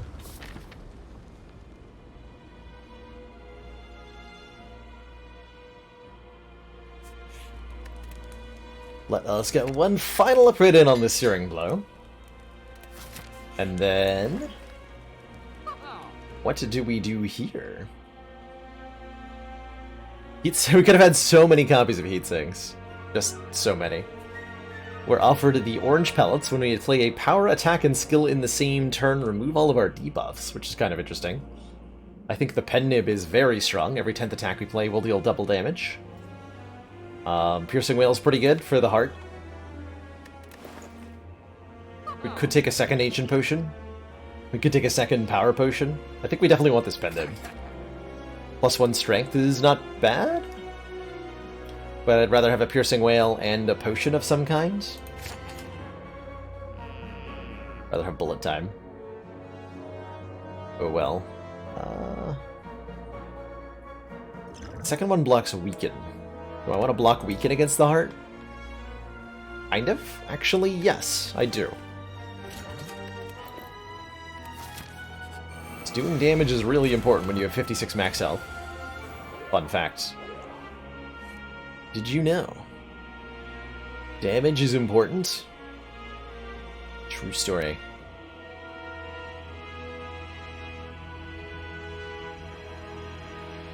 This is looking like it might be... I can do Piercing Wail to negate your damage, and then Terror Fiend Fire to just kill Spire Shield here.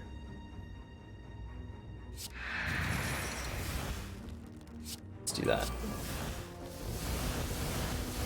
Just delete this enemy.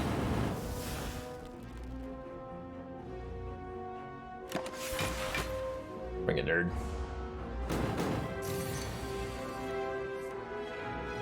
And then this happens. And I'm very sad.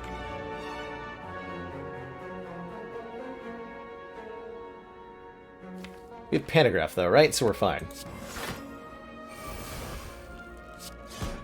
The dreaded double doppelganger play. Incredible. Oh yeah, we have a Searing Blow. Kinda forgot about it. You know, all the excitement. I may have slightly forgotten about it.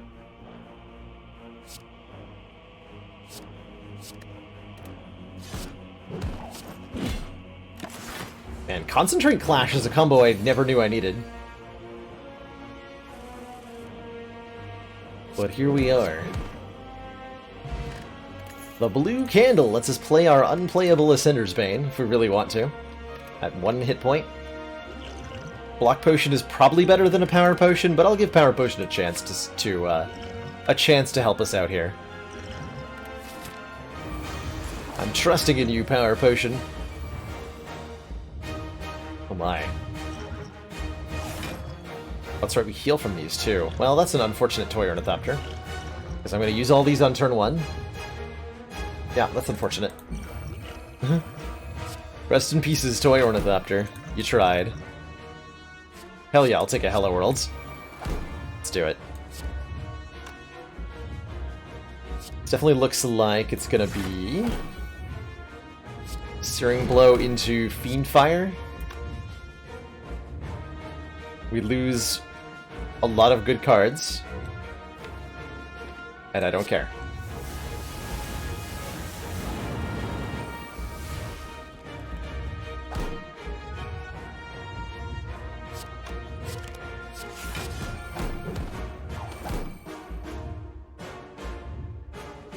I also wasted my pen nib like a dum-dum. Good job, me. 2 turns of Frail, and a 2x15 attack.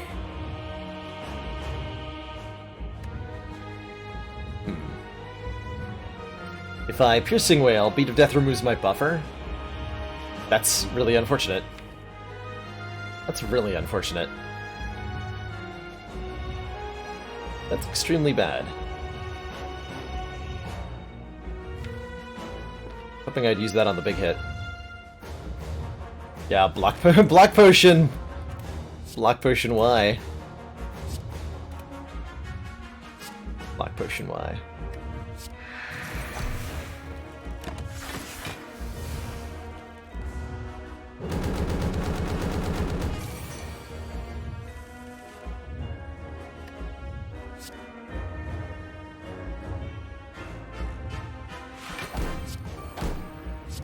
Death is going to be of a slight problem here, I'm pretty sure. By slight problem, I mean enormous problem. Absolutely massive problem. That is a very helpful thing, though.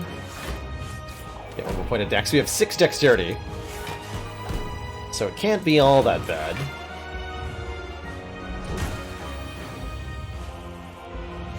Might even say life is pretty good. How much damage am I willing to take to Storm of Steel here? I could Iron Wave. Iron Wave Storm of Steel seems fine.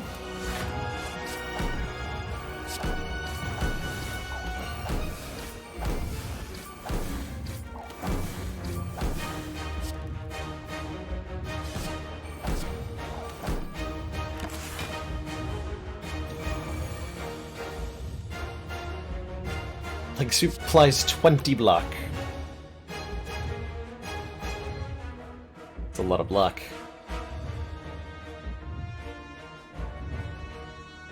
Unfortunately, Artifact prevents me from weakening the heart here. I have no Piercing Wails remaining. I could be in a lot of trouble next turn.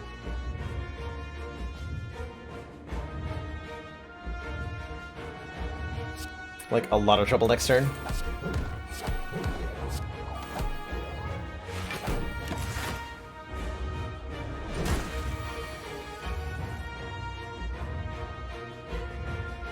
Yeah, I'd say so.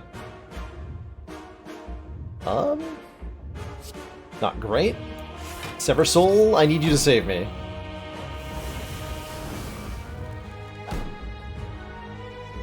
Almost. You almost did it. I think that keeps me alive, unfortunately. Well, dang. GG, Heart of the Spire, GG. In this round.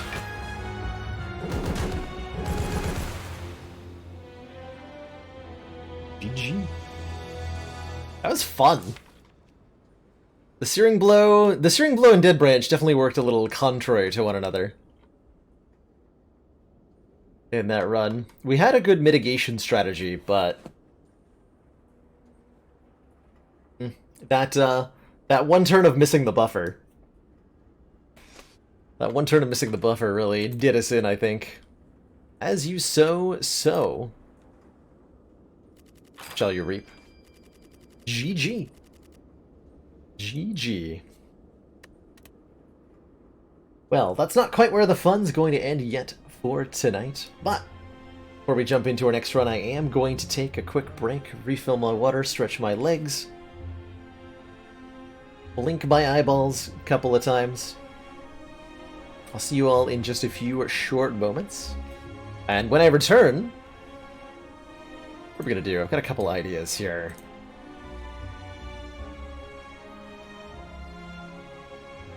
Ooh, I liked Carissa's idea. So Carissa recently suggested on the Discord, what if we play a run where our starting deck is one of every single colorless card? There are 30 in the game. Although, depending if on... depending on if you count the event ones, like Apparition, Bite, Jax, Ritual Dagger, and Shiv. I don't know if we count these, but the true colorless cards, all the uncommons and rares, there are... oh, excuse me. 35. 20 uncommons and 15 rares. This would be a 35-card starting deck, made of entirely colorless cards, one of each. How good would it be? I'm not sure. Mind Blast would be okay in such a deck. And then there was ideas of maybe having the starting relic be a toolbox and possibly restricting future card adds to being colorless cards. How does it block? Well, we've got a number of block cards. Dark Shackles, Finesse, Blind, Good Instincts, Panic Button.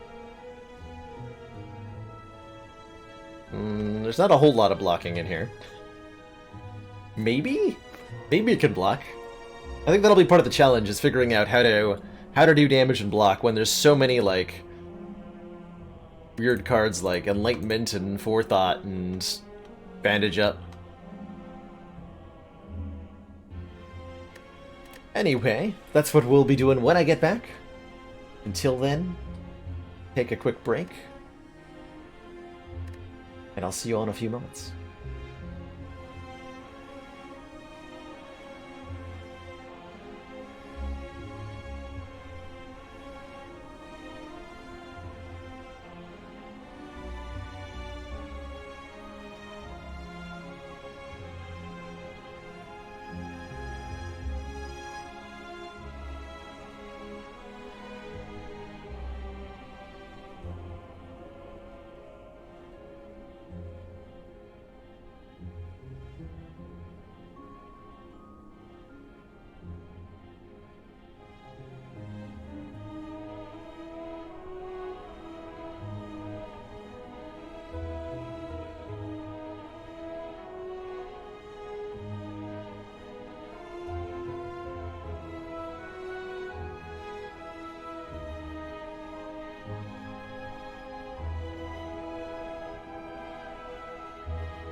Alrighty, we are back. Thank you everybody for that moment of patience. Caitlin brings up an excellent point. Chrysalis and Discovery, etc. give us cards from the current class we are, but if we do this in custom mode, I think we can have some extra fun with it. What character? What starting relic do we want? I think we're going to... We want custom deck. If we set it to diverse plus colorless cards, then these modifiers are going to affect the random card generation to give us stuff from any color, or we can say that we specifically want it to be of a specific character. So we have this option available to us. Do we go maximum silly? Or do we try to, like, kind of build an actual synergy package? Oh, and then... No. I think we want the full diverse plus colorless. We replace our starting relic with... Starting relic with toolbox. And then we get an extra colorless card on turn 1. Diverse does not include colorless cards. Diverse is red plus green plus blue. So if you want to also get colorless cards, you must enable colorless modifier. You might be thinking of the Prismatic Shard, which does give all 3 colors and colorless cards. But just the diverse modifier does not. The Mimic cards, but that must be an auto-generated modifier, right? Because that doesn't make any sense to me. Excuse me, what? But yeah, what are Mimic cards? Mimic cards are the cards from the other characters. I don't think this does anything? But I'm not sure. I'm not sure. Do we actively not want diverse?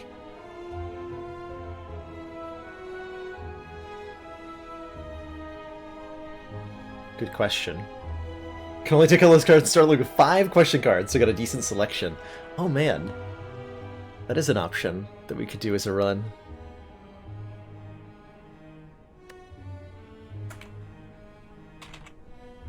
Update my rules command here.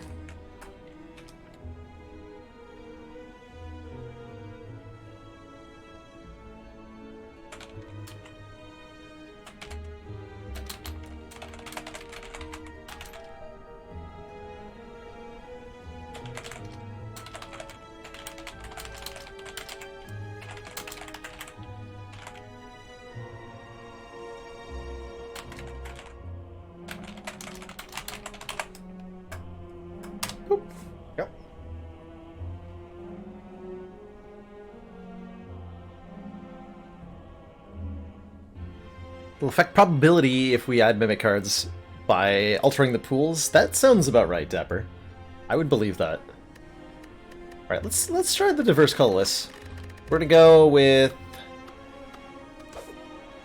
Silent just for the lower max health. Because I said so. I think Ascension 15 seems reasonable? This might be too strong, but it might also not be strong at all. It seems like it will have trouble blocking most of the time. But what if we don't? But what if we don't? You know, actually, I want to try this on A20, and we'll run it back if it doesn't work. But I have a sneaking suspicion this will be really strong. Let us embark. So Meow the Whale offers us cards. We'll take 1 of each colorless card. 1, 2, 3, 4, 5. Wait, what colorless? Is there only 14 rare?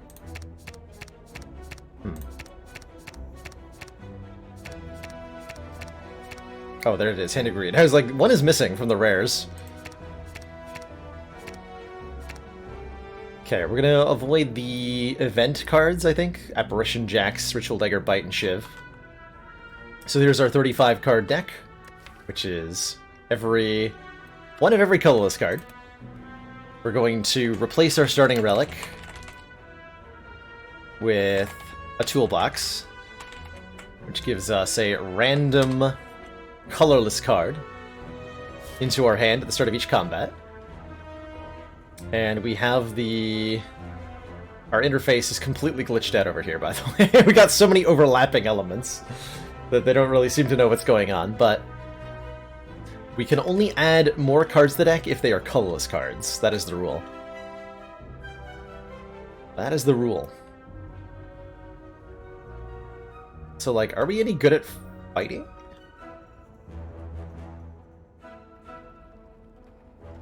Let's find out.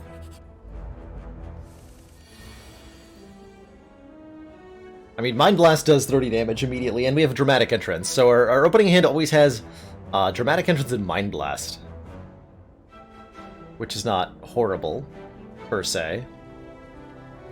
We might get a kill here if Discovery draws any damage. Man, we're really good against triple sentries, huh? We just kill one on turn 1. Pretty consistently.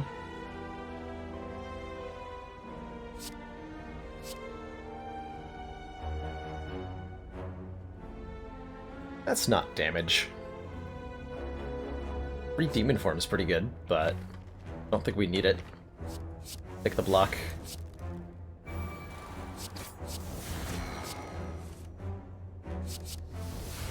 Double Sadistic Nature. Alright, alright.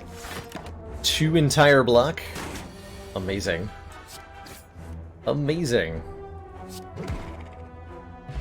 Alright, well, we at least got 20 gold from Hand of Greed. Not colorless cards, so we can't add them. Upgrade 2 random cards. Probably not worth it in a deck that has an Apotheosis, huh? We need these hit points quite a bit. And we're really only looking to upgrade Apotheosis. Everything else is, like, secondary. At least that's my current feeling on the matter. So let's avoid. Nope. Extreme disappointment. Nope, it is my disappointment that is extreme. 'Tis mine. Could remove a card. There's definitely cards I would like to remove from this deck. As far as I'm aware, there's no way to force the reward screens to only be colorless. Rufus. Otherwise, I would think about it. Pack Potion seems nice. Potions seem really good, so that we can pick up some relics. Maybe donk some elites here. Let's do that. And I can still take a removal, so we should probably remove, I think Forethought is the worst card in the deck. Put a card from your hand to the bottom of your draw pile, it costs 0 until played.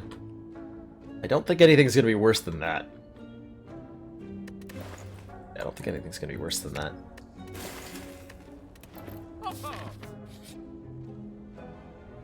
Max health. Alright, elite number 1. Not sentries, unfortunately. Start your turn, play the top card of your draw pile. I mean, sure.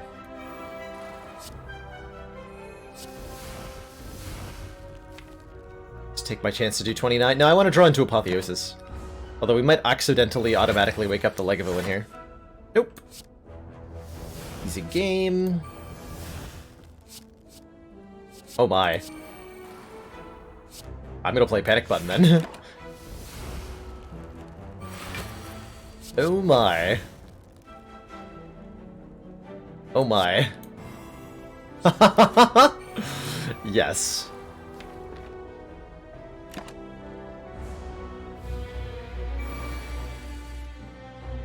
Alright, Enlightenment just made Metamorphosis 1 cost. Cool, cool. I can Secret Technique for any skill. Let's put 5 random free attacks. Glass Knife, Finisher, Sucker Punch, Flying Knee, Dash. Interestingly, we're getting only silent cards. Huh. I thought the Diverse modifier was going to change that. Apparently, I was wrong. Well, this is fine. Probably.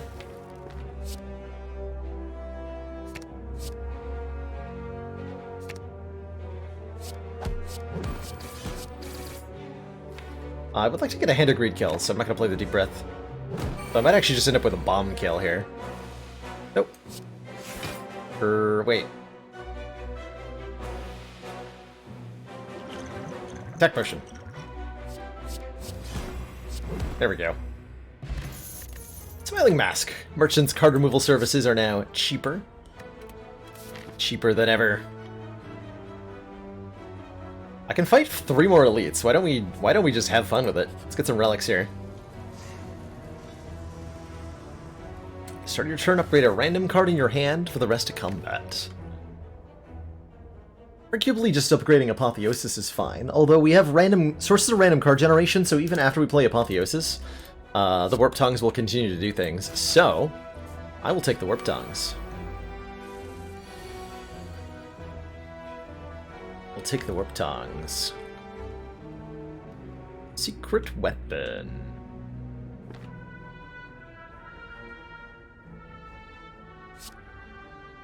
Any attack I can... Yeah, I can search for Swift Strike, and that'll give me a kill on a sentry here. If I so desire. I also play Transmutation Plus, which is potentially really strong, but I think Mind Blast is the consistent way to go here. At least that's the thought. Yeah, Mind Blast before we play anything else. I'm just verifying that I'm searching for Swift Strike. Bomb would also be a good way to win this fight.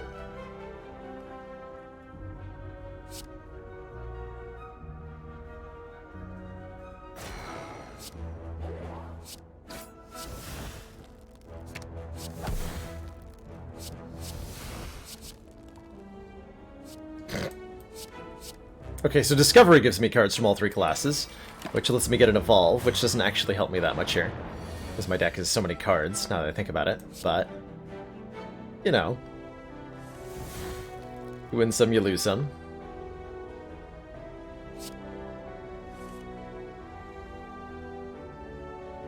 Okay, with Enlightenment I can play all 3 of these 2-cost stuff. Panic button on top. Get Sadistic Natured on, nerd. Oh, that is... Actually, we just got on... Hold on, what? So the Chrysalis is generating silent cards, but the random skills one just generated stuff from all classes. Is that a coincidence? Or is that a coding difference between Metamorphosis and Chrysalis? Only time will tell? But I'm intrigued. Very intrigued.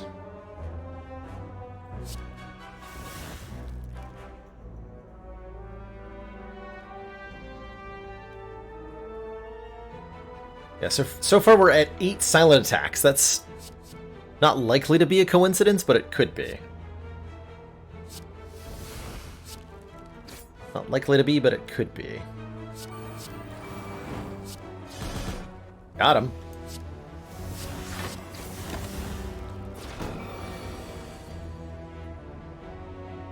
Ow.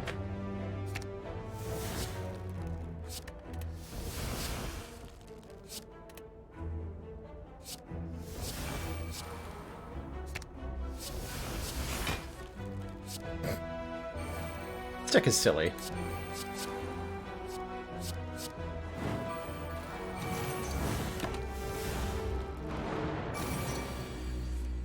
Triple Sadistic Nature. Got him. Stucco Skull. If we apply a poison, apply 1 extra, so that makes our poison potion better. I'll take it.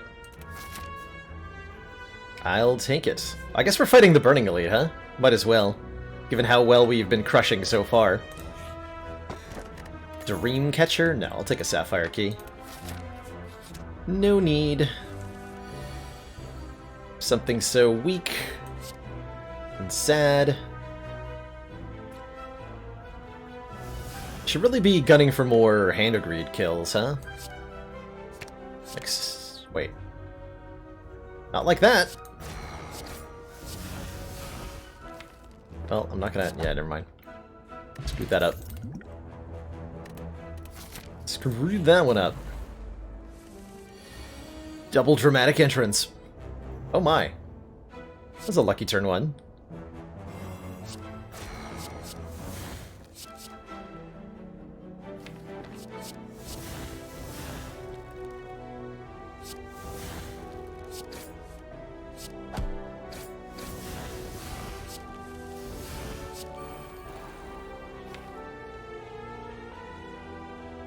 What technique am I secretly looking for? I just need to play 5 cards next turn? Or I can use the poison potion, we get a guaranteed kill on the knob. There are no more attacks in the draw pile, so I have to... I have to get creative here. I could search for Deep Breath. Oh, actually, yeah, no. Thinking ahead. We put Hand of Greed on top, that's the right play. Good call. Good call.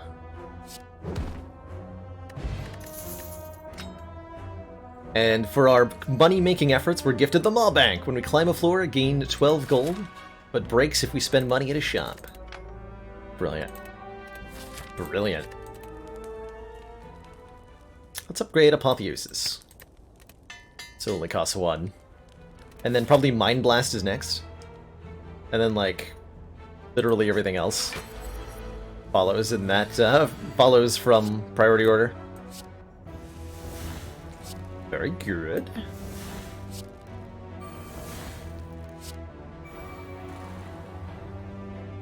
I don't think I want to wake him up. So much more I could do. I'm only taking colorless cards if they appear, which they haven't been appearing, so I'm not taking them. Or not taking anything else.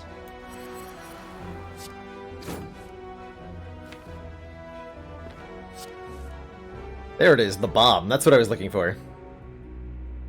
The bomb. So we play Enlightenment on the bomb to make it 1 cost permanently. Deep Breath. Try to draw into the bomb again. She got it. Oh, double bomb, Pog! Puggers. Haze, man.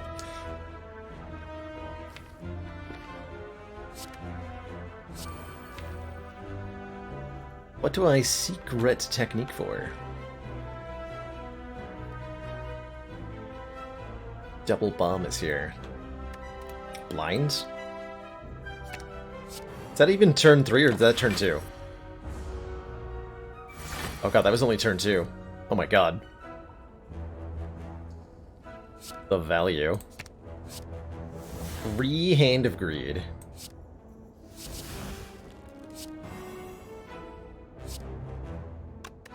Amazing.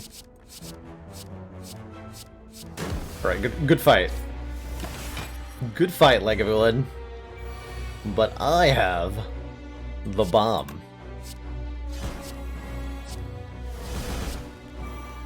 Also, I think I just killed you without the bomb. Yeah, I did. Seems unfair. It's just let's let the bomb do some work. Good fight. Tiny chest means we're more likely to find relics in question mark rooms.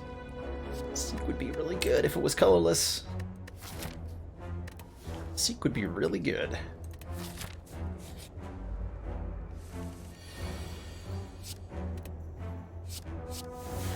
Oh. Well, that was convenient.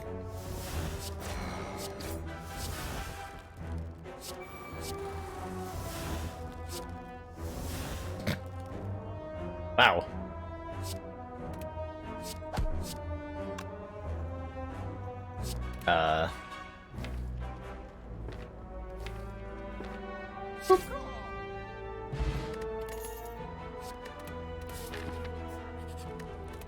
Upgrade Mind Blast.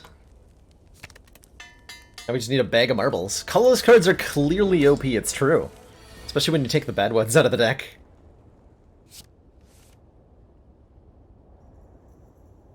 Oh, I should played Mind Blast before I did that. Whoops. The most minor of mistakes.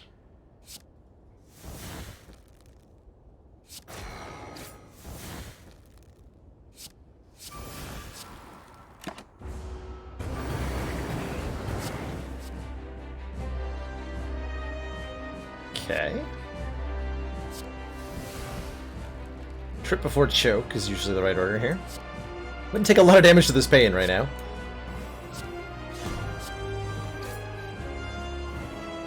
That's a really good opportunity to play Panic Button to just block all the damage, though.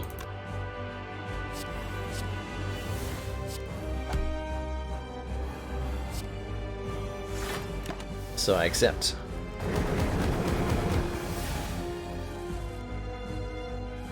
Well, he plans being colorless now. That would be interesting. Be really interesting.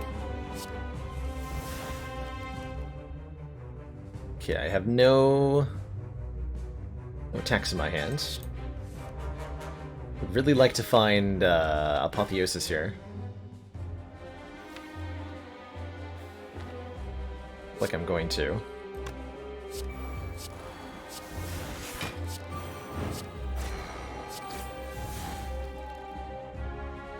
Got a head choke.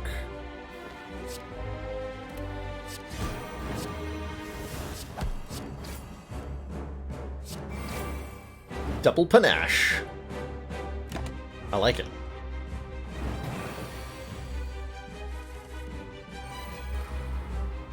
Dang it, Pain.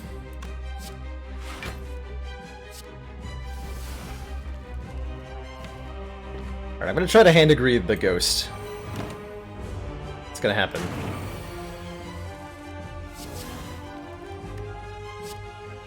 One damage Mind Blast? My god. The value.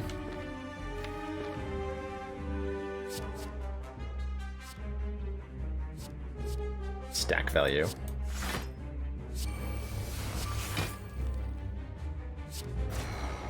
So I don't want to play the Bob.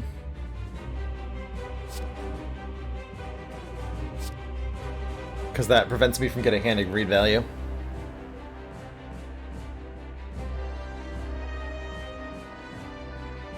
Do I pass? Alright. We're just like messing around with the boss, basically.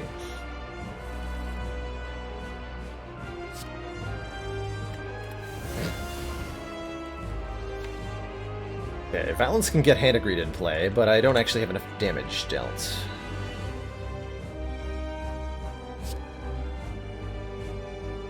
Although, what if I trip it?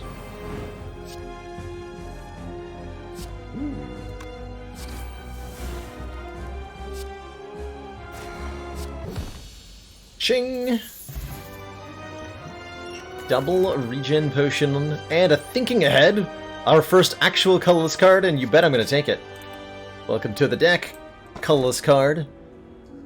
Our options now are Pandora's Box, transform all our strikes and defends. We don't have any, so that doesn't do anything. Philosopher's Stone, gain an extra energy every turn, but all enemies start combat with extra strength, or gain extra energy every turn, but no longer rest at rest sites.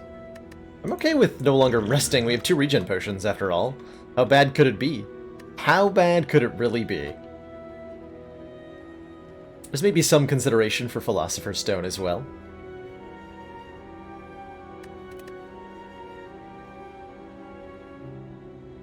Pandora's Box is skipping with style. For what it's worth, I think we're fine if we do skip. Most of these cards are 0 cost anyway, like we don't need energy. Oh, not all of them are. Take a dripper, I think. Let's take a dripper. And let's go to a later shop. We have a Maw Bank ticking up, so we should go to a shop later in the act rather than earlier in the act. So that's my twisted logic that I'm going to insist is correct. Cool, good talk.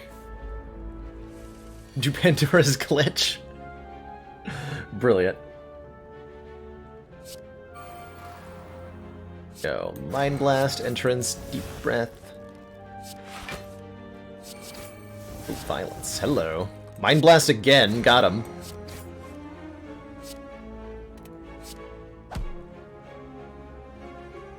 Get the secret technique for secret weapon. Secret weapon for hand of greed. Hand of greed to get a kill. Easy game.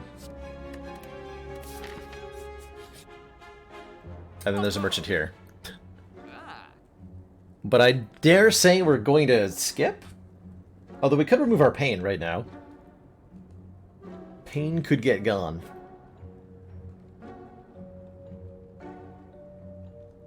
We could take 7 max health on the waffle. We could take immunity to weaken from Ginger. Kind of feels like a keep Maw Bank alive. We're gonna go 1, 2, 3, 4, 5, 6, 7, 8. 8 times 12 is 96 gold. So one way to think about it is every single thing, or rather the first thing we buy in the store, costs an additional 96 gold.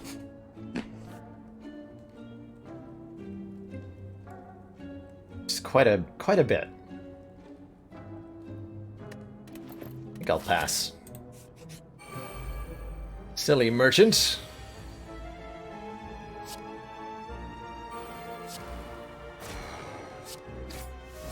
Man, the double dramatic entrance. The value. Oh.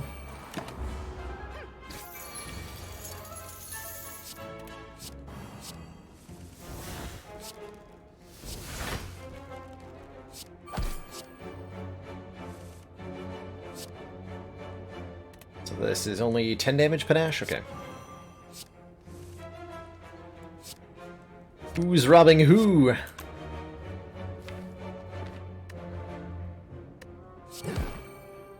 I'm robbing you. That is who.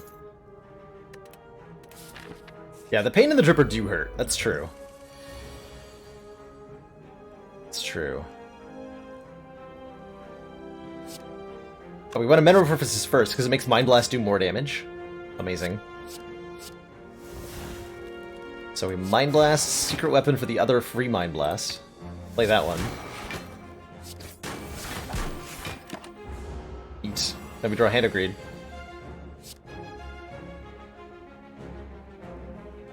Secret technique. Oh, we already used our secret weapon. Oh, crap. In that case, I will secret technique for Apotheosis. Do actually just have lethal here, but we'll give him one more turn. We'd like to draw into our Bandage Up and our Hand of Greed. There's the Hand of Greed. Ka-ching.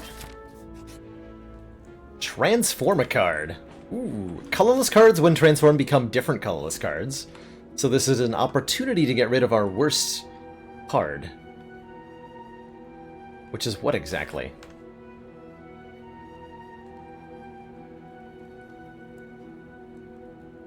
Now that we have 4 energy, I think Enlightenment's a lot less useful. We could turn Pain into a different curse. Forethought already got removed, so it's no longer in the deck.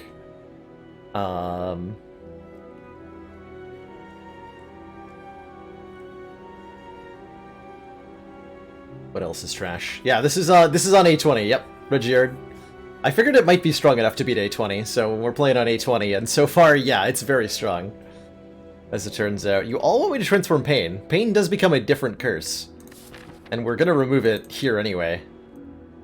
Yeah, Madness might be the transform over Enlightenment. Not a bad idea. Alright, Madness. Purity's okay. Second Panache. Amazing. That is very good. Double Panache, double PogChamp. What do I upgrade now? Handchump. Upgrade the bomb. Could upgrade... Like, mostly we just want to get Apotheosis in play. So we should upgrade things that help us play Apotheosis. That's Master Strategy.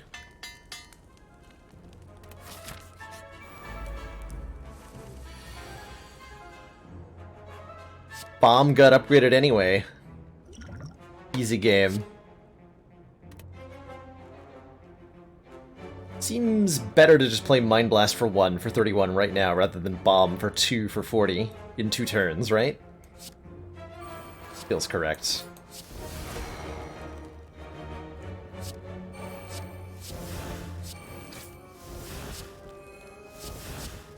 Secret weapon 4, Swift Strike. Boop!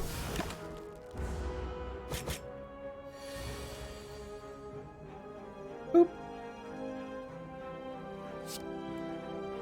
So this gives me 5 random skills. Rainbow Impatience, Madness, Transmutation, Violence, huh? Okay. Gonna go ahead and take a Dark Shackles. Block this turn. Hopefully we get Panic Button on this turn. Nice. Heckin' called it.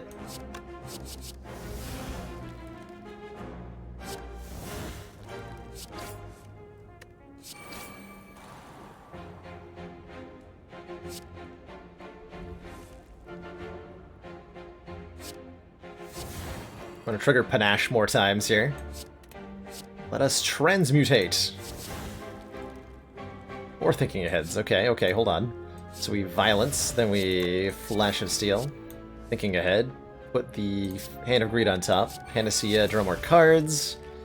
Play Sadistic Nature, play Deep Breath. Do more damage. Play Thinking Ahead, put Hand of Greed on top. Play Blind, play that. Delete some of these stupid cards. Play Impatience, draw more cards. Play Thinking Ahead, put Hand of Greed on top. Play Purity, get rid of these. Kill with Bomb. And forget about Hand of Greed. Have you ever taken transform 2 cards and had the 2 cards transform into each other? No. The odds of that would be... assuming transforms turn into one of every other card. With equal... every other card in the same color pool with equal frequency. The odds would be 1 in 75 times 1 in 75, approximately. So 1 in 5,000? Yeah, I have not... I've not transformed 2 cards 5,000 times. Let's take another bandage up. So I'm not surprised I haven't seen it happen, but I really like the idea of it happening. Now what I have done is transform 2 cards and had them both turn into setup. That happened. And I was very sad. They cannot turn into starter cards, no. Thankfully. Upgrading... I don't know, bandage up? Seems fine. Pair! 10 max health. And here's where we actually spend all of our money. Oh, Shuriken and Ornamental Fan, huh? You can play quite a few attacks in one turn. So the ability to gain 3 strength and 4 block for every 3 attacks you played is pretty good. There's also the orange pellets. When we play a power, attack, and skill in the same turn, remove all our debuffs. That lets me get rid of Panic Button.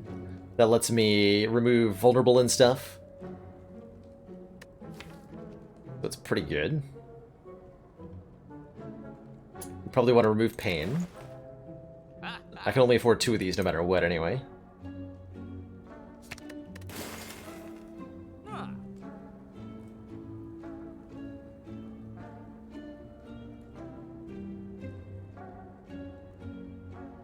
That's true, yeah, because I'm usually transforming like strengths and defense and stuff, so I really don't often transform things that could become each other. But I'd love to know if it's possible. Yeah, I'm just gonna get both of these. That is an amazing combo. We're getting cards of all the colors registered because I'm playing this. It's hard to see because the interface is kind of glitching out here with the mods, but we have the diverse modifier enabled, which is a custom run mod that... Hello, Spirebot? Spirebot break? Well, it's not my bot, so I'm not at fault for that one.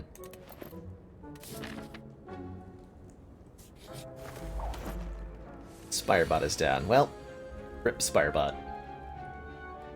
We knew ye not very well, quite frankly.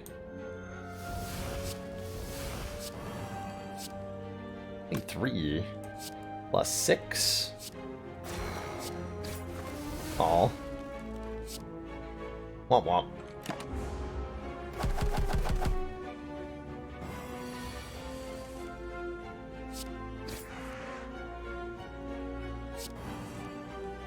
Oh, I could have Damn it.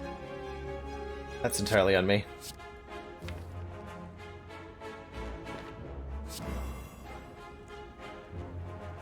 It's entirely on me. Oh. There we go, I got 4... Something's up with the Metamorphosis. That time I got 4 Silent Cards and one Swift Strike. That's really fascinating. But it keeps doing that. Downright weird, I'll say.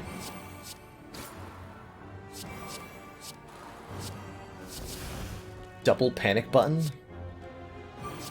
Incredible.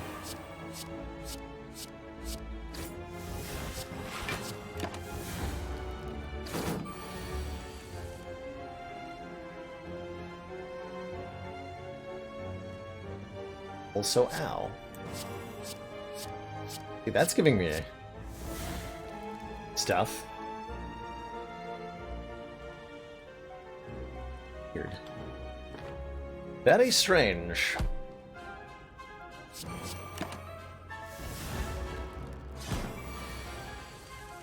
Probably should have played the second panache.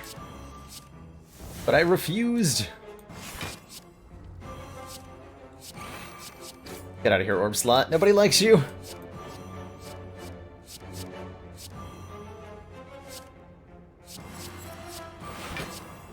Death by panic button.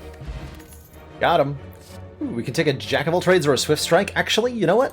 I'll take a Swift Strike with the Shuriken Ornamental Fan. Hey, Firix, we have had a couple of good runs. We started out today with a run. The hell did we start out today with? Oh, we started out today with a run where we doubled every relic that we picked up, and we learned some very important things.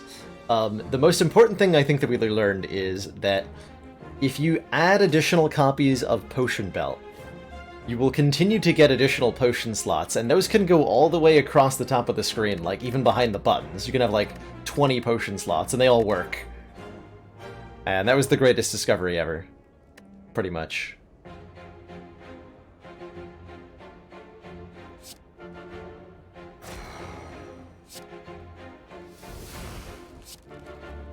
There are no attacks in my draw pile.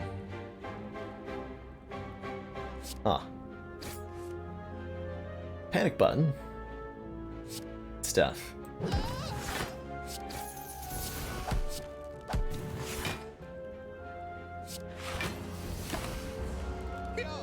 Yeah, also honorable mention, the other thing that also stacks infinitely is Question Card. You can get any number of cards as an option from a post-battle combat reward, and if you get enough of them, you'll actually have a scroll bar that goes left to right. That was also very cool to learn. Oh, nice. A master strategy pull, though. Into Apotheosis? My god. The value...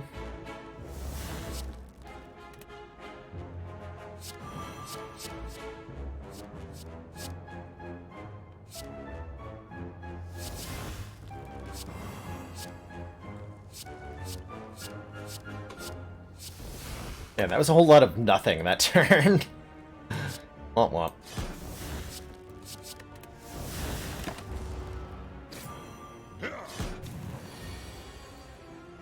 So we haven't done any full complete runs, but we've got a few ideas for future Fridays where we'll utilize like a lot of potion slots or massive amounts of cards and card rewards. Really looking forward to the sorts of nonsense we can get up to with that.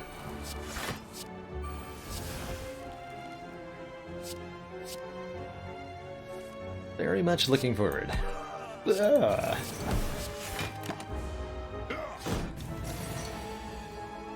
On Hand-Agreed. Secret technique for secret weapon gets me Hand-Agreed if I want it, but will it kill while I'm weakened? No, it won't.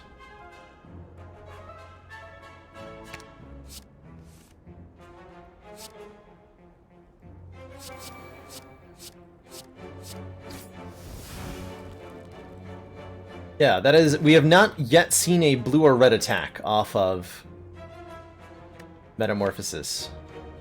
Have we seen a skill that wasn't... Actually, hold on. Have we seen a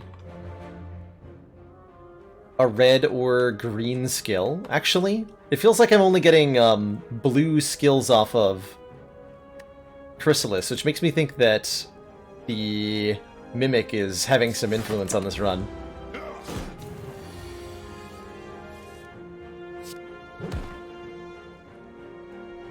Makes me suspect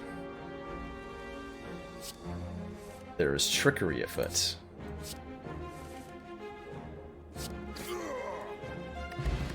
Frozen egg. Any colorless powers we pick up will be upgraded.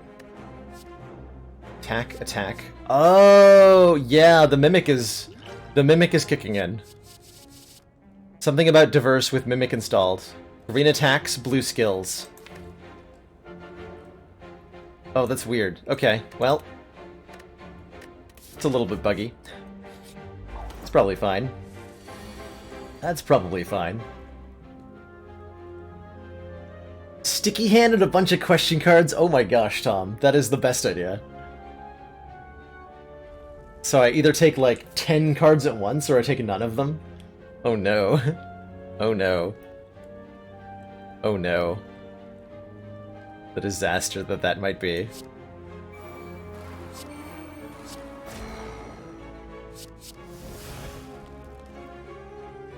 The disaster that might be. I could have killed the bird with sadistic nature. But I'd rather kill him with hand agreed, lol.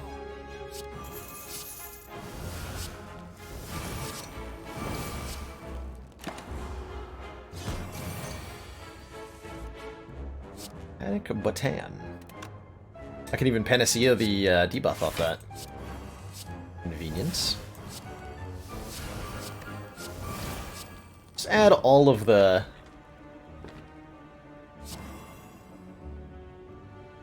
Just literally every days that it ever existed into the draw pile, please. Thank you.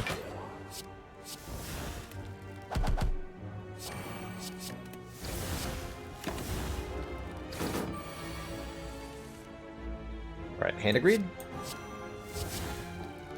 Aw.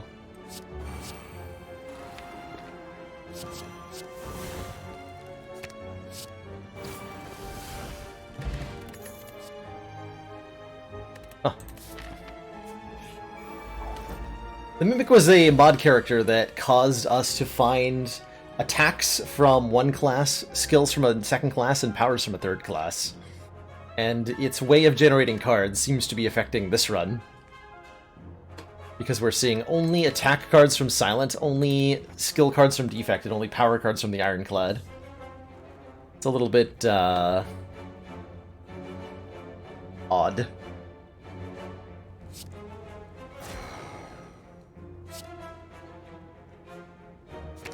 Swift Strike. We don't want to hand agreed yet. Or do we? Probably should have played the bomb instead of that. Oh well. You win some, you lose some, right?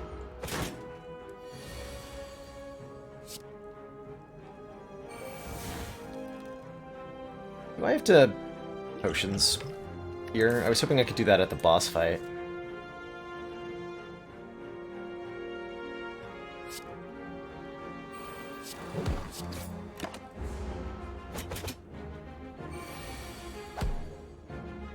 Yeah, I think we'll be okay.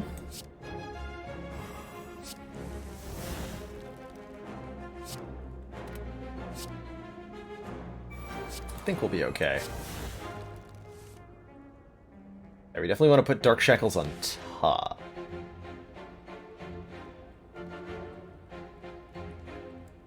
So I can survive next turn. And then don't draw any more cards. Nice.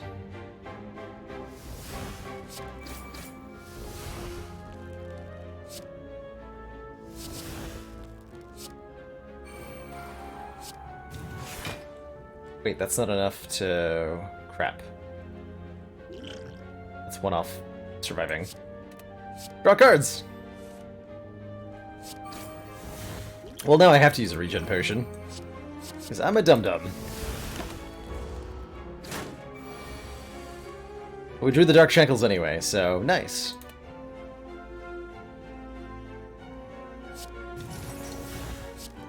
Everything is a-okay.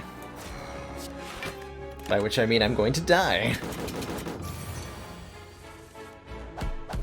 Oh, no! My Hand of Greed. Rude. Alright, bag of prep. At the start of combat, draw 2 extra cards. Excellent. Excellent. Alright, we might only have 14 hit points for the boss, but...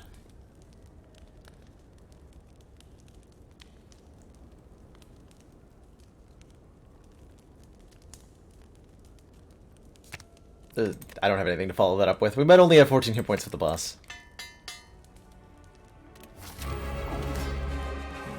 But we have an Apotheosis on turn 1. There's the butt. The butt has been found.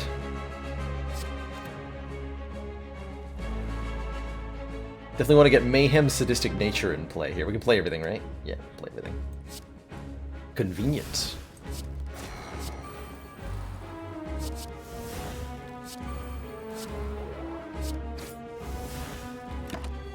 Convenient.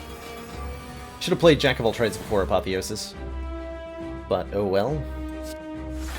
I may have bungled that a little bit. But bungling's what I do.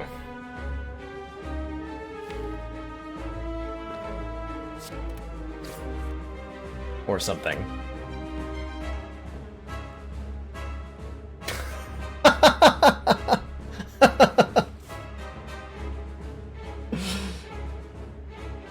Java development kit. Is that a common one? I thought that was creative. It was probably like when you make a stupid joke to the cashier at the store that they've actually heard like every single customer for the day. Java development kit. What am I seeking for?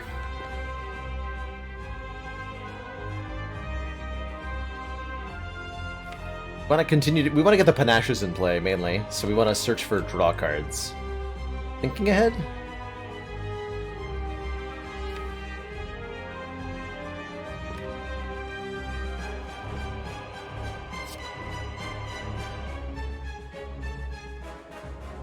Impatience.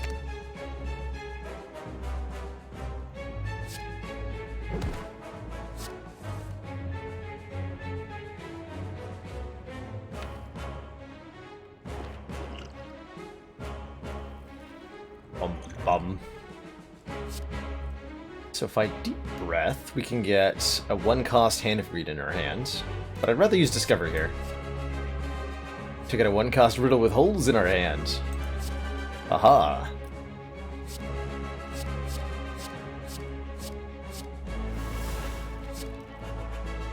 Give me... Actually, strip an artifact off of the automaton here. I can't play Apotheosis because I'm bad at video games.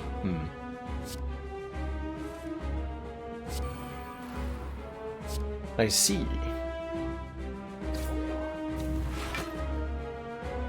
But I can get a full block.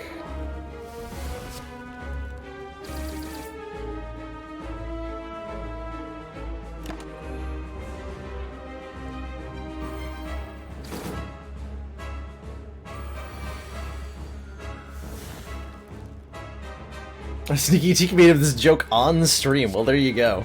It's mainstream to make bad jokes about your name. Do you feel honored? Probably not, right?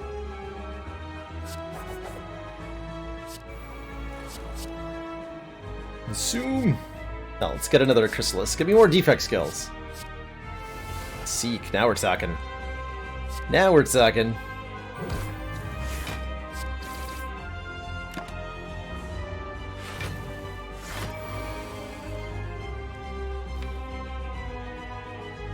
Alright, so Panic Button is in the discard pile, unfortunately. But I have Deep Breath, so I can... Hold on. Check. We're not even being... I thought Hyper Beam was next turn. It's 2 turns from now. Never mind. Ignore what I just said. There's no need. such nonsense. Deep breath. And block. Secret technique for probably a block card, huh?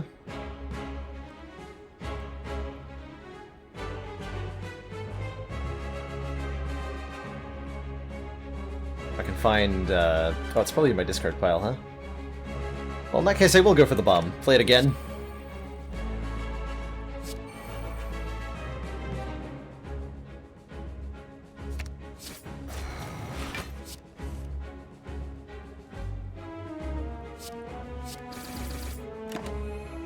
He actually dies before Hyper Beam goes off. I accept. Ka-ching! Part rap. I'm part rap and part mayhem. Mayhem plus. Probably don't want a Snecko Eye, given how much of this deck is 0 cost, huh? How about a Culling Bell? 3 curses, 3 relics?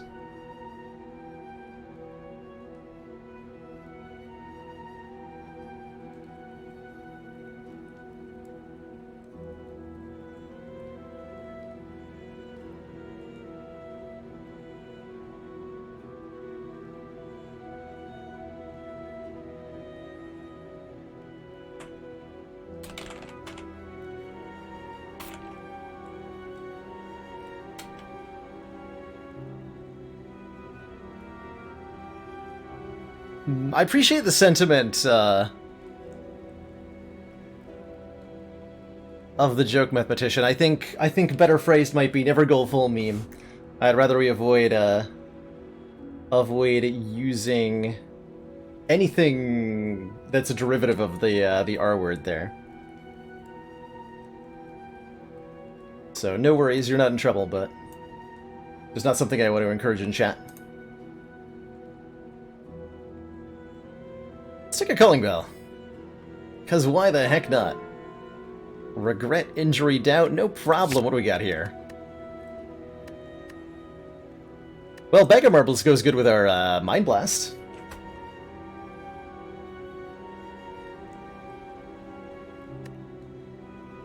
Darkstone Periap, you're a little late. When we obtain a curse, increase your max health by 6, and the Peace Pipe, which lets us toke cards at rest sites so we can get rid of our curses, I guess. Not quite helpful, but, you know, it's fine. It's fine. It's probably fine.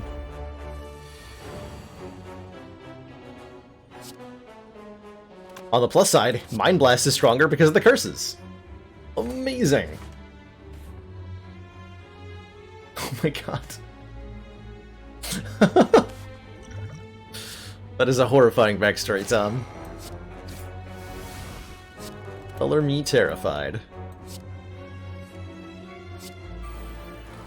I'm just shy of enough damage to kill him. But I had it if I'd played the Apotheosis, right? Yeah, I'm just dumb. Well, whatever. Probably fine.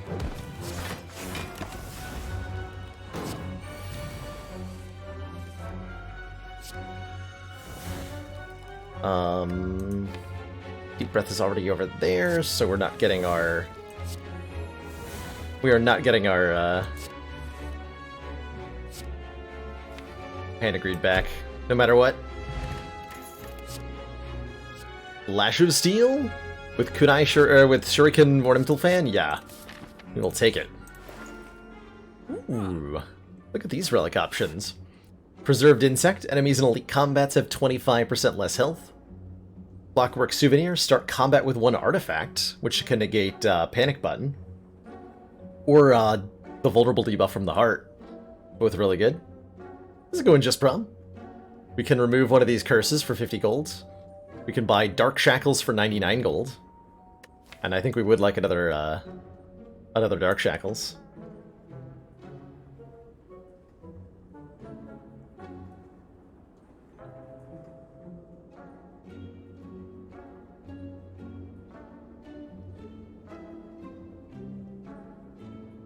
Oh, that's awesome, GDK. I'm glad you think so. I think everybody deserves the opportunity to improve themselves, and one of the important ways that we can uplift those around us and create a better community for everybody is to hold each other to high standards, to ask others to be open-minded and mindful and polite and caring and empathetic towards others. And that's not something that any individual person can do. It only comes about as a result of everybody in a community being held up to the standards of that community, which those standards themselves are collaboratively created by us all.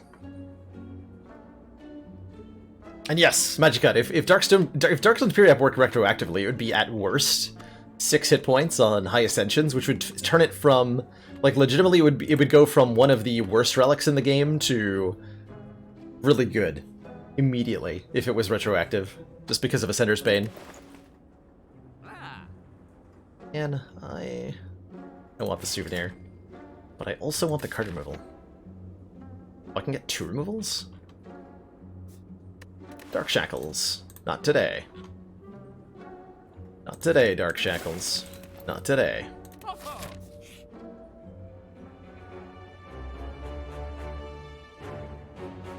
I already have an Apotheosis, so this is unnecessary. 999 gold for 2 Normality, though. We're about to go to a shop, and we can toke the other Normality, so, like, those Normalities can be gone immediately. Without any fuss. Yes, please. Can it really be... Oh, and I get 12 max health for that! Can it really be this easy? Can it really be this many copies of colorless cards being added to the deck? Do I want a Magnetism Plus? I think I want a second Panic Button. And I think I want a Magnetism, and I think I want the Bomb. Let's take the Bomb. Blue Candle lets me play the other curses. Take a Rupture to go with. Get rid of a Normality here. Potion Belt's excellent. We'll combine it with an Ancient Potion and an Entropic Brew, I think. Good stuff. Do I take the Blue Candle? There are currently 3 curses in the deck. And there are about to be 2 curses in the deck. And then... I think we go the 3 Elite route. So there's going to be 2 curses in the deck. And those curses are going to be... Injury and Doubt. I don't know if that's worth a Blue Candle.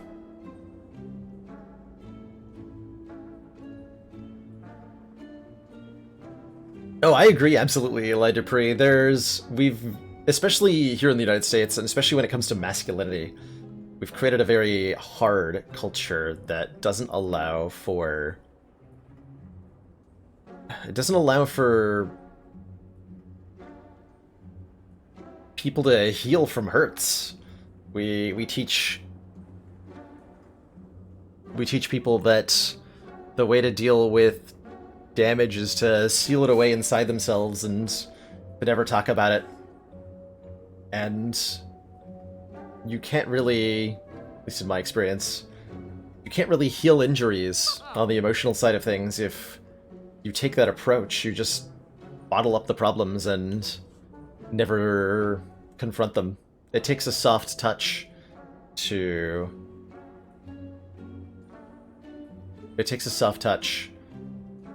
help an injured creature heal, and I think the world becoming softer is a good thing. Yeah, absolutely. Absolutely.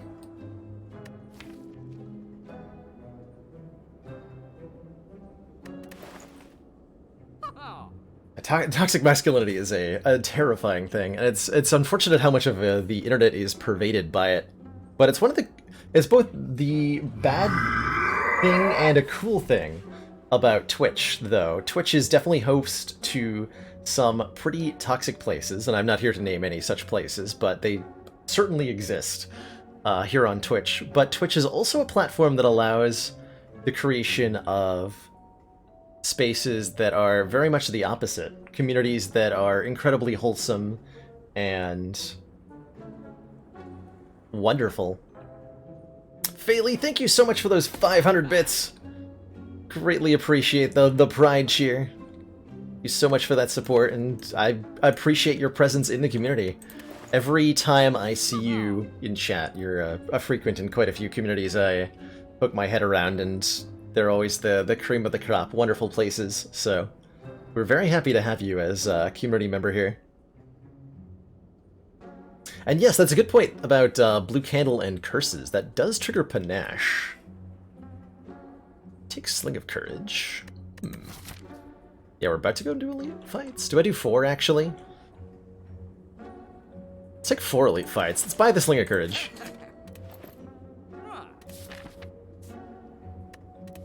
And then... I don't want a second Sadistic Nature, right?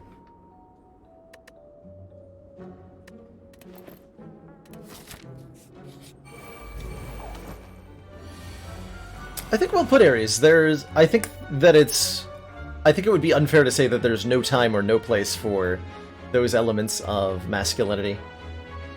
But we can... They certainly don't belong everywhere, and it's important that there are spaces that are safe from those kinds of things. So I'm glad to hear that they helped you. And it's also, I think, important to, yes, to highlight that there's a difference between toxic masculinity and masculinity in general, which is I would lay out the difference, but like it's not easy to articulate, right? I think it's going into a little bit more depth than a live talk would make sense for. I'd be happy to go to talk about that on Discord, though. Be a really good place for an in-depth talk about like masculinity and what parts of masculinity are important and useful, and what parts of masculinity are holding us back.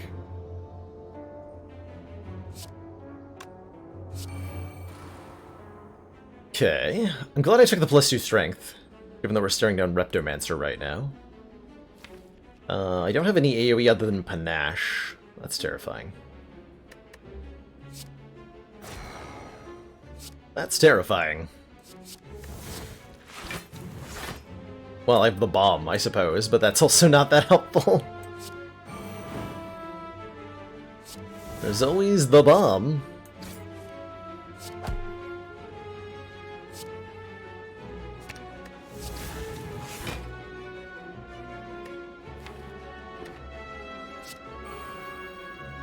I put all my best cards into the discard pile here, as far as blocking goes. I guess I still have 1 panic button. Alright, we're fine.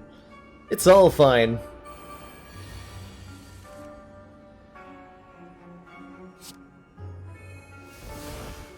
It's all fine.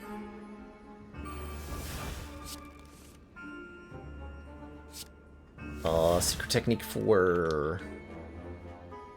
panic button? The bomb goes off next turn, so we don't actually have to kill these daggers. So yeah, let's... secret technique for, panic button here.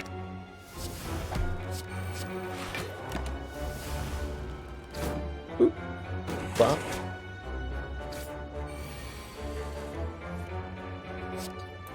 Florp.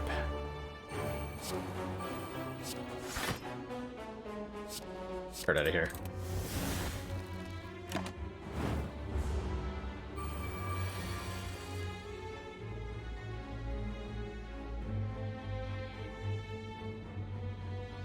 How did I make my deck all colorless cards?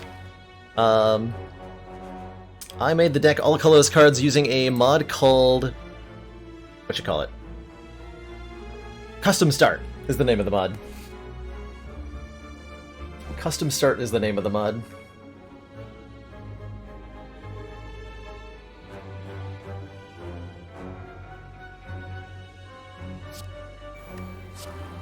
Oh, let's see here.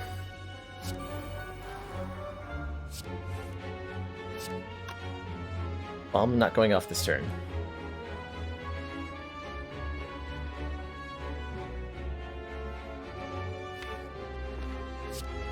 At least in my own upbringing, masculinity to me meant that I was never allowed to cry, and I was not allowed to show weakness to other people around me because I felt like I would be tremendously shamed, or that I would bring shame, like, to my family for showing weakness. And this isn't something that my parents told me or anything. These were lessons that I absorbed from society, from as a child, watching other people, looking at media, watching movies. It was what I felt like I, as a male, was just supposed to be and supposed to do. And so when I found myself massively depressed at the age of 16 or so, I felt like I couldn't confide in any of my family members about what I was struggling with because they would be ashamed of me for admitting that I was depressed, for needing help from somebody else, for feeling like I was inadequate and useless. And this delayed my ability to tackle and recover from my depression for years, because I had all these internalized feelings like I was unable to seek help from other people. I felt like I had to do everything myself, and it held me back so much. This might be a Gambler's Brew turn, by the way. Although, what am I drawing into? Normality? Ooh. Ooh. Yikes. I am definitely a lot better now. I have been, I would say, almost, I wouldn't say depression-free. But I have led a life that I am quite happy with for quite a few years now.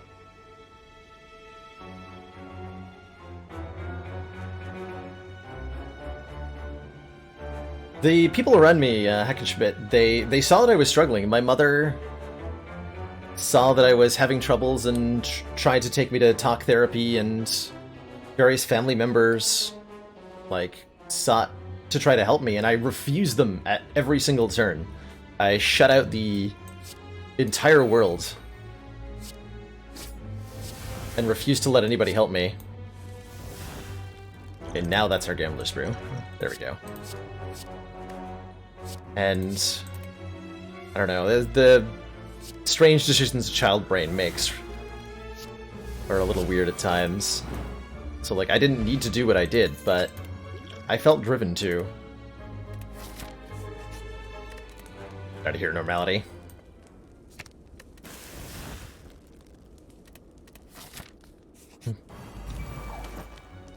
That is one giant head, oh my gosh. Why are you so large?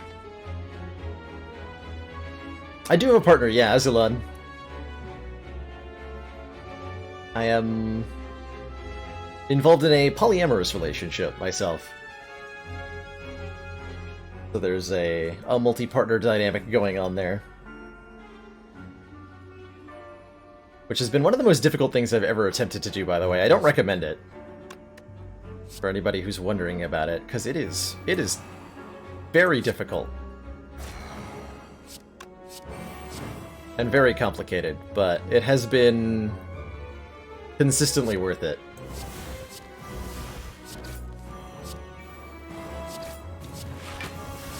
But had I known getting into things what I was going to find myself head deep in, I would have said no.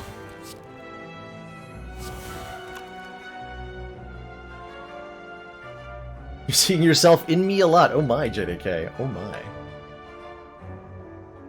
Are you hitting on me? Playing Mind Blast? I might as well, right? Got a second stack of Mayhem. Haha. Third stack of Mayhem? If I secret technique for Purity, I can play it. Or Enlightenment, excuse me. Brilliant. Brilliant. can all stay at the top. So at the start of our turn, we play the top 3 cards of the drop pile. Incredible.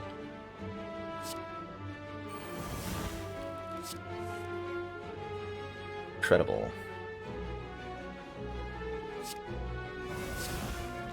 Do I want to upgrade the attacks, or do I want... I want to upgrade the attacks. So we play Metamorphosis first, then Apotheosis, then Violence, then do all the stuff. Double Purity? What does it mean? What does it mean?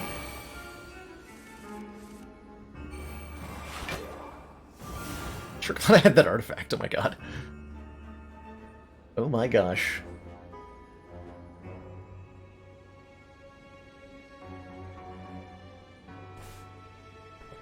Oh my gosh.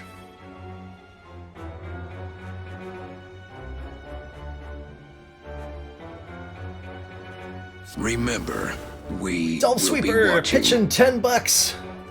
My heart. Can hella relate to this feeling. Thanks for sharing and moderating a tough conversation. I'm truthfully feeling a little overwhelmed at the attempt to participate in, moderate the conversation, and also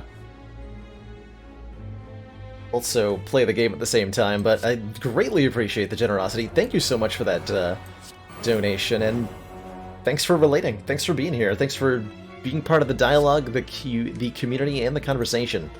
And that same thanks goes out to everybody who's been kind and respectful today.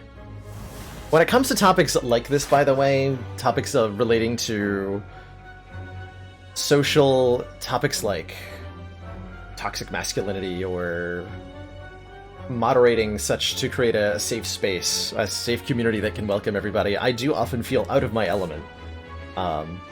I have the simultaneous advantage and disadvantage of being a straight white guy, and that comes with a lot of privilege, but that same privilege also means that I am unable to relate to the sorts of things that can be threatening or uncomfortable to a lot of people out there, and it does make me anxious at times that I'm not doing everything that I could be to create a safe and welcoming community.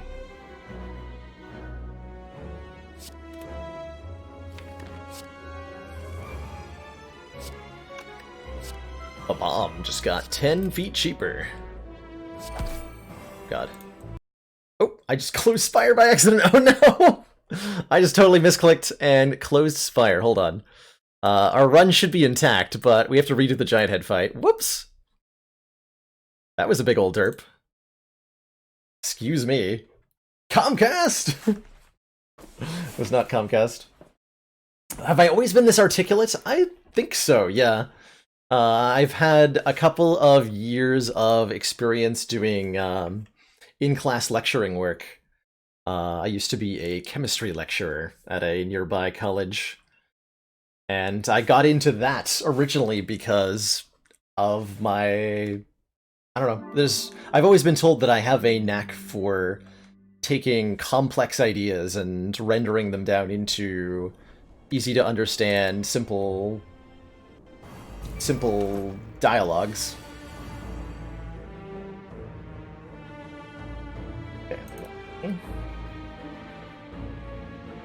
Fix the capture here.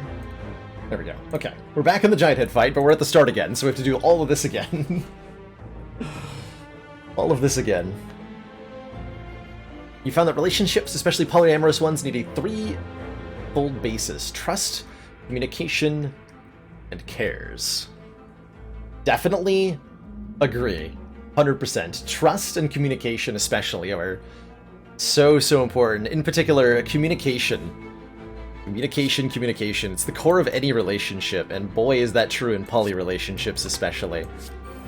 You need to be able to talk with everybody who's involved and express feelings and boundaries and desires and expectations, and managing all of this is like a social game is how my partners look at it.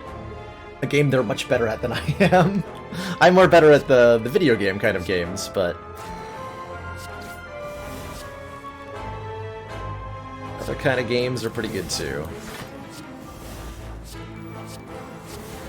That's right, that's how we got the mayhem.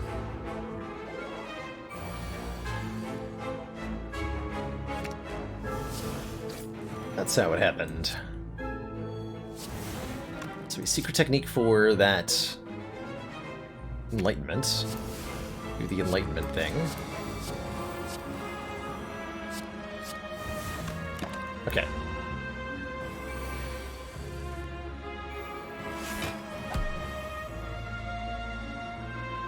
Yeah, and that communication, like, any relationship between two people, whether that be a romantic one, a platonic one, a friendship, just a roommate situation, like, communication is black magic when it comes to solving problems. There's so many things that you can just resolve if you talk through things with people.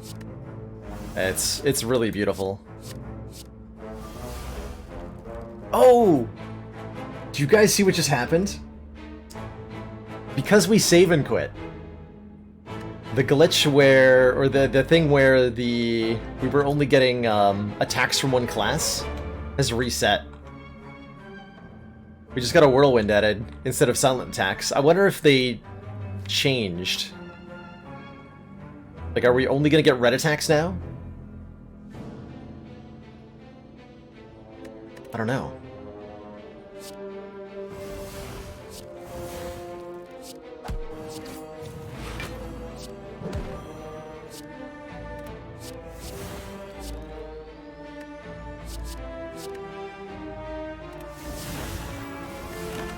I don't know.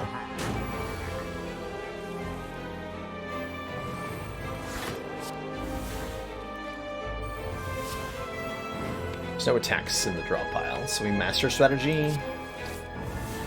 Play good instincts, play magnetism, play the bomb, play discovery. Oh yeah, now we're getting red attacks. It's like a heavy blade. Kabonk. Kabonk.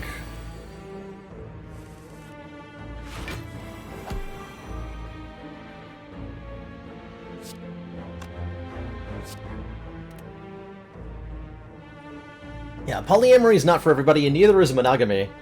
I think, and this advice goes for, like, every aspect of life, but there are so many things we talk about where we try to set out general rules. This is true for health, fitness, mental health, relationships. At some point, you just gotta experiment and find what works for you personally, because no two people are the same. Everybody has different needs, different wants, different quirks that make them particular. And I think that we should foster an environment where people are encouraged to experiment with different things, see what works for them, what doesn't work, and to do so without judgment, without holding them to societal expectations, without being like, hey, you gotta get married to somebody of the opposite gender. Like, what? Let people. Excellent work, Commander. This council is pleased to see our continued support of this project has been worthwhile. Lies034, thank you so much for those 2 months Twitch Prime supports. Greatly appreciate the continued council funding, and in return enjoy your smug sense of killing Giant Head with a hand of greed. And getting a frickin' kunai. GG. Another Mind Blast? Heck yeah. Heck yeah. Yeah, I think we switched to Silent Skills, Defect Powers, and Ironclad attacks, by the way.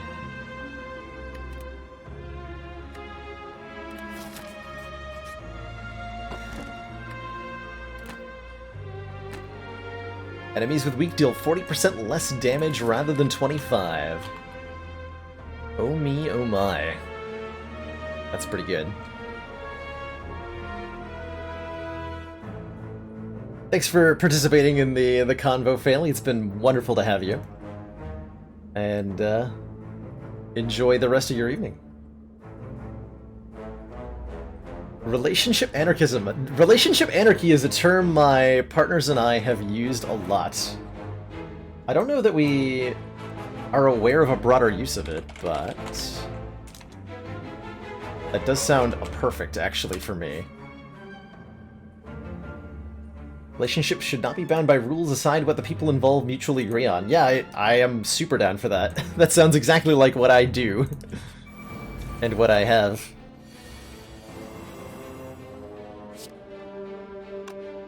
Didn't we just fight you? Yeah, we did. Well, it's not gonna go any better this time. Reptomancer. Repto-Bepto.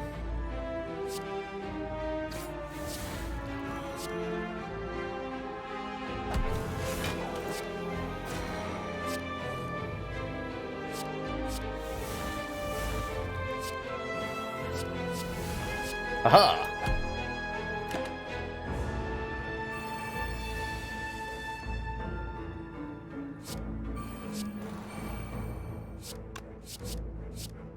Yep, Ironclad attacks.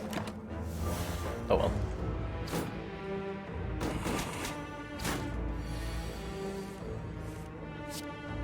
Uh-oh. That's terrifying.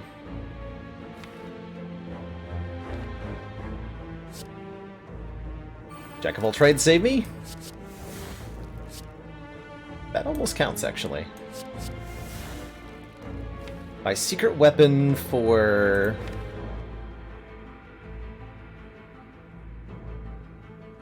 Hand of Greed. That won't be good enough to get a kill, right? Or will it? This is 32.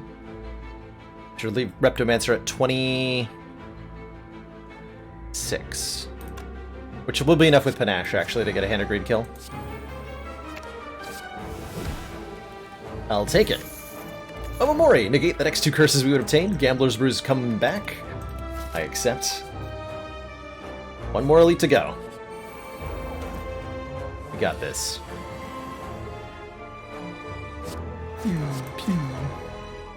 Got him.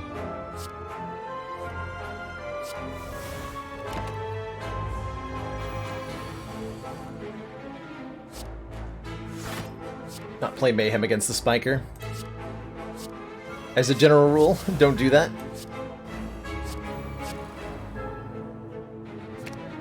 Just a friendly FYI.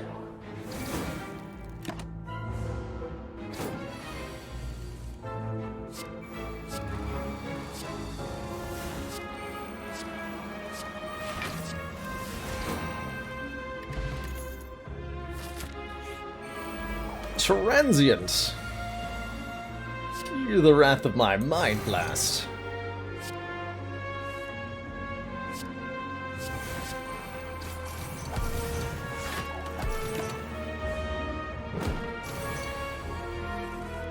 Relationship aneurysm. Oh my.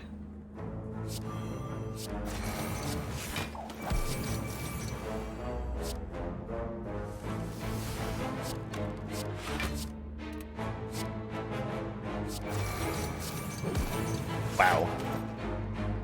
Not sure where this deck's pulled all the damage out of, but man did it find some.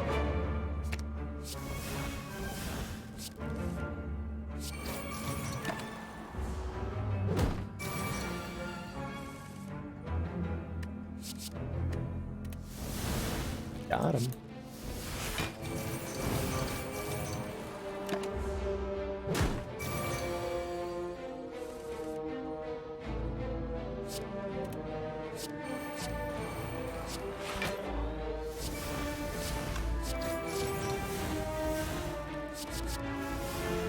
How many copies of Apotheosis does it take to get to the center of a transient? That is the question.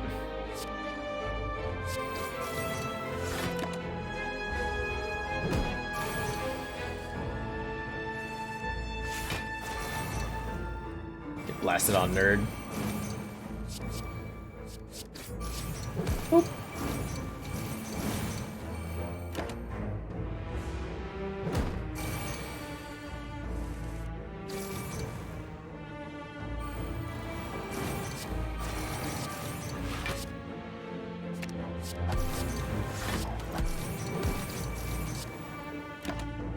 Okay, if your deck does 700 damage to Transient, it's usually a good sign. Just gonna put that out there. Usually a good sign. Giant Head, the rematch.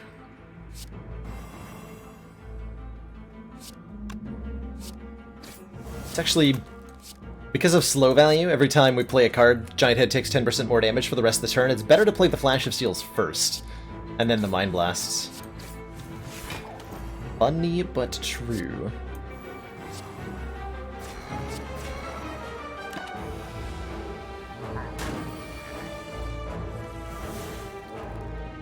Convenient.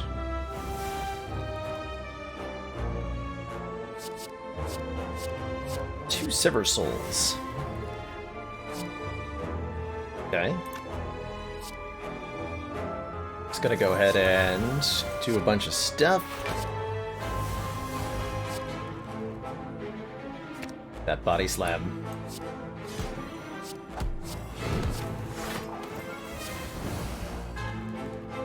Bonk. Tori, when we receive 5 or less unblocked attack damage, reduce it to 1. Amazing. I almost clicked on that piercing whale. I was so excited to see it. But it is forbidden. Alas. A deck that's only 5 Clash dealt a lot of damage to Transient. I think that means...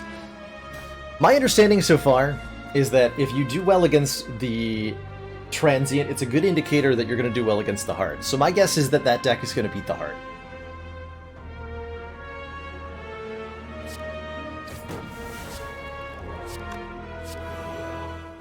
That's my official prediction.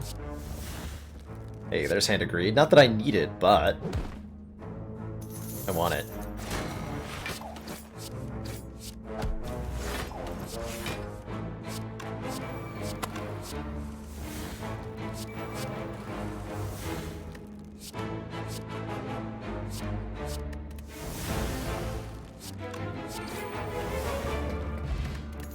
Got him with the old double panache. Yeah, this deck is spicy, right? So spicy. Alright, first up, Awakened One. This is not going to be that easy. We don't have that much in the way of consistent block.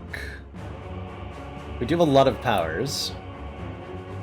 I do fortunately get to just kill a bird on turn 1 with Mind Blast, possibly both of them if I want to. I should play 3 attacks because I want to increase my dex and strength and stuff. It's easy enough to do. A little help from violence.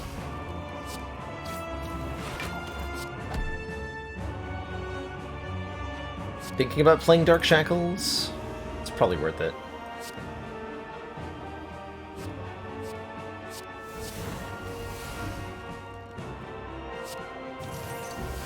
Yeah, it's probably worth it. Take 1 damage.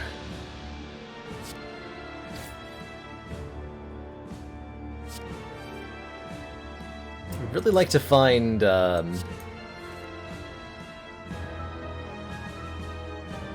really would like to find Apotheosis quickly here.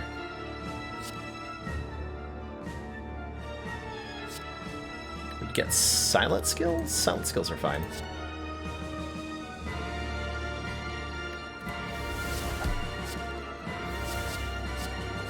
Yeah, Leg Soup is really... Leg Soup with a Paper Crane is very important here.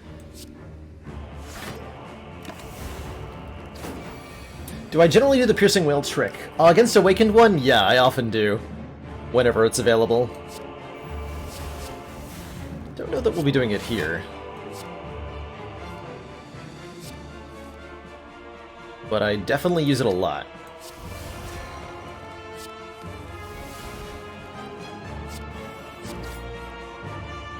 And I want to play these.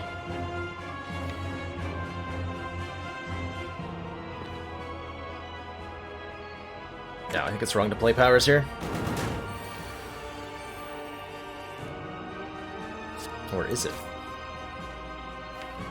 Okay, Apotheosis. You've been way too long in coming here.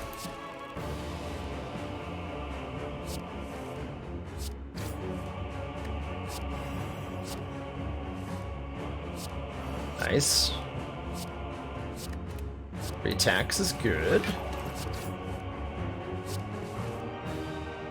Attacks is extremely good.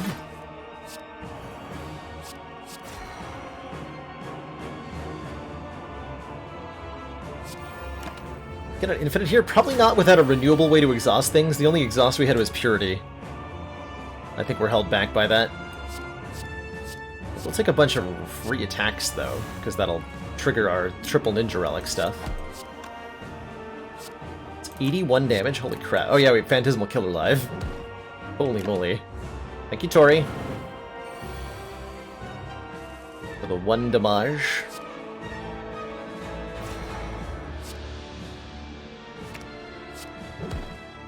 See, next turn's pretty scary. It's a really big attack, so let's put Panic Button on top if we have one.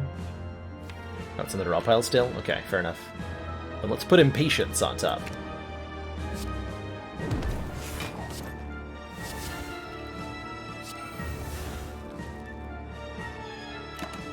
These are fine. Okay, now we can play all our powers. Because once we're in the second phase of the Awakened One fight... Once we're in the second phase of the Awakened One fight, they'll no longer gain strength every time we play a power. Slight misplay there. But only slight. Boop.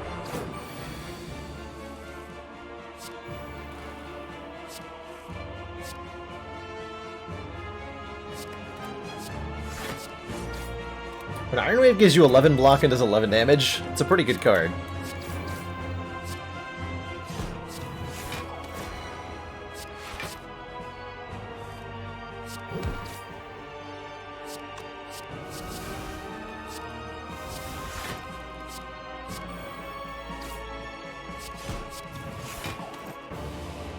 Continues.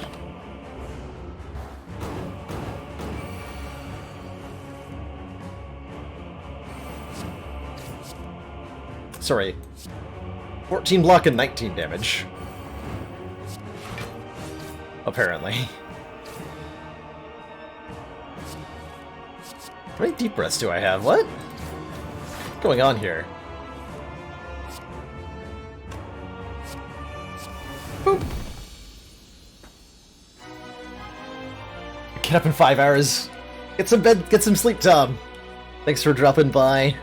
Enjoy your D&D tomorrow. I can't imagine doing D&D while dead tired, oh lord.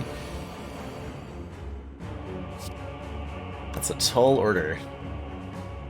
Right there. So I got Mind Blast, attack to proc our relics. I have a secret weapon to get... We're taking a bit of damage here. That's gonna have to be okay. You're the DM. Oh no. We'll just make stuff up as you go, right? Just play it on the fly.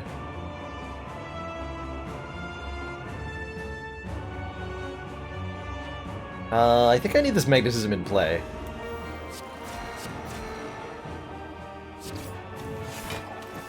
So we don't want to play unnecessary cards, like the Swift Strike is unnecessary. So we just leave it at this, take 17 damage. That's fine, we have 93 hit points after all. Whereas this Prismatic Shard, it's in the modifiers, which are concealed by the garbage pile of UI at the top there. But we have the diverse modifier enabled for this run, Pacific Orange. Tis what is going on. Okay, so I don't actually need to Dark Shackles, because Tori saves me from that. Convenient.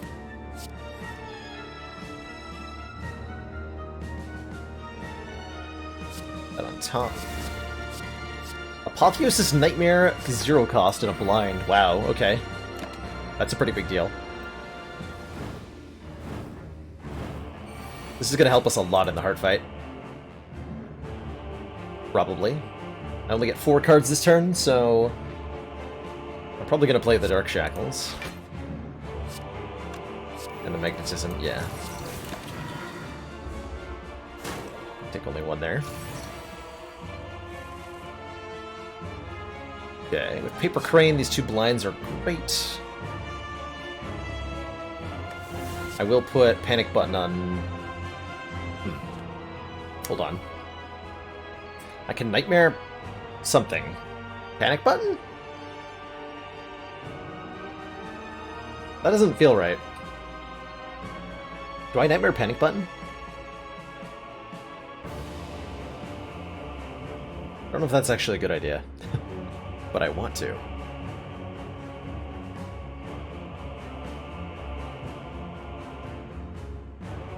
Nightmare Finesse I would do against anybody other than Time Eater.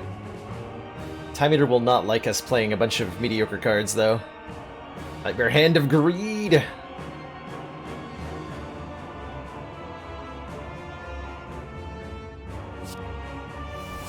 Probably Nightmare nothing. That's the disappointing answer. Don't Nightmare anything.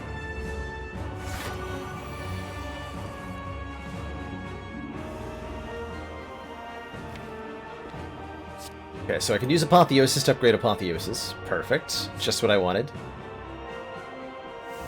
We're gonna Secret Technique for Panacea so that I can play this Panic button. Panacea, Pana button. Coincidence? Probably.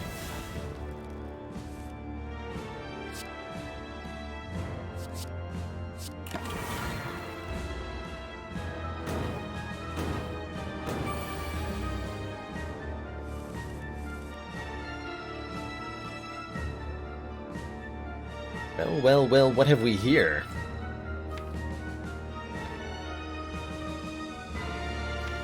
Secret Technique can find another panic button, maybe? Sure would like to not take damage this turn.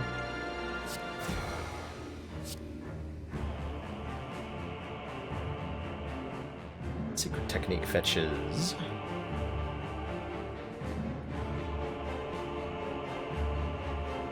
Actually, give me Violence this turn. Rid of these, like, really low value things here. Now we're talking.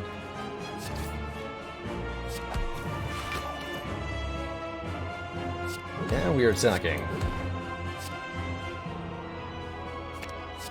Alright, Time Eater's below half health. Good, good. As it should be.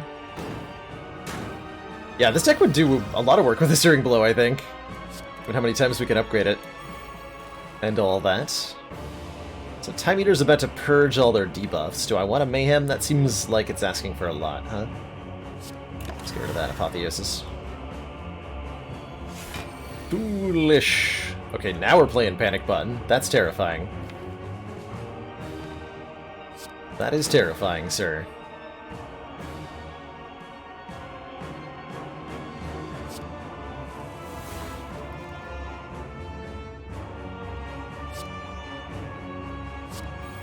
Okay, that seems fun. Nightmare Panache. I dig it.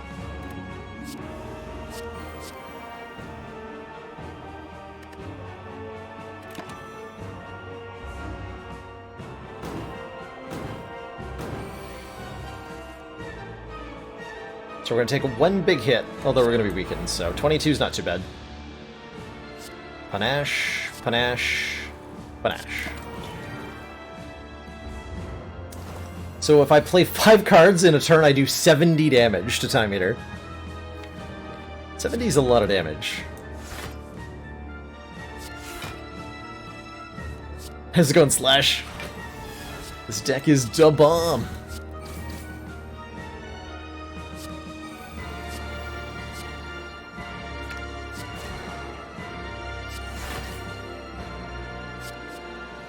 And so shall I. Got him. GG Time Eater. Get wrecked, fool. Two thumb. Is this source of this evil? Yes.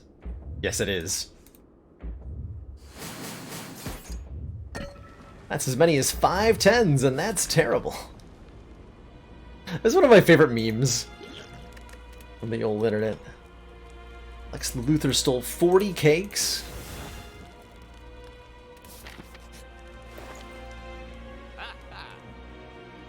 Do I have discard? Do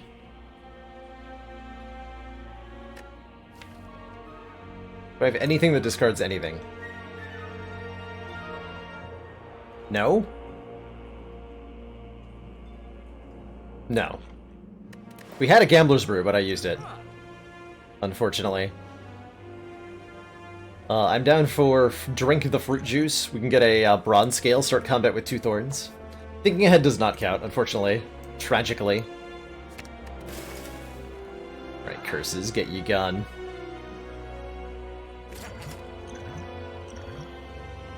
Let's take the Bronze Scales, start combat with 3 Thorns. Let's take a Dex Potion for 2 Dex. I'm not allowed to take any of these, so we take a Hand Drill? If we break an enemy's block, apply 2 Vulnerable? Okay. We have a Hand Drill now. We might never actually use it. But in case we do, I have it.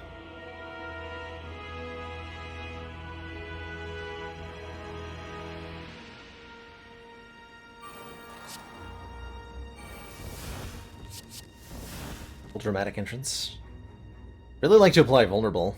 That fear pot would have been really nice, I guess. Damn. I'll use Trip to turn around after I Mind Blast the crap out of the Spire Shield. I'm going to try to kill Spire Shield first. I've been thinking a lot recently that Spire Shield is the one to kill first. Just pretty easy to kill Spire Shield with some amount of reliability by turn 3, whereas killing Spire Spear on turn 2 is nearly impossible. So getting the value kill there is pretty much never going to happen. Hello, Violence. I think I'm going to take a lot of damage this turn.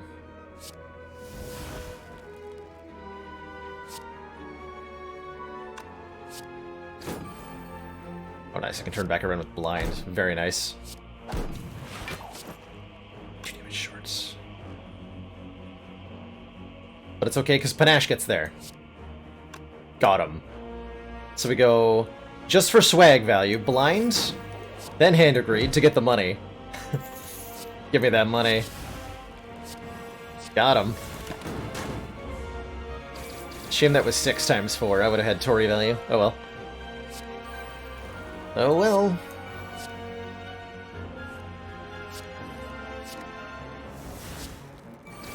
Stacks of the bomb.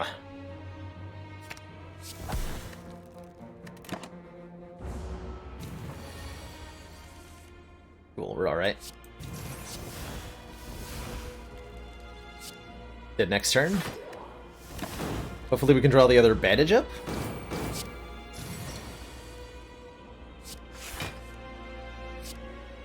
Yes.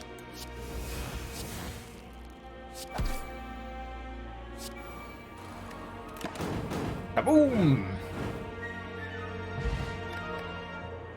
Fossilized Helix. Prevent the first time we would lose health each combat. That's huge. That lets us block the first big hit. Pretty effortlessly. That is very exciting. Assuming we don't...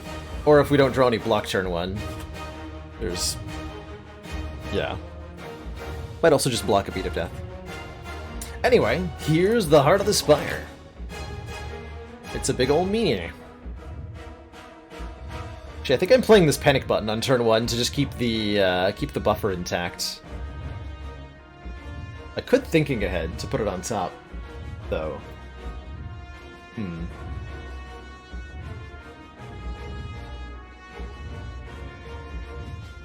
I think I want to use it this turn.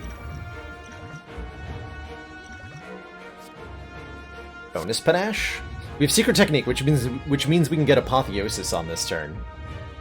Okay. Yeah. And then we drink the Entropic Brew, get 4 more potions, including a frickin' Ghost in a Jar. We also have a Flex Potion to gain 5 strength if we want it. That's a pretty big deal. That is a pretty big deal.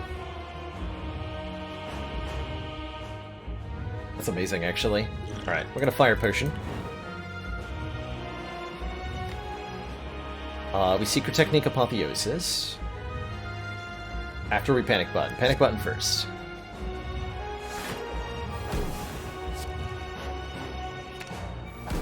Apotheos. Get Panache in play.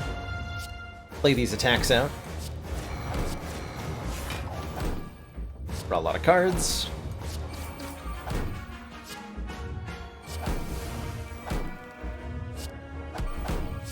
So we can guarantee our survival of the entire first cycle by having Buffer and Dark Shackles next turn. Good stuff. More artifacts? Do I want to block everything you're doing? That would let me get the 5 strength right away, actually. Might as well, hey? Remagnetism? Hell yeah.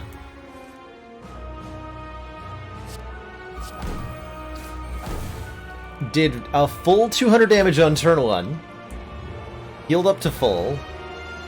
We can even play the bomb here, so we do 50 damage in a couple of turns. Might as well, right? What a turn 1. Wow.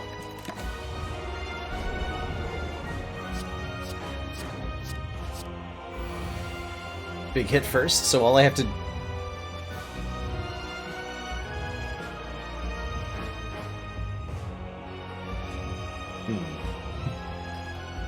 It's my turn to just pass? I guess it is, huh? Because we want the buffer to block this. And if I play any of these cards, we lose our buffer. Which is fine. Like, there wasn't that many block cards. We were just like, we needed good instincts. I don't even know where that is. It's not in the draw pile. Discard pile? Yeah, it's already here. So we couldn't even have drawn it. Would be nice to get Mayhem down, but eh. We could use the Ghost in Jar, but I don't see a good reason to. Oh.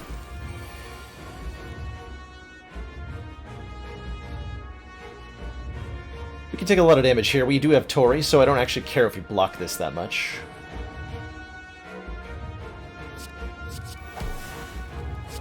Og. But I'm gonna block it anyway.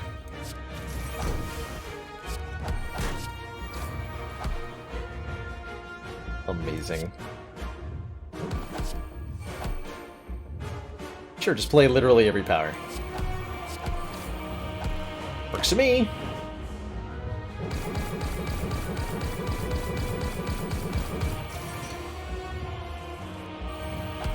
So I have 3 stacks of magnetism. We get 3 random colorless cards every turn. Okay. I suppose. Oh. Gamble, Apotheosis, Panic Button, sure. 2 escape plans, also fine. I guess.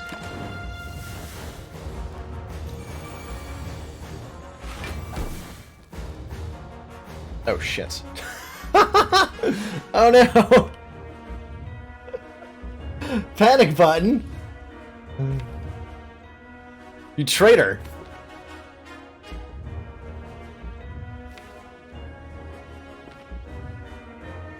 Well, this is actually fine. No, this is totally fine. Never mind. It looks worse than it was. Might as well get Sadistic Nature in play. We don't have a lot of debuffs, though. Like, we just kind of end turn twice. Now we need to do damage. Calculated Gamble. I could have bought the tough bandages! God damn it.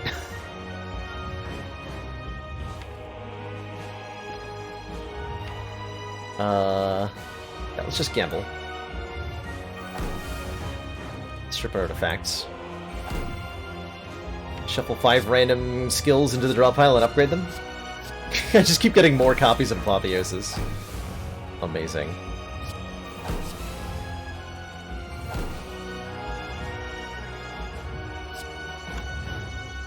Alright, fine. That's enough of a turn. Pick 27. Cannot block on this turn. But that's okay.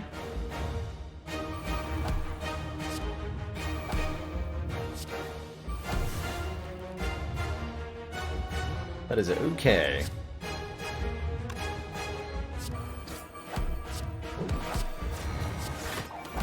Because we have a Tori.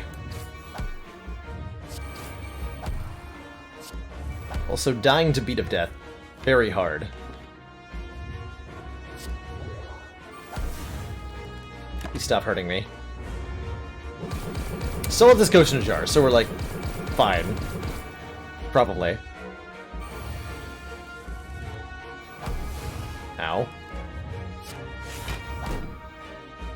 We have Sadistic Nature 8, so we do 8 damage every time we inflict a status effect.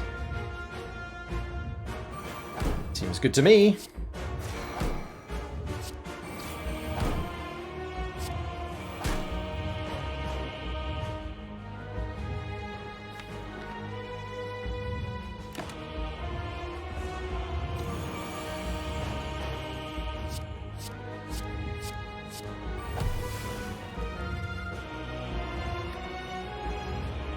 And now for the bomb. Actually, I've got a number of ways. I can Mind Blast. I can bomb. I think we go... Ow.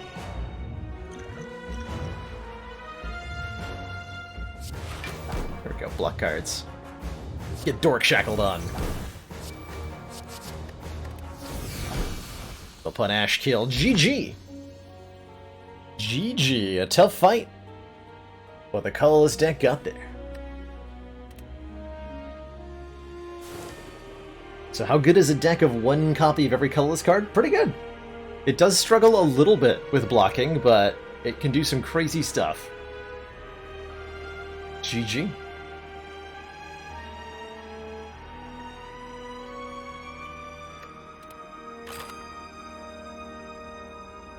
I wish there were more opportunities to create decks that look a little bit like this in a regular run. But it's next to impossible to create anything like this. Alas. Alas. Thanks, JDK. Yeah, that was a great run, start to finish. Not just because of the company and conversation, but also the run itself. Hold on.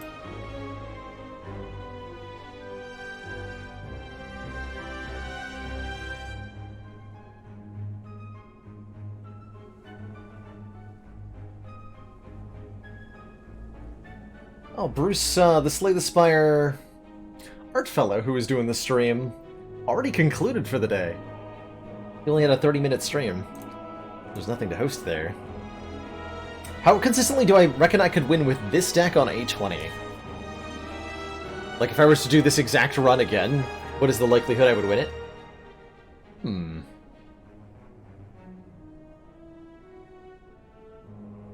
I think that heart fight could go really badly. A lot of the time. If we didn't have Tori, we probably would have lost that. So my guess is not particularly consistently, at least not against the heart. Against just the A20 bosses, probably like 70% of the time.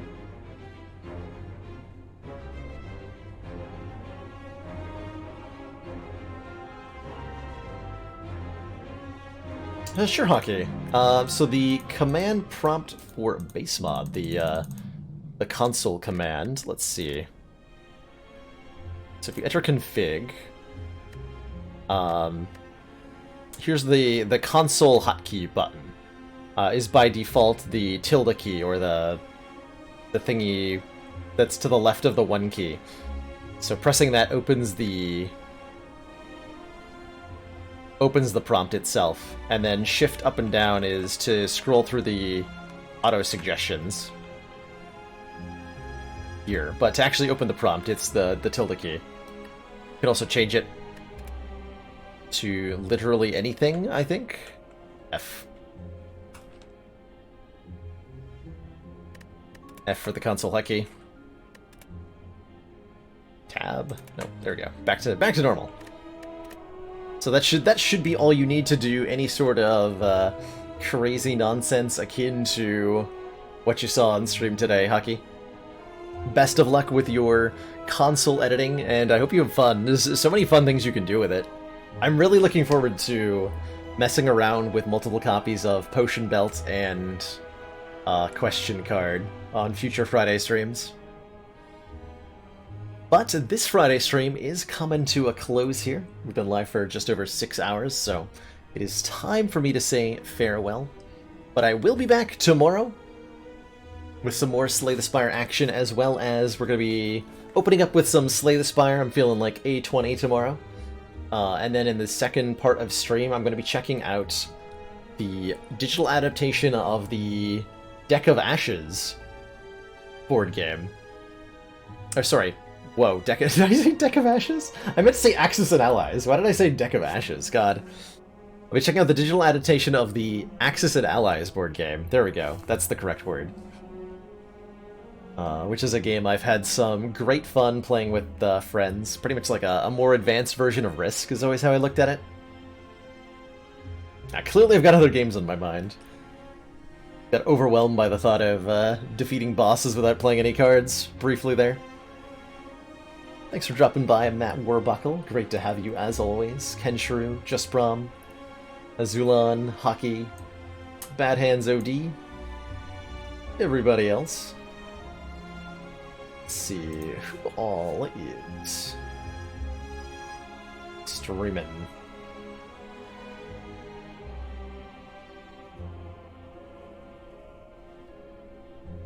Hey buddy, I'd like to host a raid or something. Java Dev Kit out. Peace. Good luck with your updates.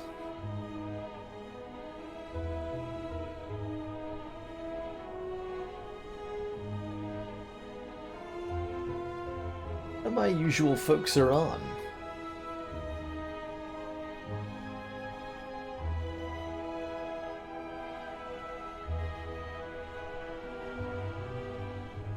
I'm gonna throw a host on over to Ina Beta,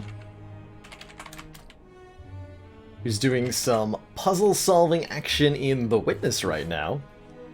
A game I've watched a little bit of, but never played myself, so why don't we say hello? Ina's an awesome, cool streamer.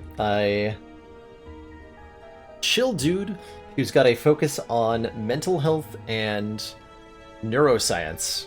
You'll often find him doing like neuroscience lectures on his channel, and there's an incredible amount you can learn about the brain and neurology hanging out with Ina. Doing some puzzle action. He often also does Slay the Spire, Ascension 20. Hasn't yet beaten the A20 heart for the first time, but hopefully he will soon. And why don't we all say hello? Say hi for me, everybody. Thanks for watching, and I'll see you all tomorrow. Ta-ta for now.